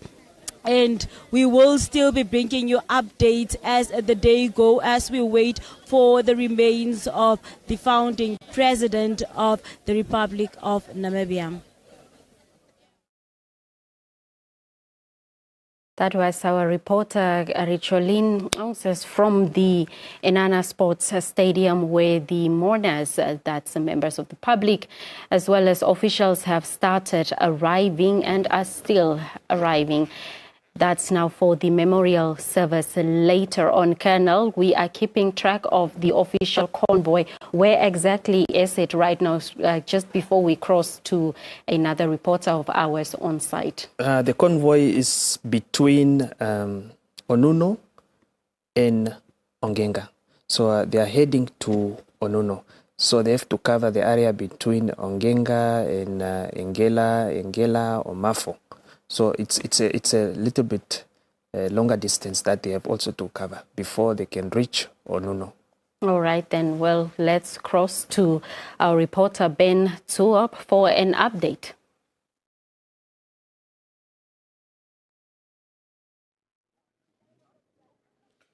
Good afternoon, Namibian nation. You're speaking to Matthias Malapi. And I'm remembering Honorable Dr. Sam Safishuna Nujoma. And especially this condolences is for the Nujoma family. We did indeed lost a hero that gave us peace, unity, and stability in our nation. And for the youth upcoming to in our nation, I just want to say we did indeed lost a hero. I just want to say rest in peace, Tatekuru Sam Safishuna Nujoma.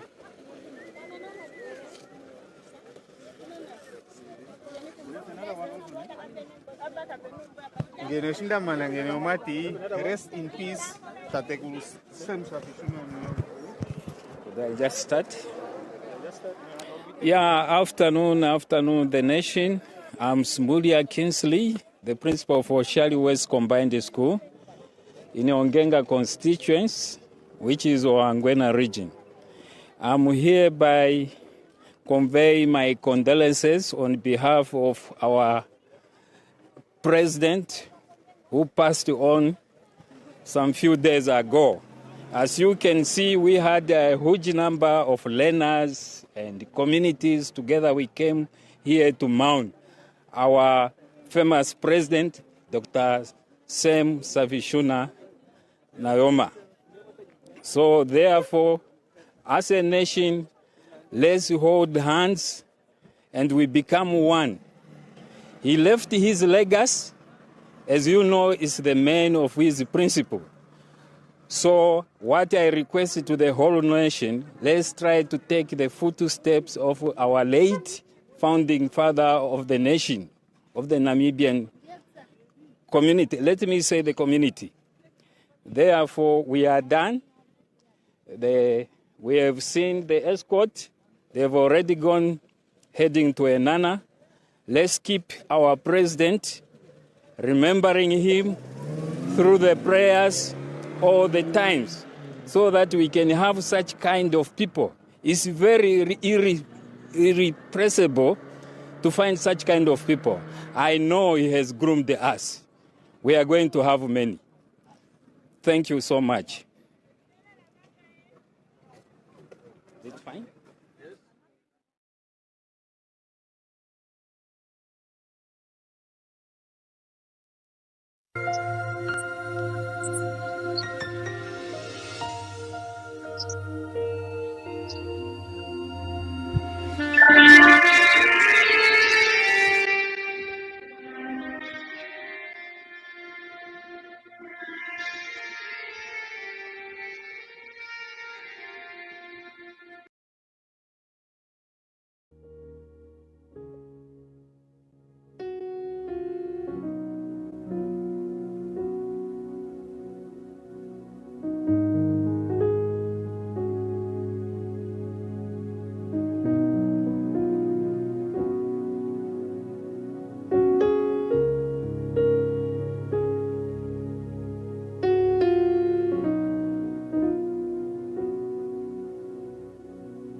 Well, the procession is the official convoy is still moving en route to Enana Sports Stadium for the second regional memorial service. And our reporter Tonateni is at Onuno to give us the latest. Tonateni, good afternoon.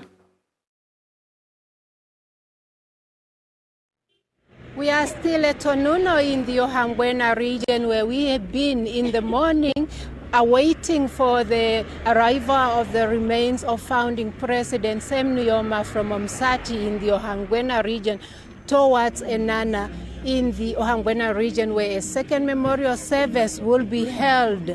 I am indeed joined by some of the mourners who came here as early as 7 o'clock. Some have been here since 7 o'clock. Some decided to make their way to Enana so that they can join the memorial service there. I am now joined by some of the mourners here who are ready to tell us some of the unique characters they have learned from founding president.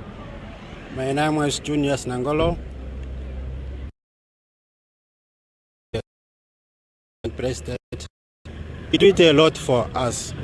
He bring independence. When he come into the country, work a lot of job in our countries. I'm a youth, we appreciate what he did for us. Now our country is getting independence. Now we are free as our youth. We can do it what we want. We can study what we want, and the road. We have a road, we have everything, we have a hospital. A big opportunity that we can get it here in our region. Thank you very much. He is indeed thankful to some of the developmental projects that were brought forward by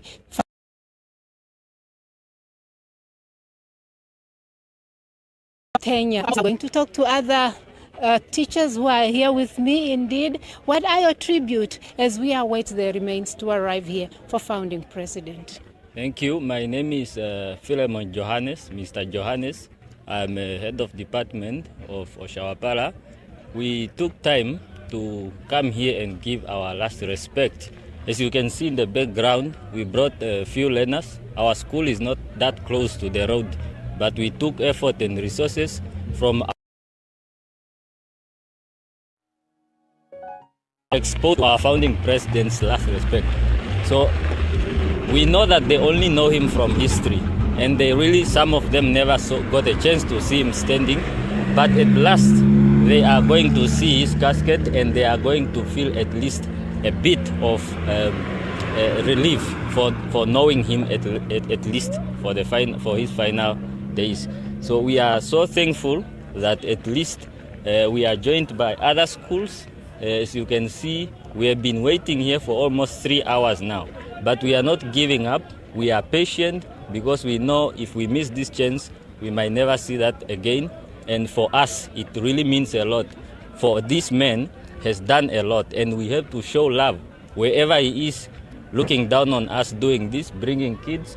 It's really something that he will be grateful wherever he is. And I am sure he will be resting in peace, knowing that his nation loves him. For the work he did is unimaginable, is unmeasurable, and you can see we are here in numbers, and that is as much as we can do. We don't have resources to aid what is going on, but our hearts and our presence means more than what else can we do as human beings. Thank you so much. Thank you, Namibia. Let's mourn our president. Let's pay the last respect, and let's be there for each other. Thank you so much. Finally, before you go, what do you want, especially children, to learn from this iconic leader? What I want from the learners to learn from this iconic leader, for those who have done history, they know at least the events that transpired in the hands of this man. And I want them at least to learn one common thing that is always on the man's face. If we look at these pictures, he's always smiling. And we know the time that he was going time to time, country to country, everything he has been doing. He has been a happy man, and he did all that for us. I'm not sure anyone can be ungrateful, because for us, we are enjoying our youth. He did not have time to enjoy his youth. I don't think they had time to enjoy their wives and their families, because in their time when they were our age, they have been in countries, in continents, searching for the betterment of Namibia. So we are so grateful, and we cannot let him just go like that. We will be here until whatever time he is passing, so we cannot leave. You heard it right. They are determined to wait for the remains to arrive here at Onuno. They will not move an inch until the remains get here for them to pay their last respect to founding President Sam Nujoma. It's back to you in studio.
Well, that was our reporter, Tonateni, just speaking to the mourners who have come out in numbers as they await the procession to pass through Onuno, where she was. And now, Colonel, how far you've heard from Tonateni that, as well as the mourners, vowing that they will not move an inch before they have witnessed the procession, also to pay their final respects to the founding president. So how far is the official convoy? The procession is currently at Engela.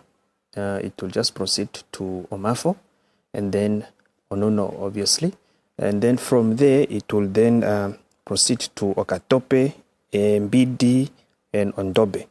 From Ondobe, it will go to Iliateko, Efidi, Mbahu, Onjoba, Omedi, Enyika, Ondada, and then it will be finally at Enana. So all these areas are within the Ohangwena region? They are within Ohangwena region and along the road leading to Enana. Mm-hmm.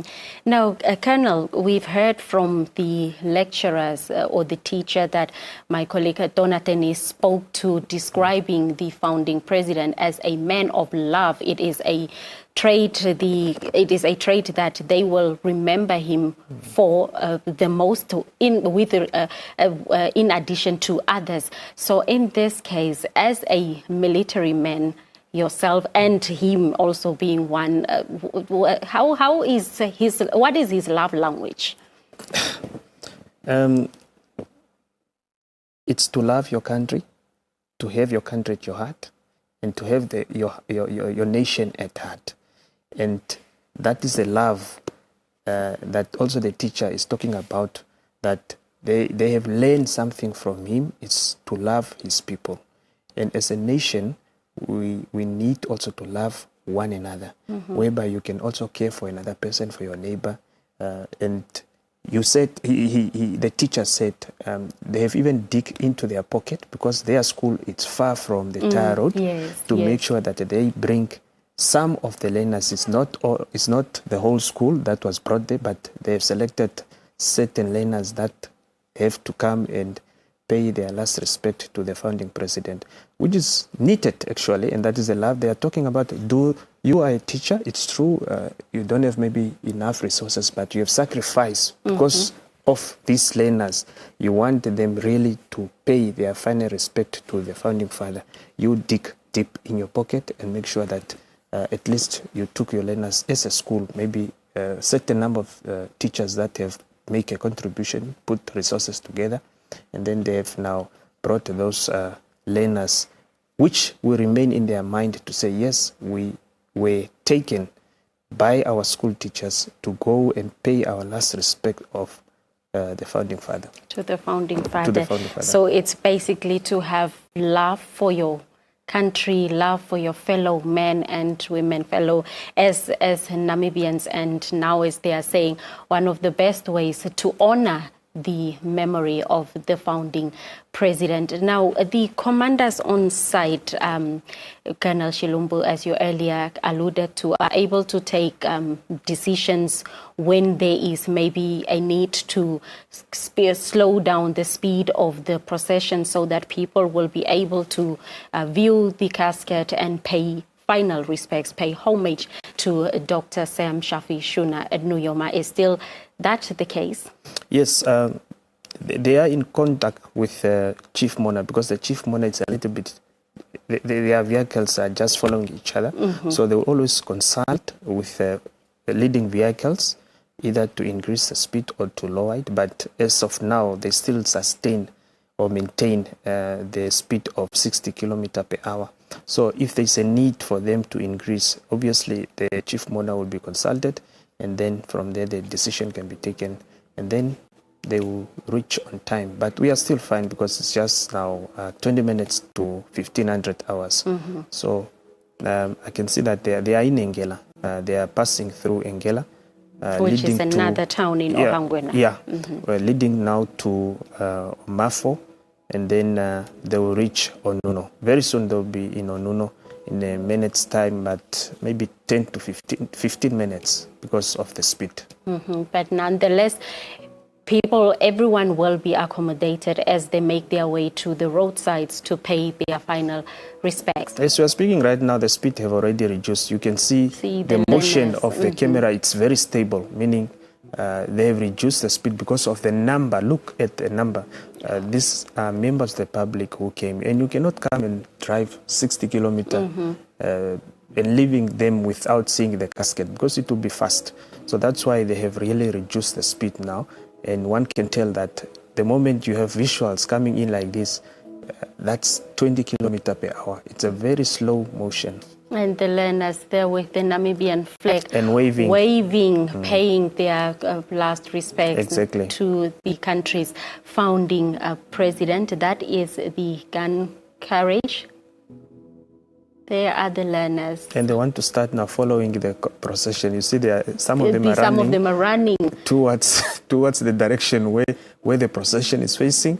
So it's some are emotional, some are they to pay tribute to the achievements.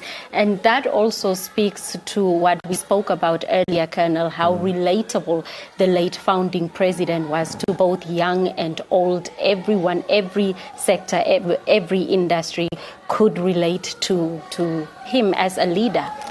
He loved his nation, and the nation loved him. If they did not love him, they would not be here. You see the big number that have turned up in Engela. All right, that's Engela, a town in Ohangwena region, and the procession, the official convoy, is on its way to Enana Sports Stadium, where the memorial service will take place. And earlier on, our reporter Richolin has provided an update that arrivals are underway. People have started taking their seats, and they are also just waiting for the remains for the official program to start. And while that is ongoing, let's take in some moments as we can hear some learners singing tributary songs to the late Namibian leader. That's Engela.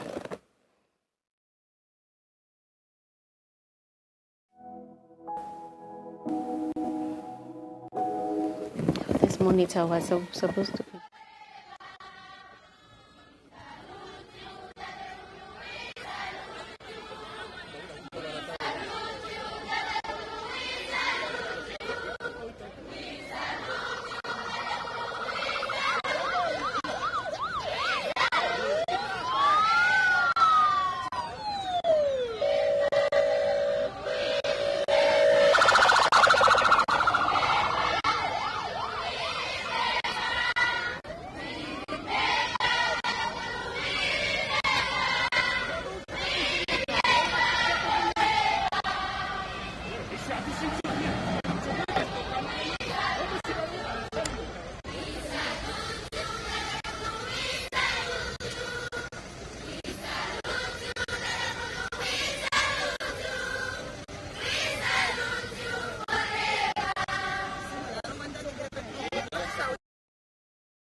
Well, the convoy has just entered or is entering Omafo, and our reporter Tapanda Shuya is on the ground to give us the latest.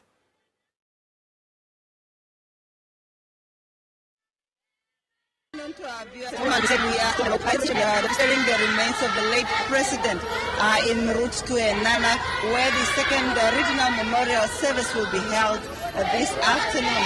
Now, as you can see, the procession is still on its way, and the casket is just passing by, and the children here at Omafo are singing.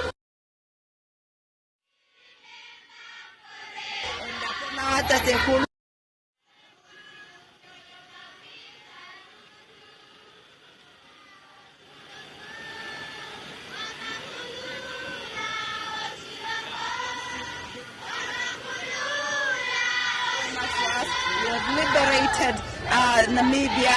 You have done so much good for us that we will always appreciate and remember you for generations to come. We will make sure we tell your stories to our children, that they tell their children and their children's children about the excellency founding President Sam Nujoma. That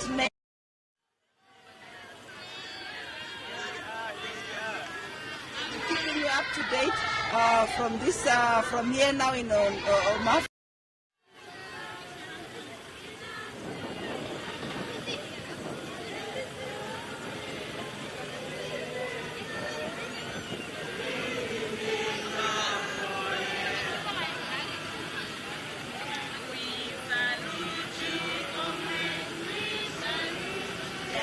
In the Pandashua as well as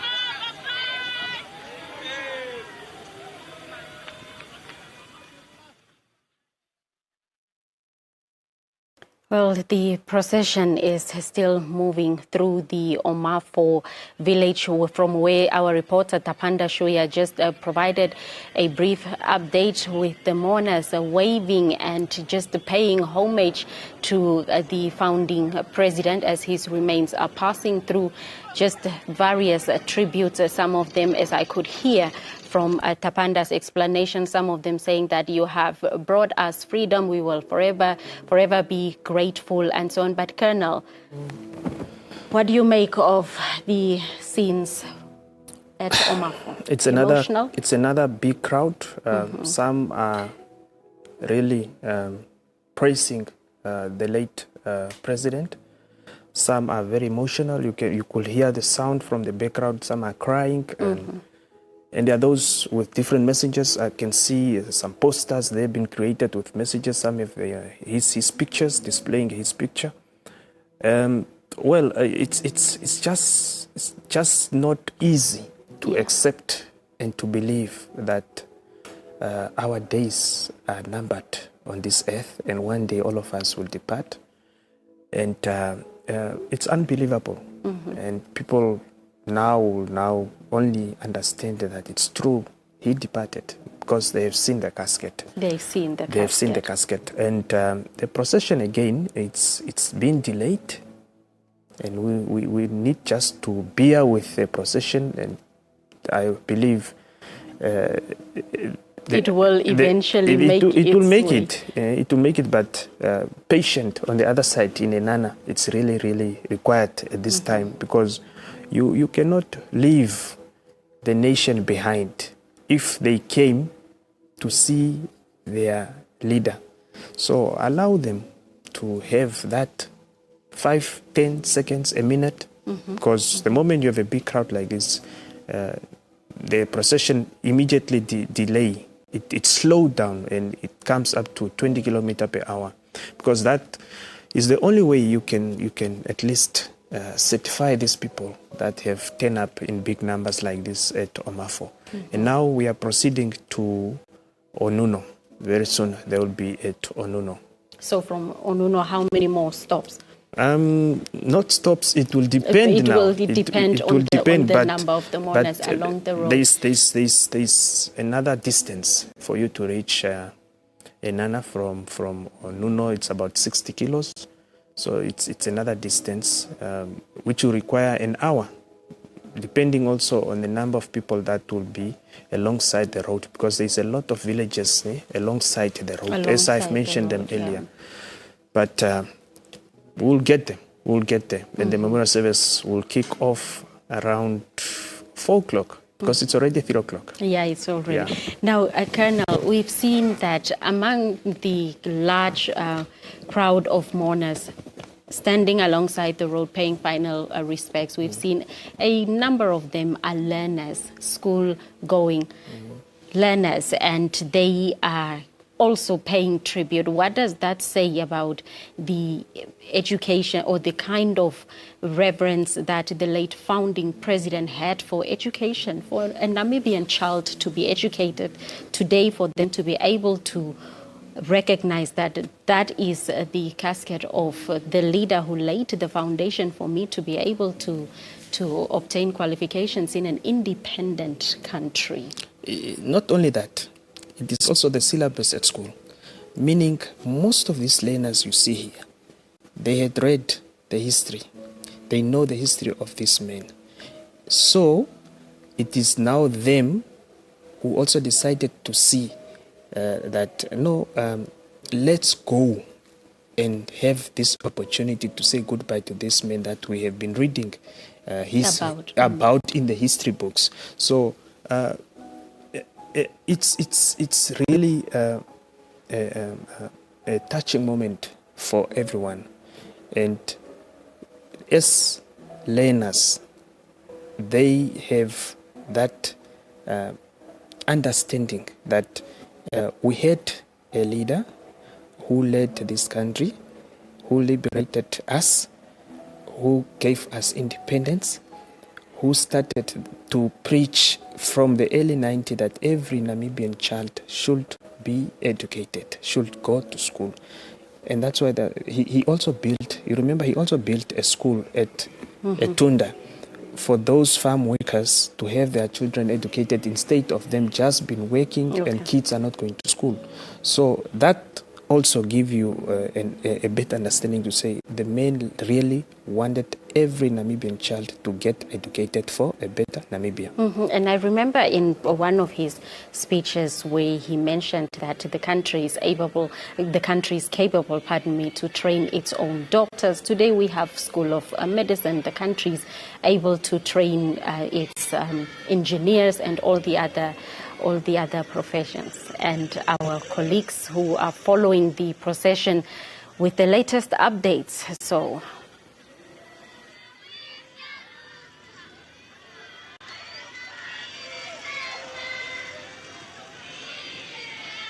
we can see traffic behind us that is ahead of the procession that is carrying the remains of founding presidents Dr. Sam Nujoma.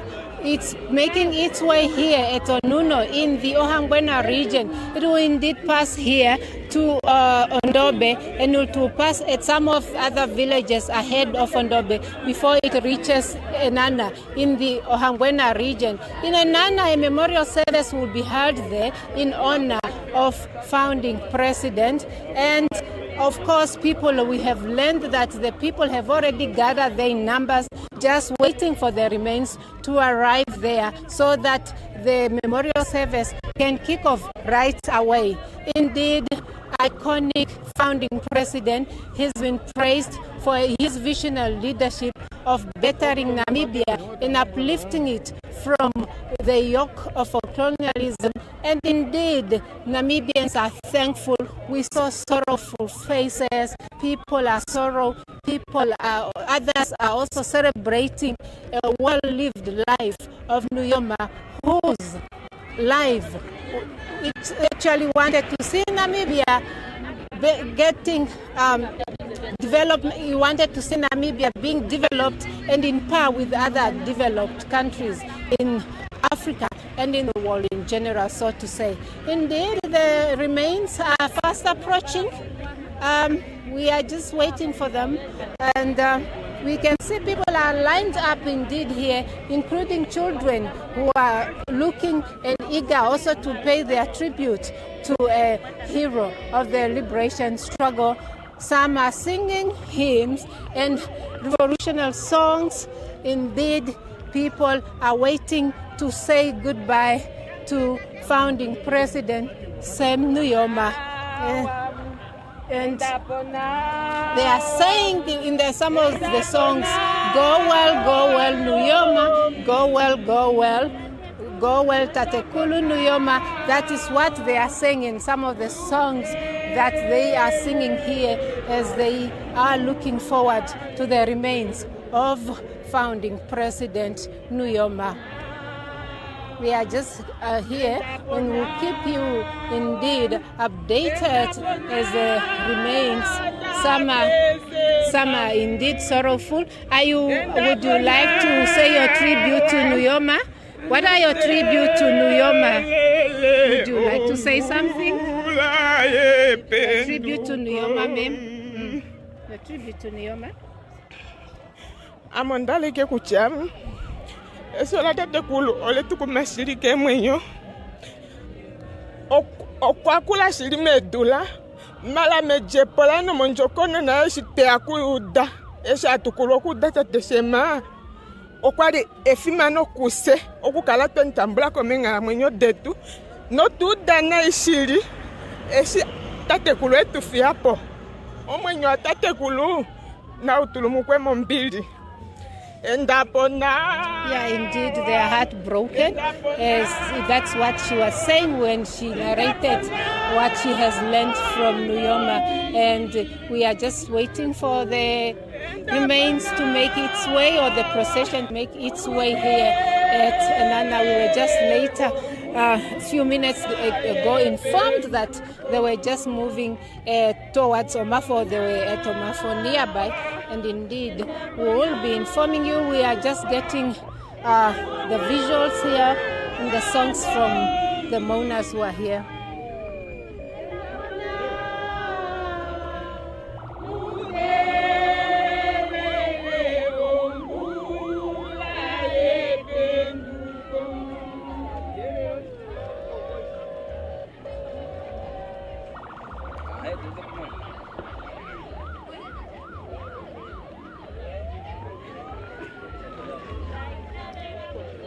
We keep on talking to some of the mourners here and keep on bringing you tributes of Nujoma with some of the mourners who are here. What are some of your tributes to Nujoma, memes? We are waiting. Yes, we are from Rainbow 39 Kindergarten, and Nujoma have done a lot for us. Since independence, we never had any problems. We still live in peace. And we love him for that. Nujoma, of course, has been preaching about unity and peace and stability that is being enjoyed by Namibians today, and he is commended for that.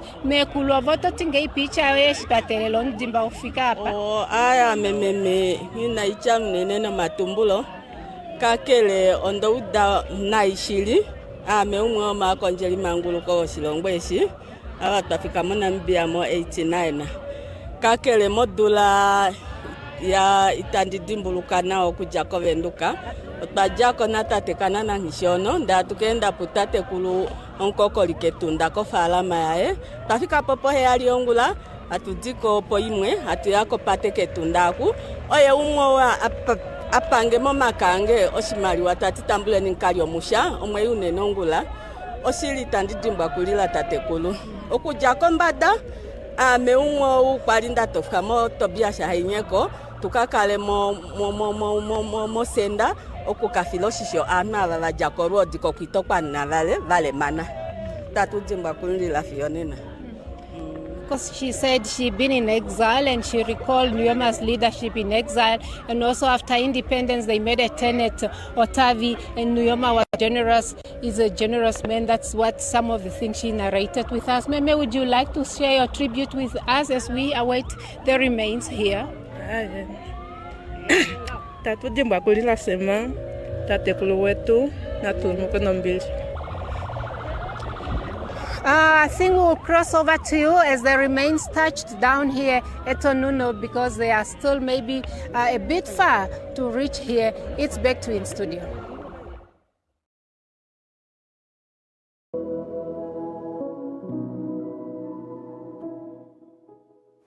Well, Colonel, that was our colleague. She's at Onuno and also mentioned, and we could also see from the visuals that the mourners are waiting. They are paying tributes, some of them just narrating their personal encounters with the late founding president. So how far is the official convoy from Onuno? It is not that very far from Onuno. It's any minute. Very soon it's gonna arrive in Onuno because it left already Ohangwena. And the only thing I wanted maybe to touch on the two ladies that just spoke. The first one, she said the departure of our founding father, it's really touching their hearts countrywide. And she have learned that the founding father was a caring man. And then the second lady, she said, as Donateni put it, to say they passed by his farm and she was given money to have lunch. And then she went on to narrate further because she's a veteran of the liberation struggle. Yes. And she said she was one of those who were selected during the Battle of Kwitokwana Valley to take care of those soldiers who were injured, and they were brought at Tobias Ainyeko's training center in Lubango.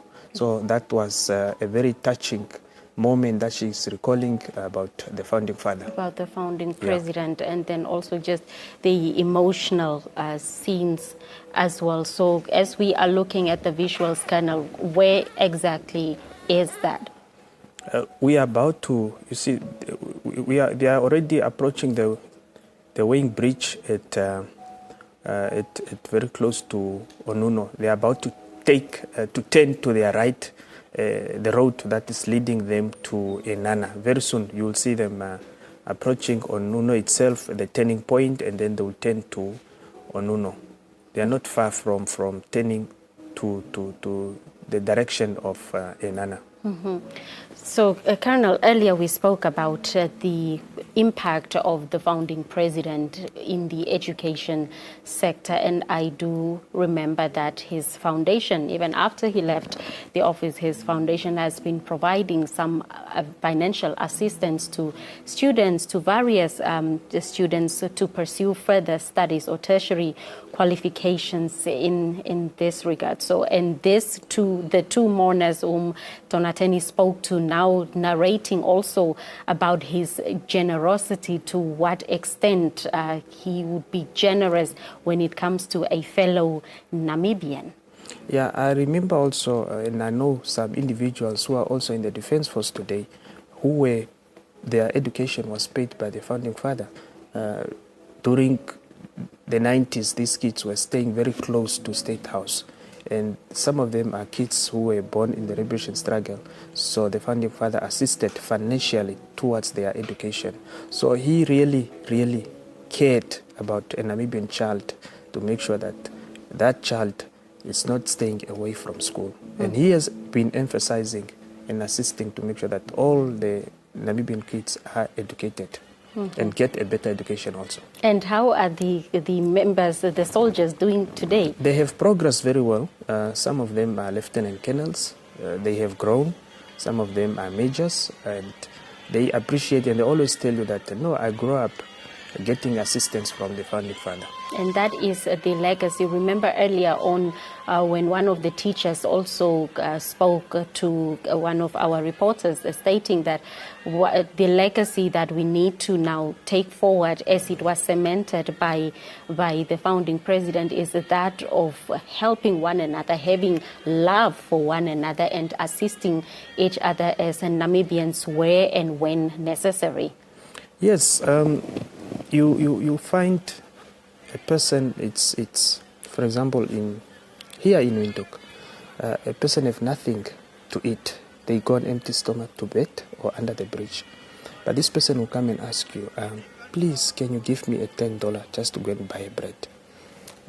I personally will always say, okay, let me go with you in a shop and buy for you the type of food that you are asking, a bread or like a small bag of maize meal. That is caring, because you don't expect Jesus to come to you. This is Jesus already talking to you. Mm-hmm. You to have say, denied help the next person. You see, you have denied this person a bread, a meal just for the night, which is only costing you a $15, for example. So we really need to look after each other as a country and as a nation. Now, Colonel, our colleague Donateni Haimbodi is on standby at Onuno. So as the remains or the procession is approaching the village. So, Donateni.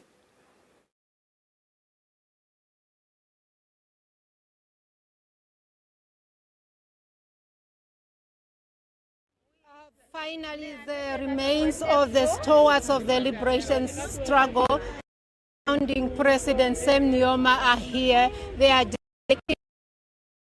passing through here at Onuno in the Ohangwena region. They are making their way to Enana in the Ohangwena region, where the memorial service is going to be held.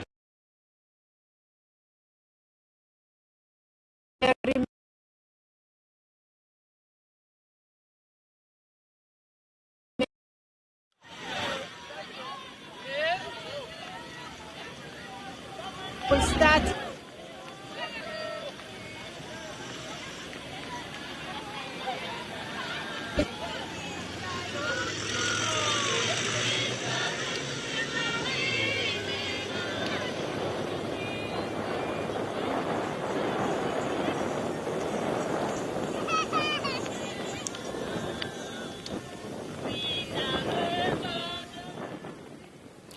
Well, the official convoy is moving through Onuno, as you can see on the visuals. Now, Colonel, looking at those who are along the road paying their tribute with the fist, as well as those waving flags, and then you have some who are running on the other side, to catch up with the convoy. But isn't it reminiscent of to 1989 or early independence of the country, where when the founding president came to Windhoek and the convoy from that time, I think the airport was known as Yerkenstradum. Yeah. From there all the way to Katutura. So does it not take us back to that scene where also Namibians were running alongside the convoy just to get a glimpse of this man known as Sam Nujoma finally returning home to participate in elections? It does. 1989, when the founding father arrived in Windhoek, it is exactly the same. As you can see, those kids who were running following the procession, they really wanted to see, including some of us. We were in Katutura, Holgota for that matter. We have to run following. We wanted to see him. The bearded man. Yes, and I think they were together with President Pohamba. So we were running from Katutura, Holgota up to Katutura Hospital, just following, without knowing that we could not even see him, because it was a very fast movement. But this time around, it's that opportunity that the public were offered an opportunity for him to be seen, and for him also to to be respected, because he's already gone. To be sent off in a dignified way and respect. Therefore, now they are heading to, I think they are heading now to, it's only that I can't see now the exact location where they are. So they are leaving Onuno now? They left Onuno. They left Onuno, yes. Yeah, they left Onuno. I think they are heading now to Enana, if I'm not mistaken. Let me just confirm the place again.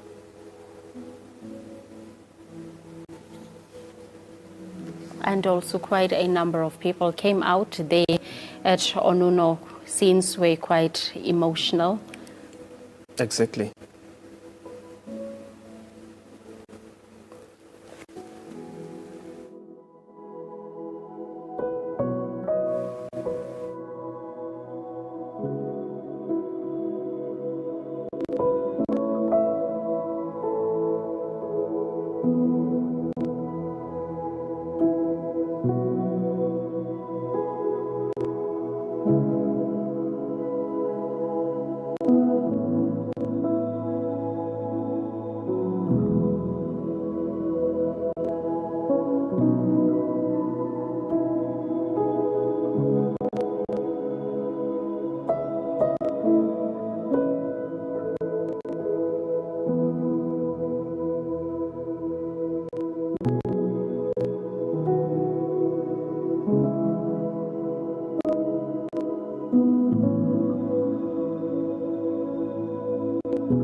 Well, those are the scenes as the official convoy is on its way to Enana Sports Stadium, having left Onuno earlier on. And we are now crossing over to our reporter, Richolin Oses, who is currently at the Enana Sports Stadium in the Ohangwena region for an update on the memorial service that is to take place later on.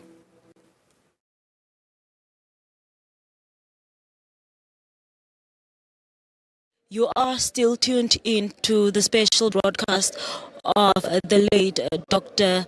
Sam Shafishuna Nujoma. We are coming to you live from the Enana Sport Stadium in the Ovamboland region, where the second regional memorial service is scheduled to take place. We are just waiting for the procession and the remains of the late doctor to get here before the official program can kick off. The stadium is filled with dignitaries, members of parliament, cabinet, family members, and the public at large. I am also joined by a distinguished guest, that is the governor of the Kunene province in Angola, that is Gerdina Dileloa, to just speak to us about the significance that Dr. Nujoma holds with the people of Namibia. Thank you so much for joining us. Can you kindly please take us through the significance that Dr. Nujoma has with the people of Angola, specifically looking at the Kunene province? Obrigado. Posso a senhora governadora nos dizer, explicar o significado do San Nujoma para o povo de Angola e especialmente para o povo do Kunene? O presidente Sam Nujoma para Angola, quando estamos a falar dele, estamos a falar de um irmão da nossa pátria, estamos a falar de um combatente, estamos a falar daquele que lutou conosco ombro a ombro contra o regime da África do Sul, que estava a ocupar a Namíbia e a África do Sul naquela altura. Sabe que o teatro de guerra entre a SWAPO e os sul-africanos foi a província do Kunene. Por isso, nós olhamos para o presidente Sam Nujoma como um companheiro de luta, porque lutamos juntos durante muito tempo, ombro a ombro, para derrubarmos o regime da África do Sul, para conseguir-se a independência da Namíbia. They see Comrade the President Nujoma as a brother and a fellow combatant, because Angola and Namibia fought for their freedom and independence, shoulder to shoulder. As you know, the battlefront was in Angola. Therefore, they consider Comrade Nujoma as a brother and as fellow combatant. They fought together in the trenches to defeat the racist occupationist forces that were in Namibia. So for that reason, they consider him as one of them, as a brother and a fellow combatant. Seeing the relationship that the two countries share, what are some of the things that they enjoy because of that relationship between Namibia and Angola that the founding president has laid a foundation to? Dadas as boas relações existentes entre Angola e Namíbia, o que a senhora governadora pode dizer sobre essas relações e que se pensa dessas relações daqui que o presidente Sam Nujoma faleceu, o que se pensa a levar avante essas relações que existem? Angola e Namíbia têm relações que podemos considerar excelentes. Durante muito tempo, como acabei de dizer, que lutamos juntos, e agora a nossa luta está voltada para o desenvolvimento dos nossos países. Hoje partiu para a eternidade o presidente Sam Nujoma, mas as nossas relações não terminam por aqui. Vamos continuar a trabalhar juntos e ainda no mês de janeiro a província do Kunene assinou um acordo de geminação com a região do Homage, na Namíbia, que significa dizer que continuamos a fortalecer as nossas relações de amizade e de cooperação, e pensamos nós que vamos conseguir desenvolver os nossos países. The existing relations between Angola can be described as excellent relations, and they will continue, obviously, even if there is a loss of Comrade President Nujoma. This will continue. These are relationships of friendship and solidarity that have existed from the struggle years. And just in January, the province of Kunene of Angola and the Comas region, they signed a partnership agreement That means these relationships are being consolidated for the future. Just looking at Dr. Nujoma, what are some of the lessons or inspirations that the Angolan people have learned from the founding president?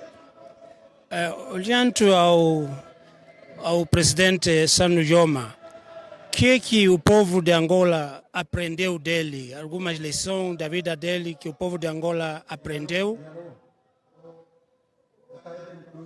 Com o presidente Sam Nujoma aprendemos a bravura, a persistência, porque o presidente Sam Nujoma dirigiu a SWAPO e a guerrilha para a independência da Namíbia num momento bastante difícil, delicado. A tecnologia estava avançada e foi uma guerrilha muito complexa, mas ele foi persistente, inteligente, até que conseguiu libertar a Namíbia do jugo do apartheid. Aprendemos com ele que quando queremos uma coisa, precisamos de ser persistentes e não desistir nunca, porque a vitória será sempre certa. We have learned from Comrade Nujoma the lessons of bravery and persistence. He has led the Namibian people during the struggle, leading a guerrilla force that was a formidable force until the defeat of the enemy. Therefore, we have learned that if you want something, we have learned from Comrade Nujoma that if you want something, you don't give up. You have to persist until you achieve what you want, until you achieve victory. Are there perhaps some of personal memories that is shared with Dr. Nujoma? Será que a senhora governadora tem algumas memórias pessoais, lembranças pessoais que compartilhou com o falecido presidente Sam Nujoma? Eu pessoalmente tenho experiências pessoais com o presidente Sam Nujoma. Na altura eu era ainda muito jovem, com 20 anos de idade, quando comecei a privar com ele na própria sua residência em Luanda. Eu estudava na Escola Nacional do Partido e fazia refeições na casa do presidente Sam Nujoma. Eu sou praticamente filho da casa dele e posso me considerar mesmo filha dele, porque cuidou de mim durante muito tempo, preocupou-se sempre com aquilo que eu estou a comer e cuidou-me como se de um pai se tratasse. Ainda em 2021 falamos por telefone, no tempo da Covid-19, e encorajou-me e dizia a ele que eu fizesse tudo para que o povo do Cunene não fosse atingido pela doença. Yes, indeed, I have personal memories with President Nujoma. I was very young. I was at 20 years old, and I was studying at a part school in Luanda.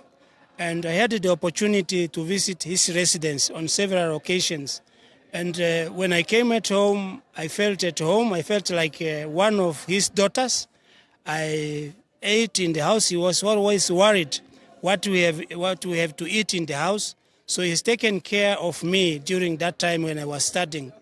In 2021, we spoke during the COVID-19 epidemic. We spoke by phone, and he encouraged me to take all the necessary measures as a governor to make sure that the people of Cunene province are not much affected by the epidemic, the COVID-19.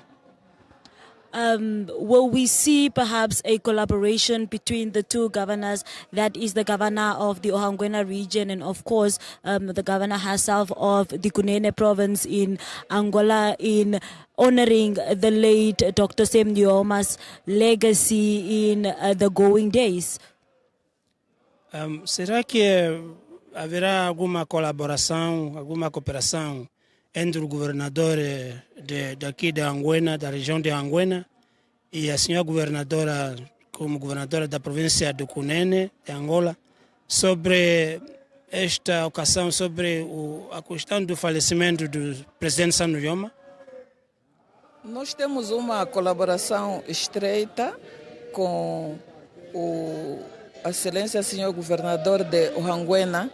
Nós partilhamos todos os assuntos inerentes aos nossos dois povos que fazem parte da fronteira que nós partilhamos, o povo namibiano deste lado e o povo angolano do outro lado. Estamos permanentemente em contato para resolver os assuntos que se apresentam ao longo da fronteira.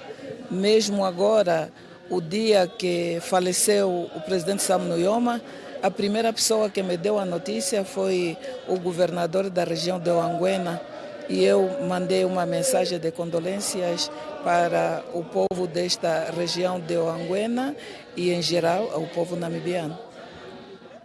Yes, we have a straight relationship of cooperation and collaboration with His Excellency Honorable Governor of Ohanguena region. We exchange information on a daily basis of issues that are affecting the common border of our two regions. And when the news of the death of the passing of Comrade Nujoma came, the first person who informed me was the governor of Ohanguena region. And I sent a message of condolences to the people of this region, and in particular, and the Namibian people in general. Thank you so much for making time to speak to us. Muito obrigado pelo nos dar o tempo falar conosco, conversar conosco. Muito obrigado. That was the governor of the Kunene province in Angola speaking to us about her personal memories, experiences that she shared with the late Dr. Sam Shafishuna Nujoma, and also just touching on some of the collaborations that the two countries enjoy to date. We cross back over to the studio.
Well, Colonel, the convoy has left Onuno a while ago and is en route to the Enana Sports Stadium. Where exactly are we now, judging from the visuals on our screen? The convoy is approaching Mbahu, and I'm well informed that the former president, Dr.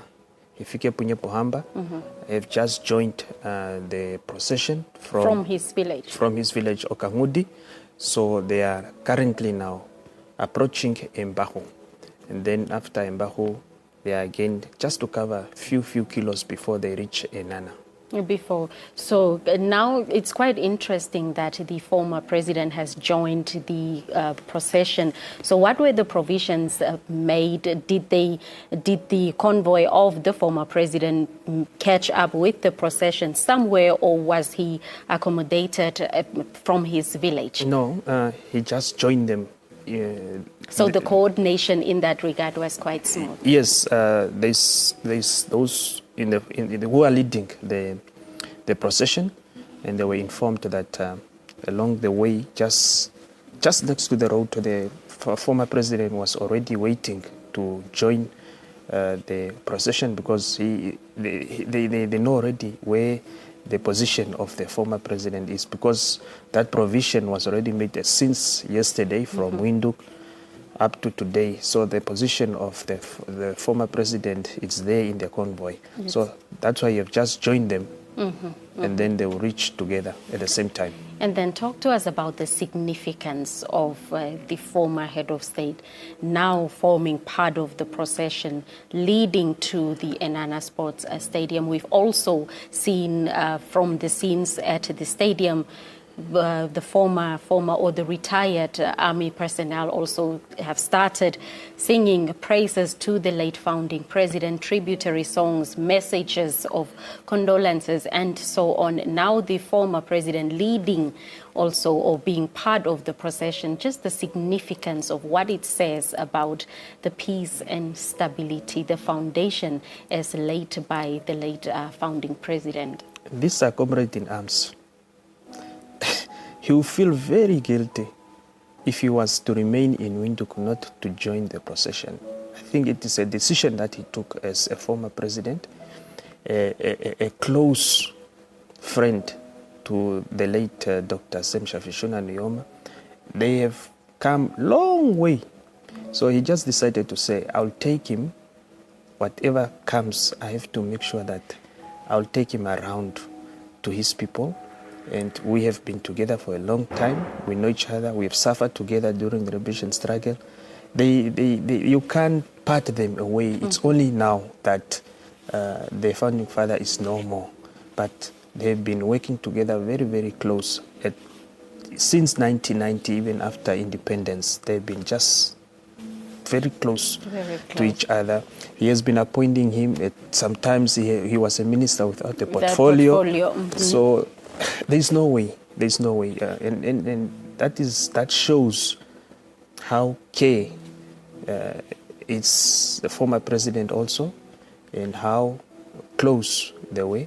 You saw him the other day that he was very, very emotional, touched by the departure of his comrade. A comrade that he described as a brother. Now, Colonel Shilombo, from a point of logistics, since for the past 5 or so hours, we've seen that the convoy has been moving along the road without any hurdles, and I see you are constantly in constant communication with the colleagues on the ground. So is that still the case with regard to, as it's now making its way to the sports stadium that's now in Enana for the memorial service? All the logistical arrangements are still in place. Anything that may come up, we are prepared to have plan B. You have your plan A, and then if this happens, what will happen? What's next? What decision should be taken, or what action should be taken? So all logistical arrangements were done, and they are going accordingly. And we still have people back in Windhoek who are monitoring how this procession is going around, and they are the people to take action. We are only to report, especially those ones on the ground now. In the north, they are just to report, and then those ones in Windhoek will direct what is next to be done. And that's why we see that the procession, since the beginning, it's still on track.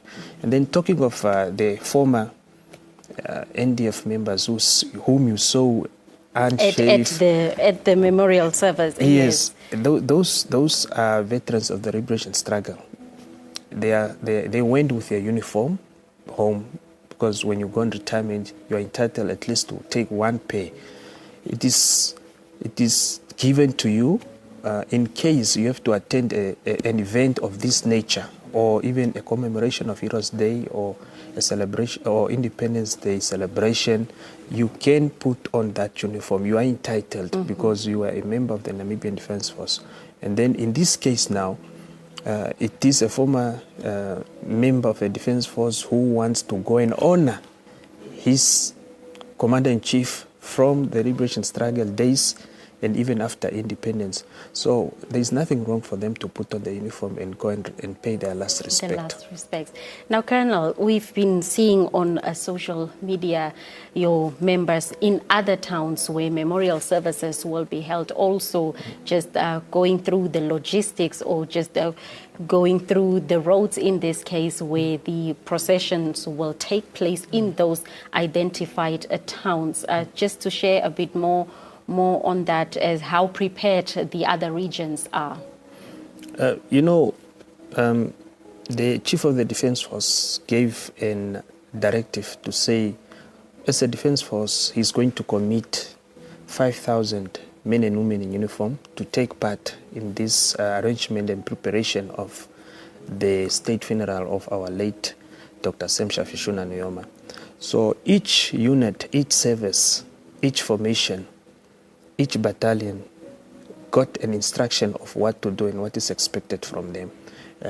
It is very few members who are moving, following the procession. Other than that, the troops in Zambezi, they are already making the necessary arrangements and preparations on the ground. The troops in Rundu is the same. People are already instructed and orders given by the Chief of the Defence Force, and they have just to carry out that order without questioning the order of the commander.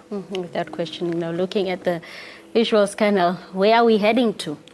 We are heading to Enana. We are not far from there very soon, and that's why you have seen the mourners on the ground. They've started already singing. I think they've been alerted that the procession it's nearby, and that's why they are very active now. Start singing those liberation songs. So very soon we'll be in Enana. Any time from now we'll be in Enana, and then the program will immediately kick off. The program will kick off. Well, Colonel, let's allow the viewers at home as they are tuned to NBC1 for the proceedings, just to take in the moments here.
Well, the convoy, official convoy, is approaching Enana, and it will make its way straight to the sports stadium where the second regional memorial service is set to take place anytime from the time that the official convoy will arrive there. Colonel.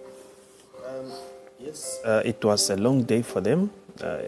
From Utapi, coming from Etunda to Tsandi, Utapi, Ogongo, Oshikuku, Oshakati, Omgwelume, Ongenga, then to Onuno, now in Enana.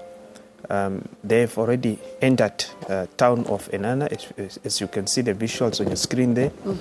So upon the arrival, the program will start immediately, and we expect them just to settle down, position the casket where it's designated to be, and then they will start with the singing of national and AU anthem. That is what we can expect immediately after they have settled down and everybody is waiting for them to arrive at Enana Sports Stadium.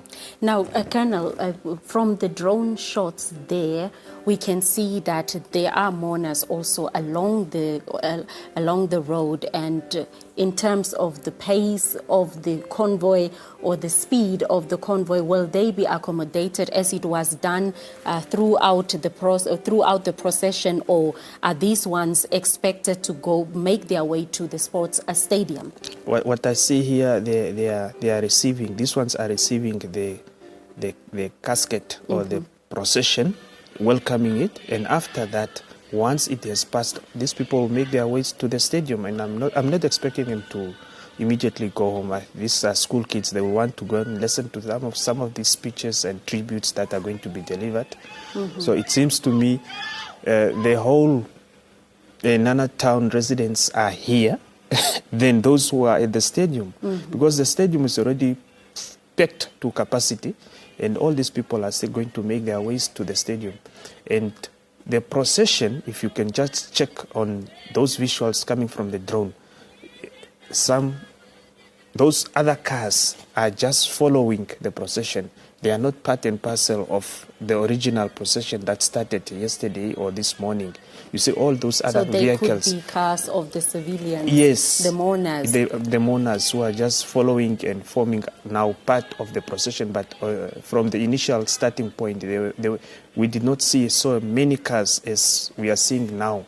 I think these are people who are just joining to make things easier for them to arrive early at the stadium. Yes. And there are no restrictions as they are not obstructing the convoy. No, they are behind the movement. Yeah, they are behind. There is no restriction because it's more than 100 vehicles that we can see, and that procession did not have that big number when it started this morning at Etunda. And this also speaks to the patience that Namibians have generally, Colonel. The memorial service was set to start at 1300 hours, and now it's going to start a bit later on. Still people are turning up, still people are showing up, those also standing there by the roadside receiving the casket, paying their final respects. And on top of that, the procession have completely reduced the speed now. So we are talking of 5 o'clock. 5 o'clock, that's the time they are going to start with the official program. And then it's true what you're saying, that they are very patient. People have been waiting patiently. And one thing that I need to point out is that the public have adhered to the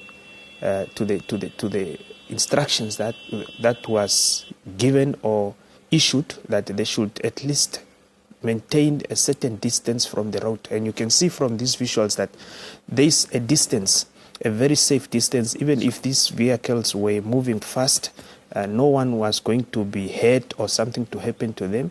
You can check or see that there's a certain meters from the tar road on the edge where they are standing. And now the public are even moving now, a big number. You can see scattered all over. They are moving. And then you have some troops, as I mentioned earlier, that there will be troops deployed in all the regions. Yes, we can see. And they have adopted an attention position, welcoming the casket with respect. With respect.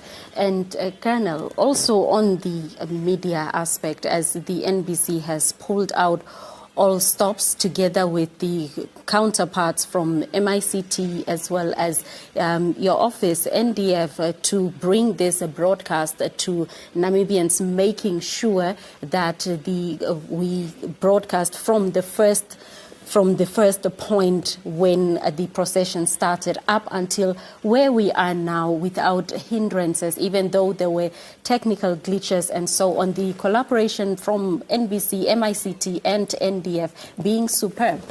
You are correct. The visuals that you see now currently, those are the two members from the Namibian Defence Force, or rather the Ministry of Defence and Veterans Affairs. We have deployed 2 colleagues in charge to operate the drone in collaboration with NBC, which is a very good effort. And then MICT also, it's on board.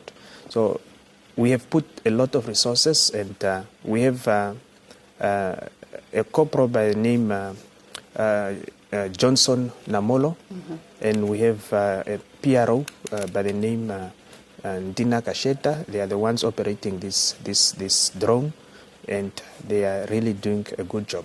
As well as the crews on the van that's now following the procession, on the van that's in the official convoy, Colonel, from the NBC as well as MICT, making sure that, because we've seen also on our social media platforms, Namibians in the diaspora following the proceedings right here on our platforms.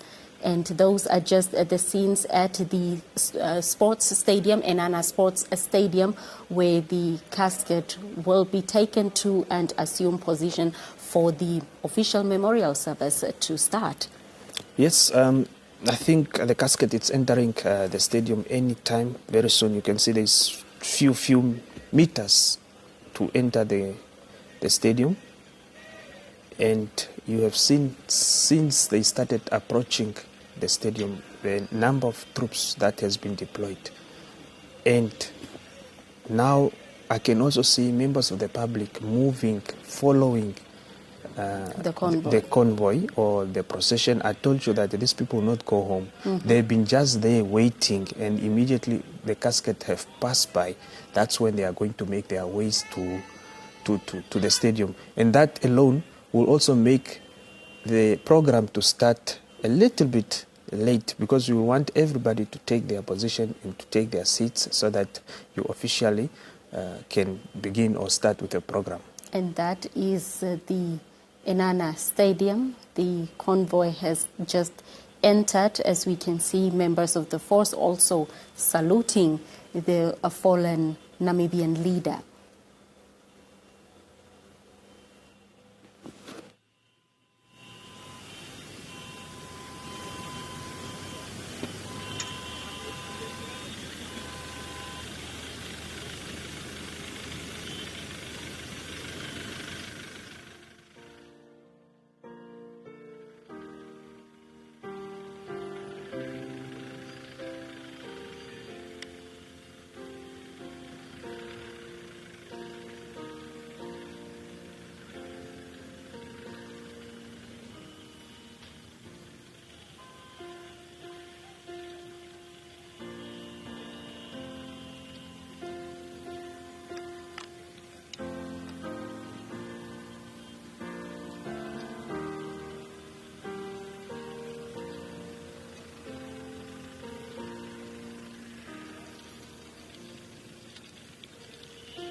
He's directing to move the gun.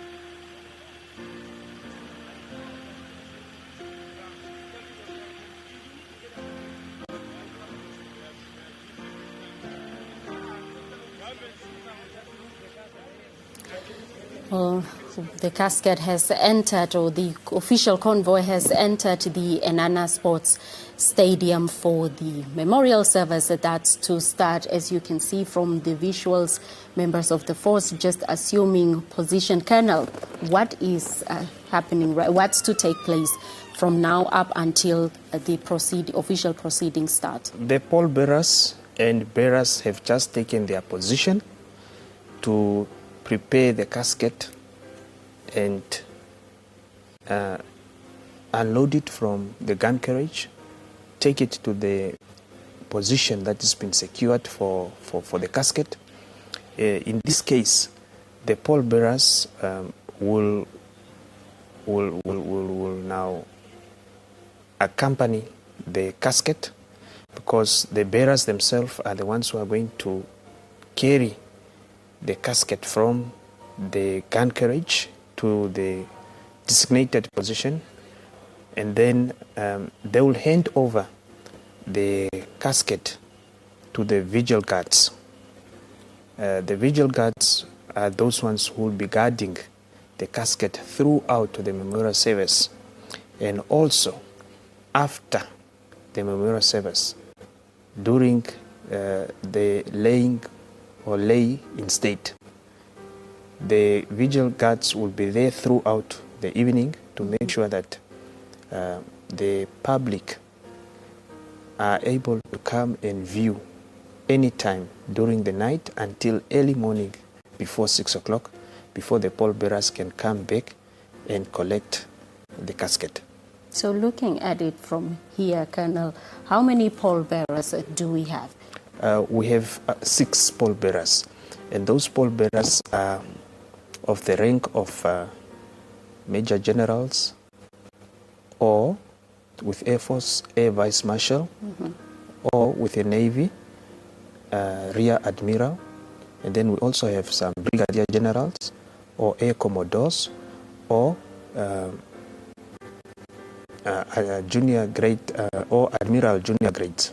So it's a mixture. It's a mixture of both army senior officers, generals, army generals, marshals, and then we have flag officers from the Navy.